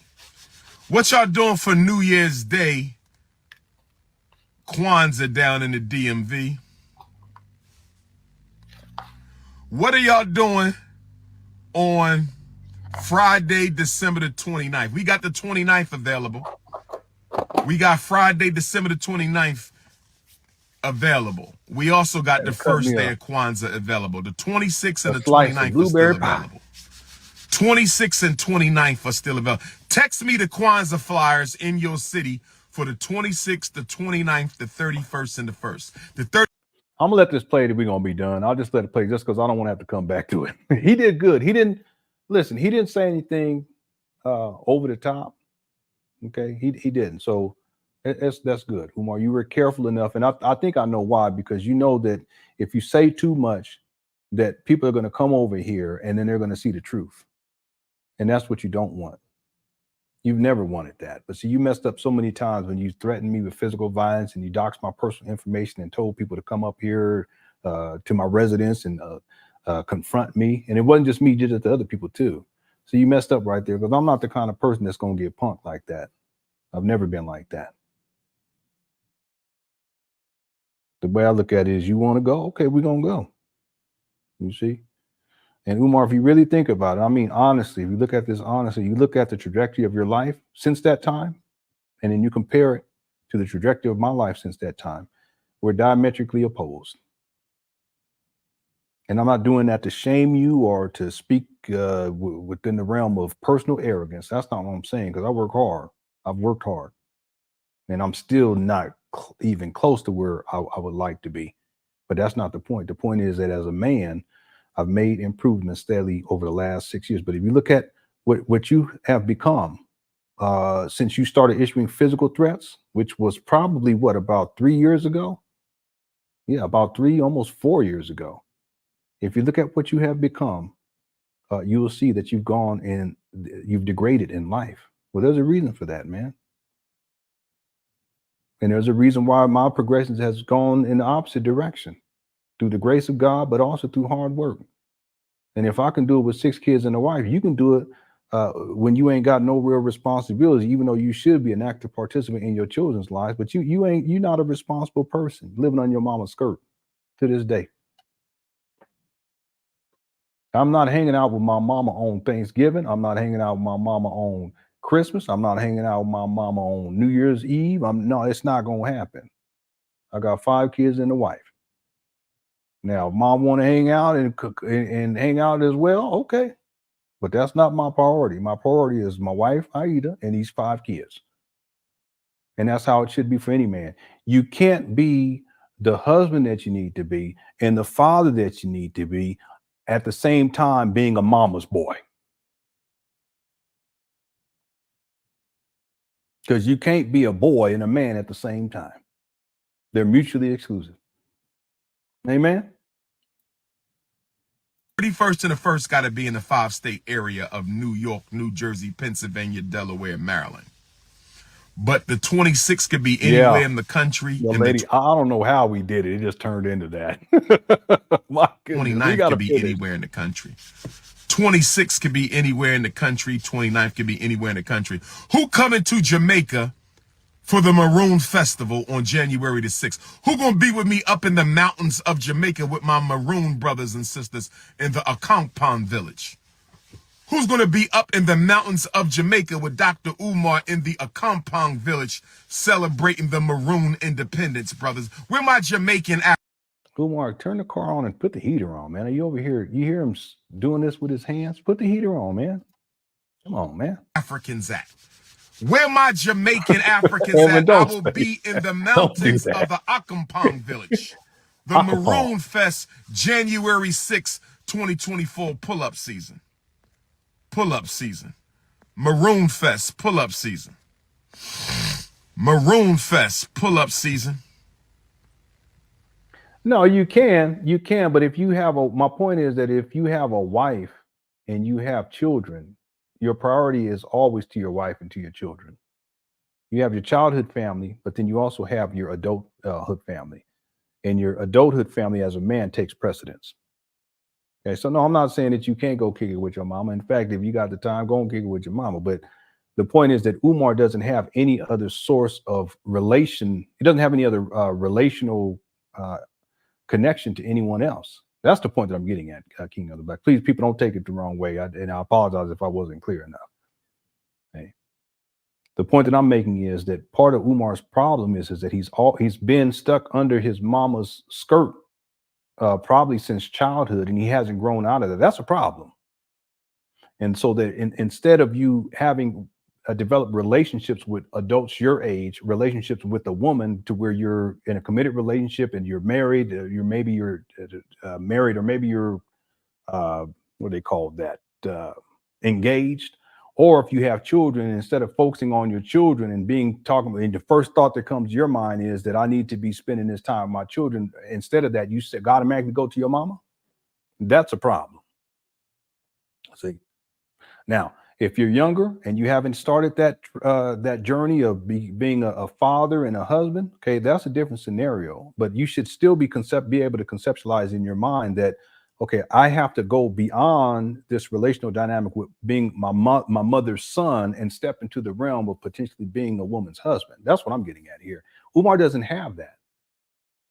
If we really think about Umar as a person, what we find is that he's stuck in a state of arrested development, and he still thinks as if he was like a hormone raging teenager, where it's not about establishing relationships with women as a man. It is about sexually exploiting women as a predator. See, his mama provides him with the comforts of having someone that he can kind of hang out with and be with and live with, without having to have the higher levels of responsibility that's associated with being in a relationship with the woman, having children, relating to those children, raising those children. He has children, but he's an absentee father. But see, part of the problem is that he's a mama's boy. See, that's what I'm speaking to. Please, I don't want anyone to take what I said the wrong way. And like I said before, I apologize if it came off the wrong way. If you want to spend time with your mama, you should spend time with your mama. If you want to spend time with your daddy, you should spend time with your daddy. What I'm saying is that when you have a family, that your main priority in life is to your family. I'm talking about your adulthood family. They come first. I know we've been taught differently. A lot of us, we've been taught differently, but no, when you step into the realm and see, what should happen is your mom should be supportive of that. Your father should be supportive of that, because they recognize that you're doing what you're supposed to do as a man. See? But in Umar's world, that doesn't even click. That's not even in his conceptual reality. He automatically goes to, I'm going to be hanging out with my mama, even though he wants 2 wives, even though he has children. He doesn't he's not even an active participant in his children's lives. Okay, that's a problem. See? So that's what I'm saying. So King of Blacks, please, I apologize if you took that the wrong way, and I apologize if I wasn't clear about that. But I just want to make the distinction. There's a distinction. There's one thing to spend time with your mama, with your daddy, with your cousins, with your sisters, with your brothers, okay, grandparents. Okay, I'm not taking nothing away from that. But it's another thing where your childhood family takes priority in your life, but it does not because that's the only option, but because you haven't established relational dynamics with other people wherein you could be in a loving relationship with the woman, or you should be a father to your children. And all of that takes second, third, fourth seat in the bus. No, that's a problem. Okay. Okay, I hope this makes more sense to everybody. And I apologize. Thanks for super sticker, King of the Blacks. I mean, these are manhood lessons. I used to talk about this kind of stuff in the past. These are things that we all need to learn. And some of us, we learn it later. Like I've learned it later. A lot of stuff I learned later. You know, I wish I had learned earlier. Some of us, we learned it earlier. And the idea is that our father should provide us with the modeling for that earlier on in age when we're younger. But a lot of us, we don't get that. Okay, but that's okay. It doesn't mean that we can't strive and become something greater and do better. Okay. But I know one thing, that when I have time, what I think about is not my parents. It's not my siblings. It's not my aunts. It's no. When I have time, what I think about is my wife and my children. And the way my life, everything revolves around that. Even me live streaming. Okay, yeah, I'm taking some time to hang out with the Cookers chat. Okay, yeah, but you guys support the page, my channel. Do y'all think I'm taking that the support that I get with the super chats, cash, and PayPal? Y'all think I'm going to the strip club with it? Come on now, I ain't never been no strip club. You think I'm out here going to go purchase alcohol? You think I'm out here smoking weed? And if y'all want to do that with that, I'm not knocking it. What I'm saying is that that's the big difference. That even when I do these live streams, when I go to work tomorrow, okay, this has to be done because for this family. See, that's what I mean. There's a big difference between being a mama's boy than being your wife's husband and your children's father. Okay.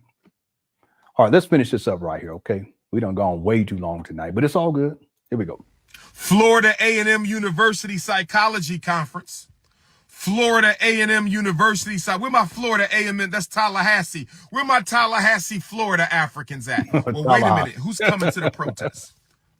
Jacksonville, Florida. Jacksonville, Florida.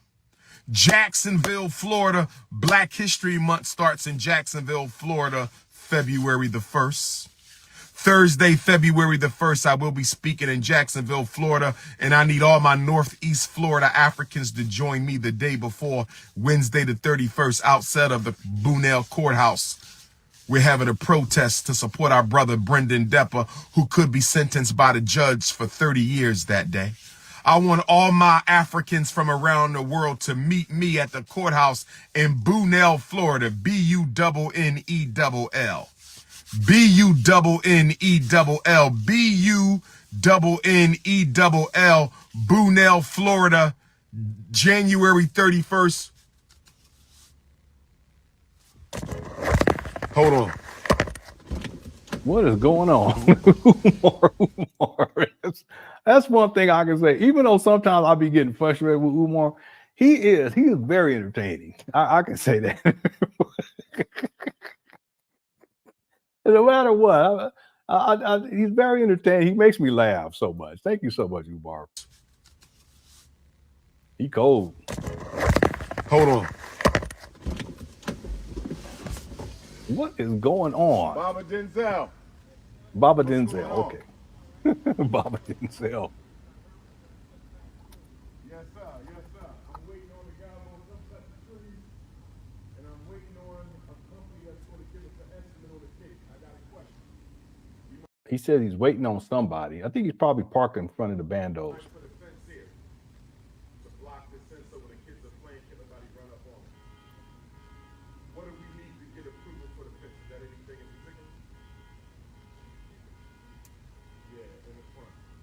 He said, what do we need to get approval for something? 4 feet. Can't go above 4? Lenin buys zebra cakes and ginger ale.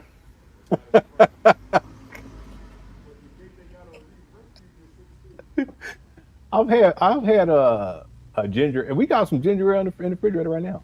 But I've had no, I haven't had zebra cakes, but I've had zebra cakes as props in the past. Good question. Some of y'all may remember that back in the day. I remember I used to give like the props to my children, and some of the stuff they tasted. They were like, "This is gross." They didn't like zebra cakes. They didn't like zebra cakes at all. They said it was too sweet. Low key, LenonHonor is a great name. Oh, thank you so much, Vixen. Yeah, I appreciate that. Thanks for the super chat. Also, thanks King of the Black for super sticker, and also Glassboro. We're almost done, y'all. Yeah, I got my name from my my father and his father. It wasn't his biological father, but he's the father who raised him. His name was Lenon and Honor, but he was from Booty, Louisiana. But if you go back far enough, it wasn't. They changed it. It was supposed to be Honor Ray. That's how they used to say it, not straight Honor, but Honor Ray. And then my biological father, he was from Arkansas. His last name was Jones. So technically my last name should have been Jones, but it didn't work out because grandma and my biological father, they was on the hookup. Okay, side piece type of situation.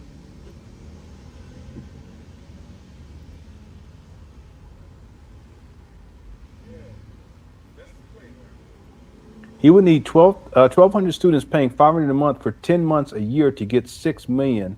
Granted, they take off 2 months. Yeah. Okay, so about 1,200. I don't think that one side of the street is not going to be able to accommodate. I doubt that both sides of the street is going to be able to accommodate 1,200 students. It's not going to happen. It's impossible. There's no way. 1,200 students paying $500 a month for 10 months. Nope, it's not going to happen. To get to 6 million. Yeah, let me skip through. That was license and inspection. That's code enforcement with the city of Wilmington, Delaware. You feel me? When they pull up, you got to hop out and get all your questions asked. So we trying to put a... You're lying because you got out talking about Baba or something. This guy be lying so much. You mean to tell me that license and inspection, you call and do Baba or something? Anyone else catch that? These people ain't coming up to this school and you talk, hey, Baba Jenkins, what? Stop. He calling him, yeah. Baba Denzel is code enforcement.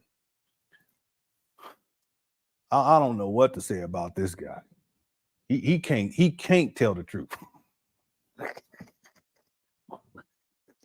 He can't not lie. That's what I want to say.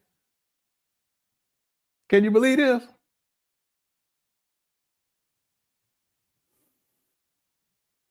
This is someone coming from the city. People, you all know how them people that be working for the city, they don't be, they about business. They trying, it's cold out there too. I'm not trying to be, you ain't calling me Bob or nothing. Don't nobody call me Bob or nothing. My daughter, she be saying, Papa. I said, will you please stop? Papa. She started laughing. My wife be calling me daddy, though. I ain't gonna lie. I call her mama. Mamacita. Muy bonita. Arriba. Activación de Zacatiza. Okay. But Baba Denzel, that's what he said. Who are you be lying? Man. Yeah, Baba's father. I know. I'm getting tired. I should have been asleep 2 hours ago or an hour ago, but it is what it is. Y'all, I'm gonna be so tired tomorrow at work. That's okay. At least I have this to watch. I put this on, put my headphones on. I'm good. Baba Blacksleep. And lying and the truth ain't. I know. Hey, the truth ain't in it. Peace and Pan Africanism. You funny. No, that was license and inspection. When L and I come up, you got to hop out and get all your questions asked, brothers and sisters. That was license and inspection. That's code enforcement. Just go drive down there and go talk with them or email them or call them. What you talking about? With the city of Wilmington, Delaware. You feel me? When they pull up, you got to hop out and get all your questions asked. So we trying to put a gate in front of the school. We trying to put a... He be watching these videos. Umar, you be watching these videos and you just be taking notes and you be laughing too, don't you? I know you be cracking up. Come on now. Umar, you be sitting back cracking up because I told you need to put a fence up there. I've been telling you that for years and here you go. Gate in front of the school. We trying to put a gate in front of the school, brothers and sisters. This guy, he's something else. Yeah, it's good. Trying to put a gate in front of the school, gate. Brothers and sisters. Yeah, I know. Why are people threatening Dr. Umar? I'm not worrying about that. Stay focused on the goal, y'all. Just stay focused on the goal.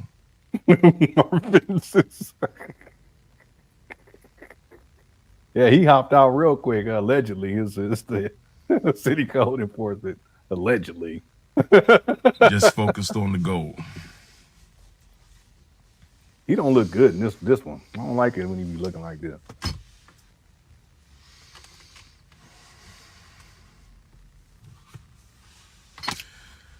Listen, I told you already, Sean Puffy Combs may be guilty of some of that. I don't believe he's guilty of all of that. But more importantly, what y'all need to understand, Puffy would not be going down if there were not higher ups who wanted to take him down. Let me say that There again. we go. We always do this. Puffy is too well connected. He's not going down unless there are higher ups who want him down. So there are white folks who want to destroy Puff, and that's why.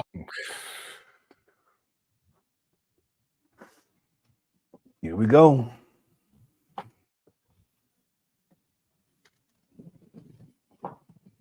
He do this every time. The conspiracy theories got to blame white people. No, Puffy has been living. Boy, I'm not gonna leave it. I'm leaving it alone.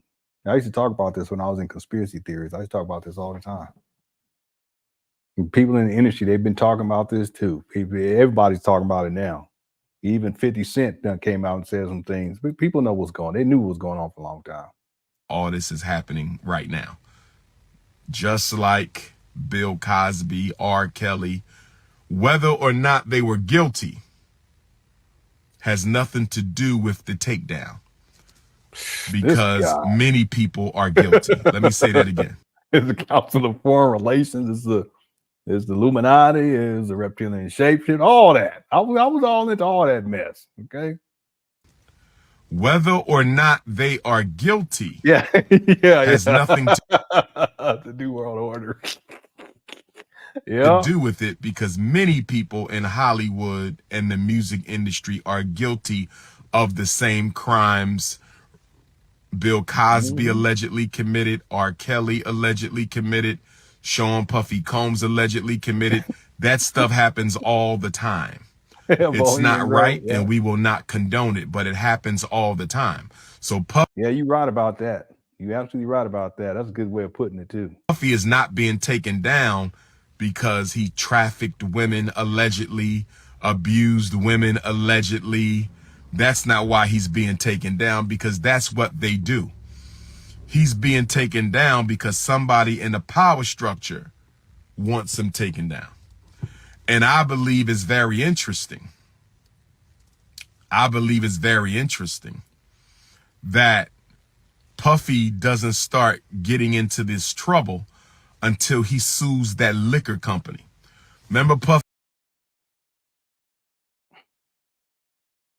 Here we go. I'm gonna give you 3 examples. He said Michael Jackson, they took him out because something about Sony, he wanted to buy Sony or something like that, or catalog, this kind of stuff. No. Michael Jackson, rest in peace, had an addiction issue.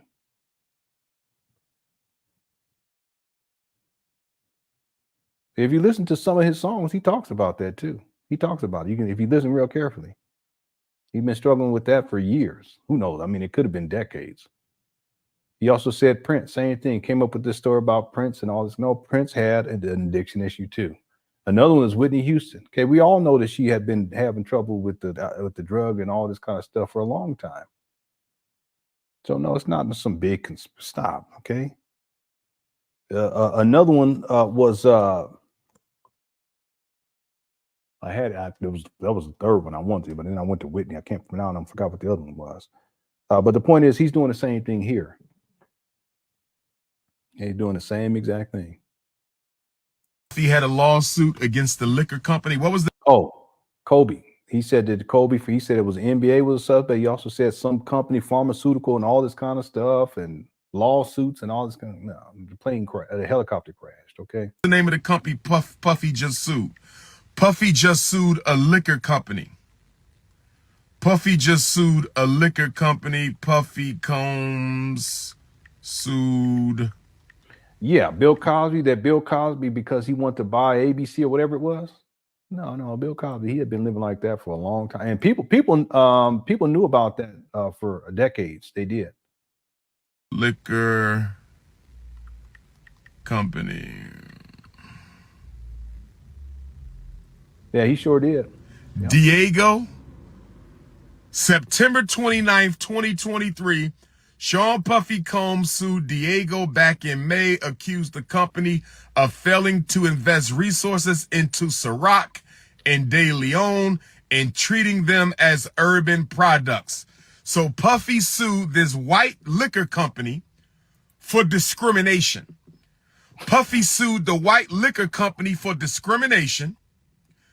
Company Diageo, however you say it, Diego, back in May, he accused them of racism against the black liquor companies, said they failed to invest resources in Ciroc and De Leon. So Puffy sues the big Umar cold in there. liquor company for racial discrimination, failing to properly invest in Ciroc and De Leon. Yeah, they are separate issues. Again, Cassie, that stuff took place decades ago. What are you talking about, Umar? Ain't got nothing to do with that. Here we are. If you think those two things are unrelated, something's wrong with you. See, and this gets back to what I was saying earlier. See, you can say that something's wrong with other people, that someone else there's mentally unhealthy, but Umar, you did the same thing with the Kobe Bryant, and we covered that in the marathon. Essentially, all this ties back together. You're doing the same thing, okay?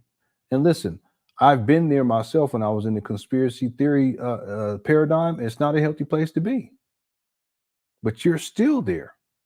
And instead of saying, listen, this black man did these things or blah, blah, blah, Bill Cosby, whatever, you got to spin these stories on how, you know, it's the white man and they're trying to get them and that they're doing this because they was trying to buy ABC. I remember one time he said that the reason why they were trying to take Bill Cosby out was because he had a house that under the house there was land that had oil under there. Hit the one. Did anyone ever see that? Right, that was one of the most ridiculous things. He said that the reason why they went after Bill Cosby because he had a house and he didn't want to sell it, and under the house was sitting on land that had oil reserves in it.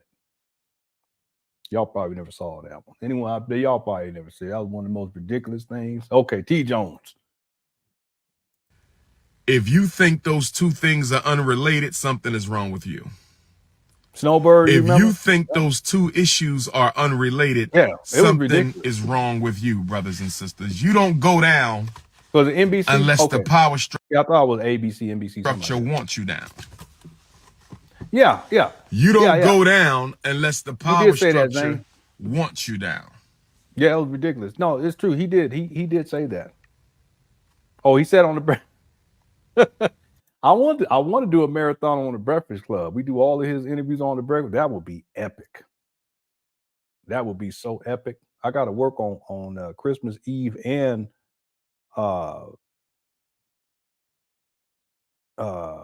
New Year's Eve. But we can figure out. I don't know if y'all want to do it. We can do it. You want to get mad at me though? What's up, Kevin? Yeah. It was so ridiculous. They got the oil. I said, man, it was snake oil. Yeah, you remember? Okay.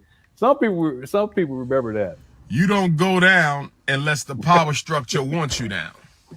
We almost done, y'all. We had a good time tonight. I want y'all to join me in Bunell, Florida for Brendan Depper. But let's get into the ABCs of white supremacy. Okay, I want to talk to you today about the ABCs of white supremacy. If I miss anyone's super chat, I apologize. There's been so much going on, and I haven't been. I think I got to everyone. If I miss anyone, I apologize. Yeah, I'll bring it up later. We'll do a poll and we'll figure it out. It's just that's going to be. I don't think it would be as long as it wouldn't be as long as the marathon that we did, but it would be a substantial. I figured it'd probably be about 6 or 7 hours, maybe 6 hours. But as we get closer, I'll put up a poll and we'll see if there's enough people who are interested. I'll do it. Whatever y'all want, you know. And people call me crazy if you want to, but I give the people what they want. Okay, it's y'all's show. And then I got to go get my dinner from my chef, Chef Barbie. Oh, goodness. Chef Barbie is preparing my meal for when I break fast. We covered that on Monday, and you see how he starts talking about Chef Barbie. He starts to groom himself, see, because you know what time it is. Chef Barbie is preparing my meal for when I break fast. Shout out to Chef Barbie. She made me the Ifa Tunde salad the other day. Shout out to Chef Barbie. She gave me a side of mac and cheese, a side of greens. Shout out to some deviled eggs. Chef Barbie. They had egg chips on the side. Barbie. Mm-hmm. Pan African fast day 5. Oh my God. Boy, you Cookie Crush chat, you guys stop it. Come on now, don't do that. Freaking fast day 5. Pan African Fast Oh Day my 5. God. Chef Barbie is going to Some of y'all be provide my saying meal to something. break the fast. Thank you, Divine Melon in 92. Some of y'all That be means you saying was some of the most craziest stuff. It's funny, but man, I can't read born in that. 1992. 02, 12, you 31. You good to go. You 31. 31. I don't know. 31. All right.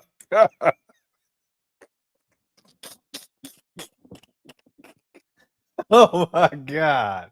You guys, if you don't stop, I can't even, I'm not putting that on the screen. I'm gonna leave it up there because it's funny though. But man, wow. All right. You guys keep doing it. I need y'all to stop. Stop. Let me finish this Y'all stuff still so be we can get having up out daddy of here. issues, though. Y'all tripping. My 31-year-old queens, y'all still be having daddy issues, though. My Huh? 31-year-old queens, y'all still be having daddy. Umar, what you talk about? You got mommy issues under your mama's skirt living in her closet. If you don't stop, you almost 50 talking about 31. The youngest I go is my wife's age. That's it. And then older, I go up to 70.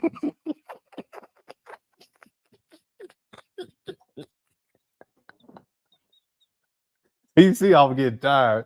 I go up to 70. But my wife age up to 70. That's what I'm doing, family. I might do 75, 74. It's got to be special circumstances.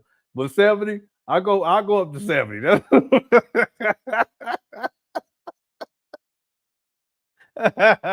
All right, let me stop goofing off. I'm so tired. Here we go. Issues, though. Oh my God, you guys.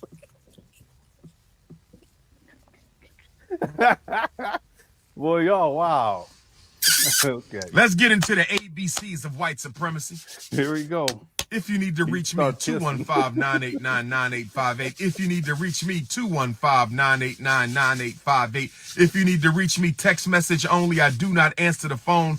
215-989-9858.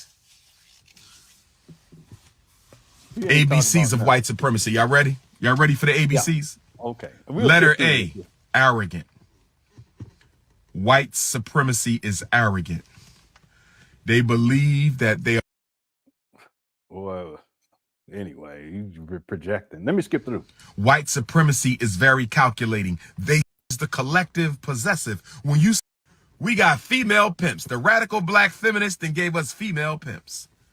The radical black feminist then gave us female pimps. You got women out here pimping men's bodies, and the men are bringing the money back. I must be too old for this.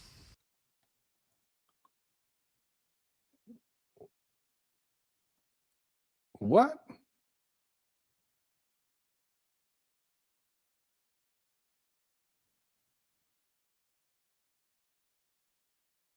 But it's okay for men to do it to women, though, huh, Umar? I bet you don't say nothing about that. So there are no radical masculinists, men. Y'all follow me? I know that's a little kind of different. But anyone follow me on that? I must be too old for this, yeah. But you're not too old for all this pimp and pimping and ain't easy and all this kind of thing.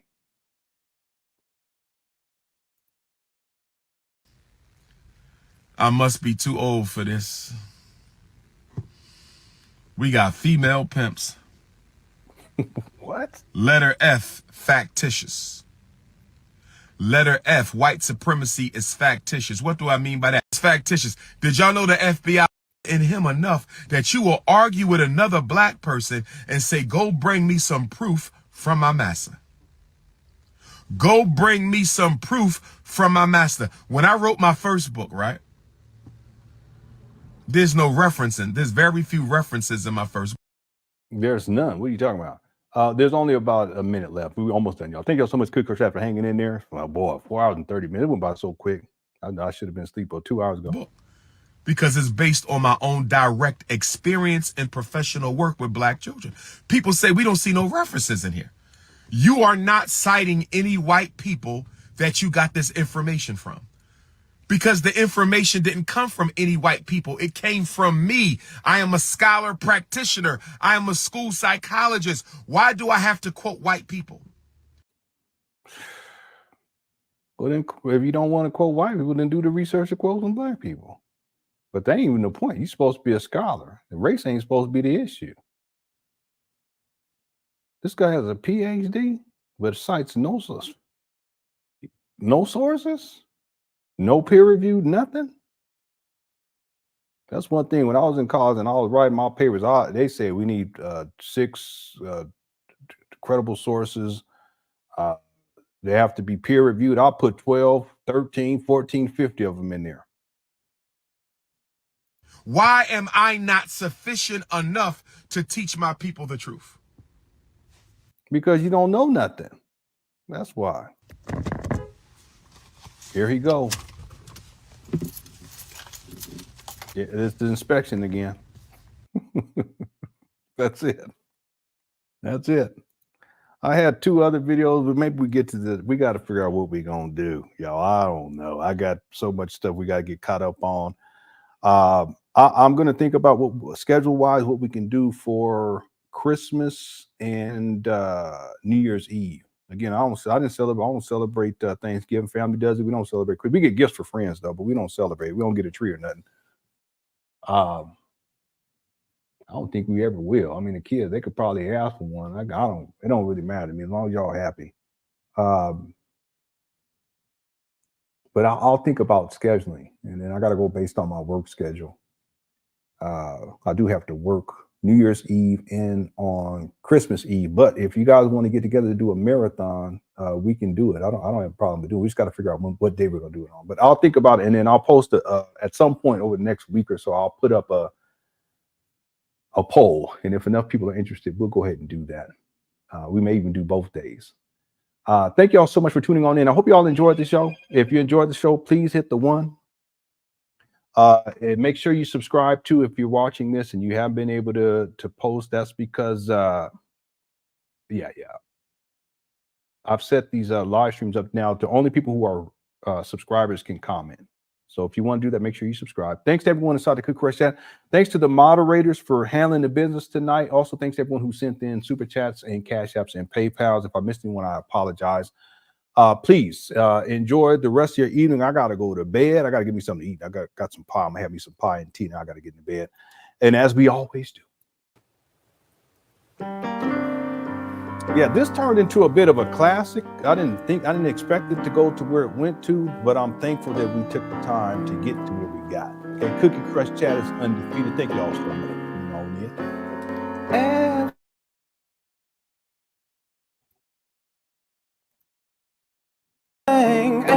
FDMG is coming, it's coming. FDMG is coming. FDMG is coming. FDMG is coming. It's coming. It's coming. It's coming. It's coming. It's coming. It's coming. It's coming. It's coming. Oh, it's coming. FDMG is coming. FDMG is coming. Thought his personality be twerking. It's twerking.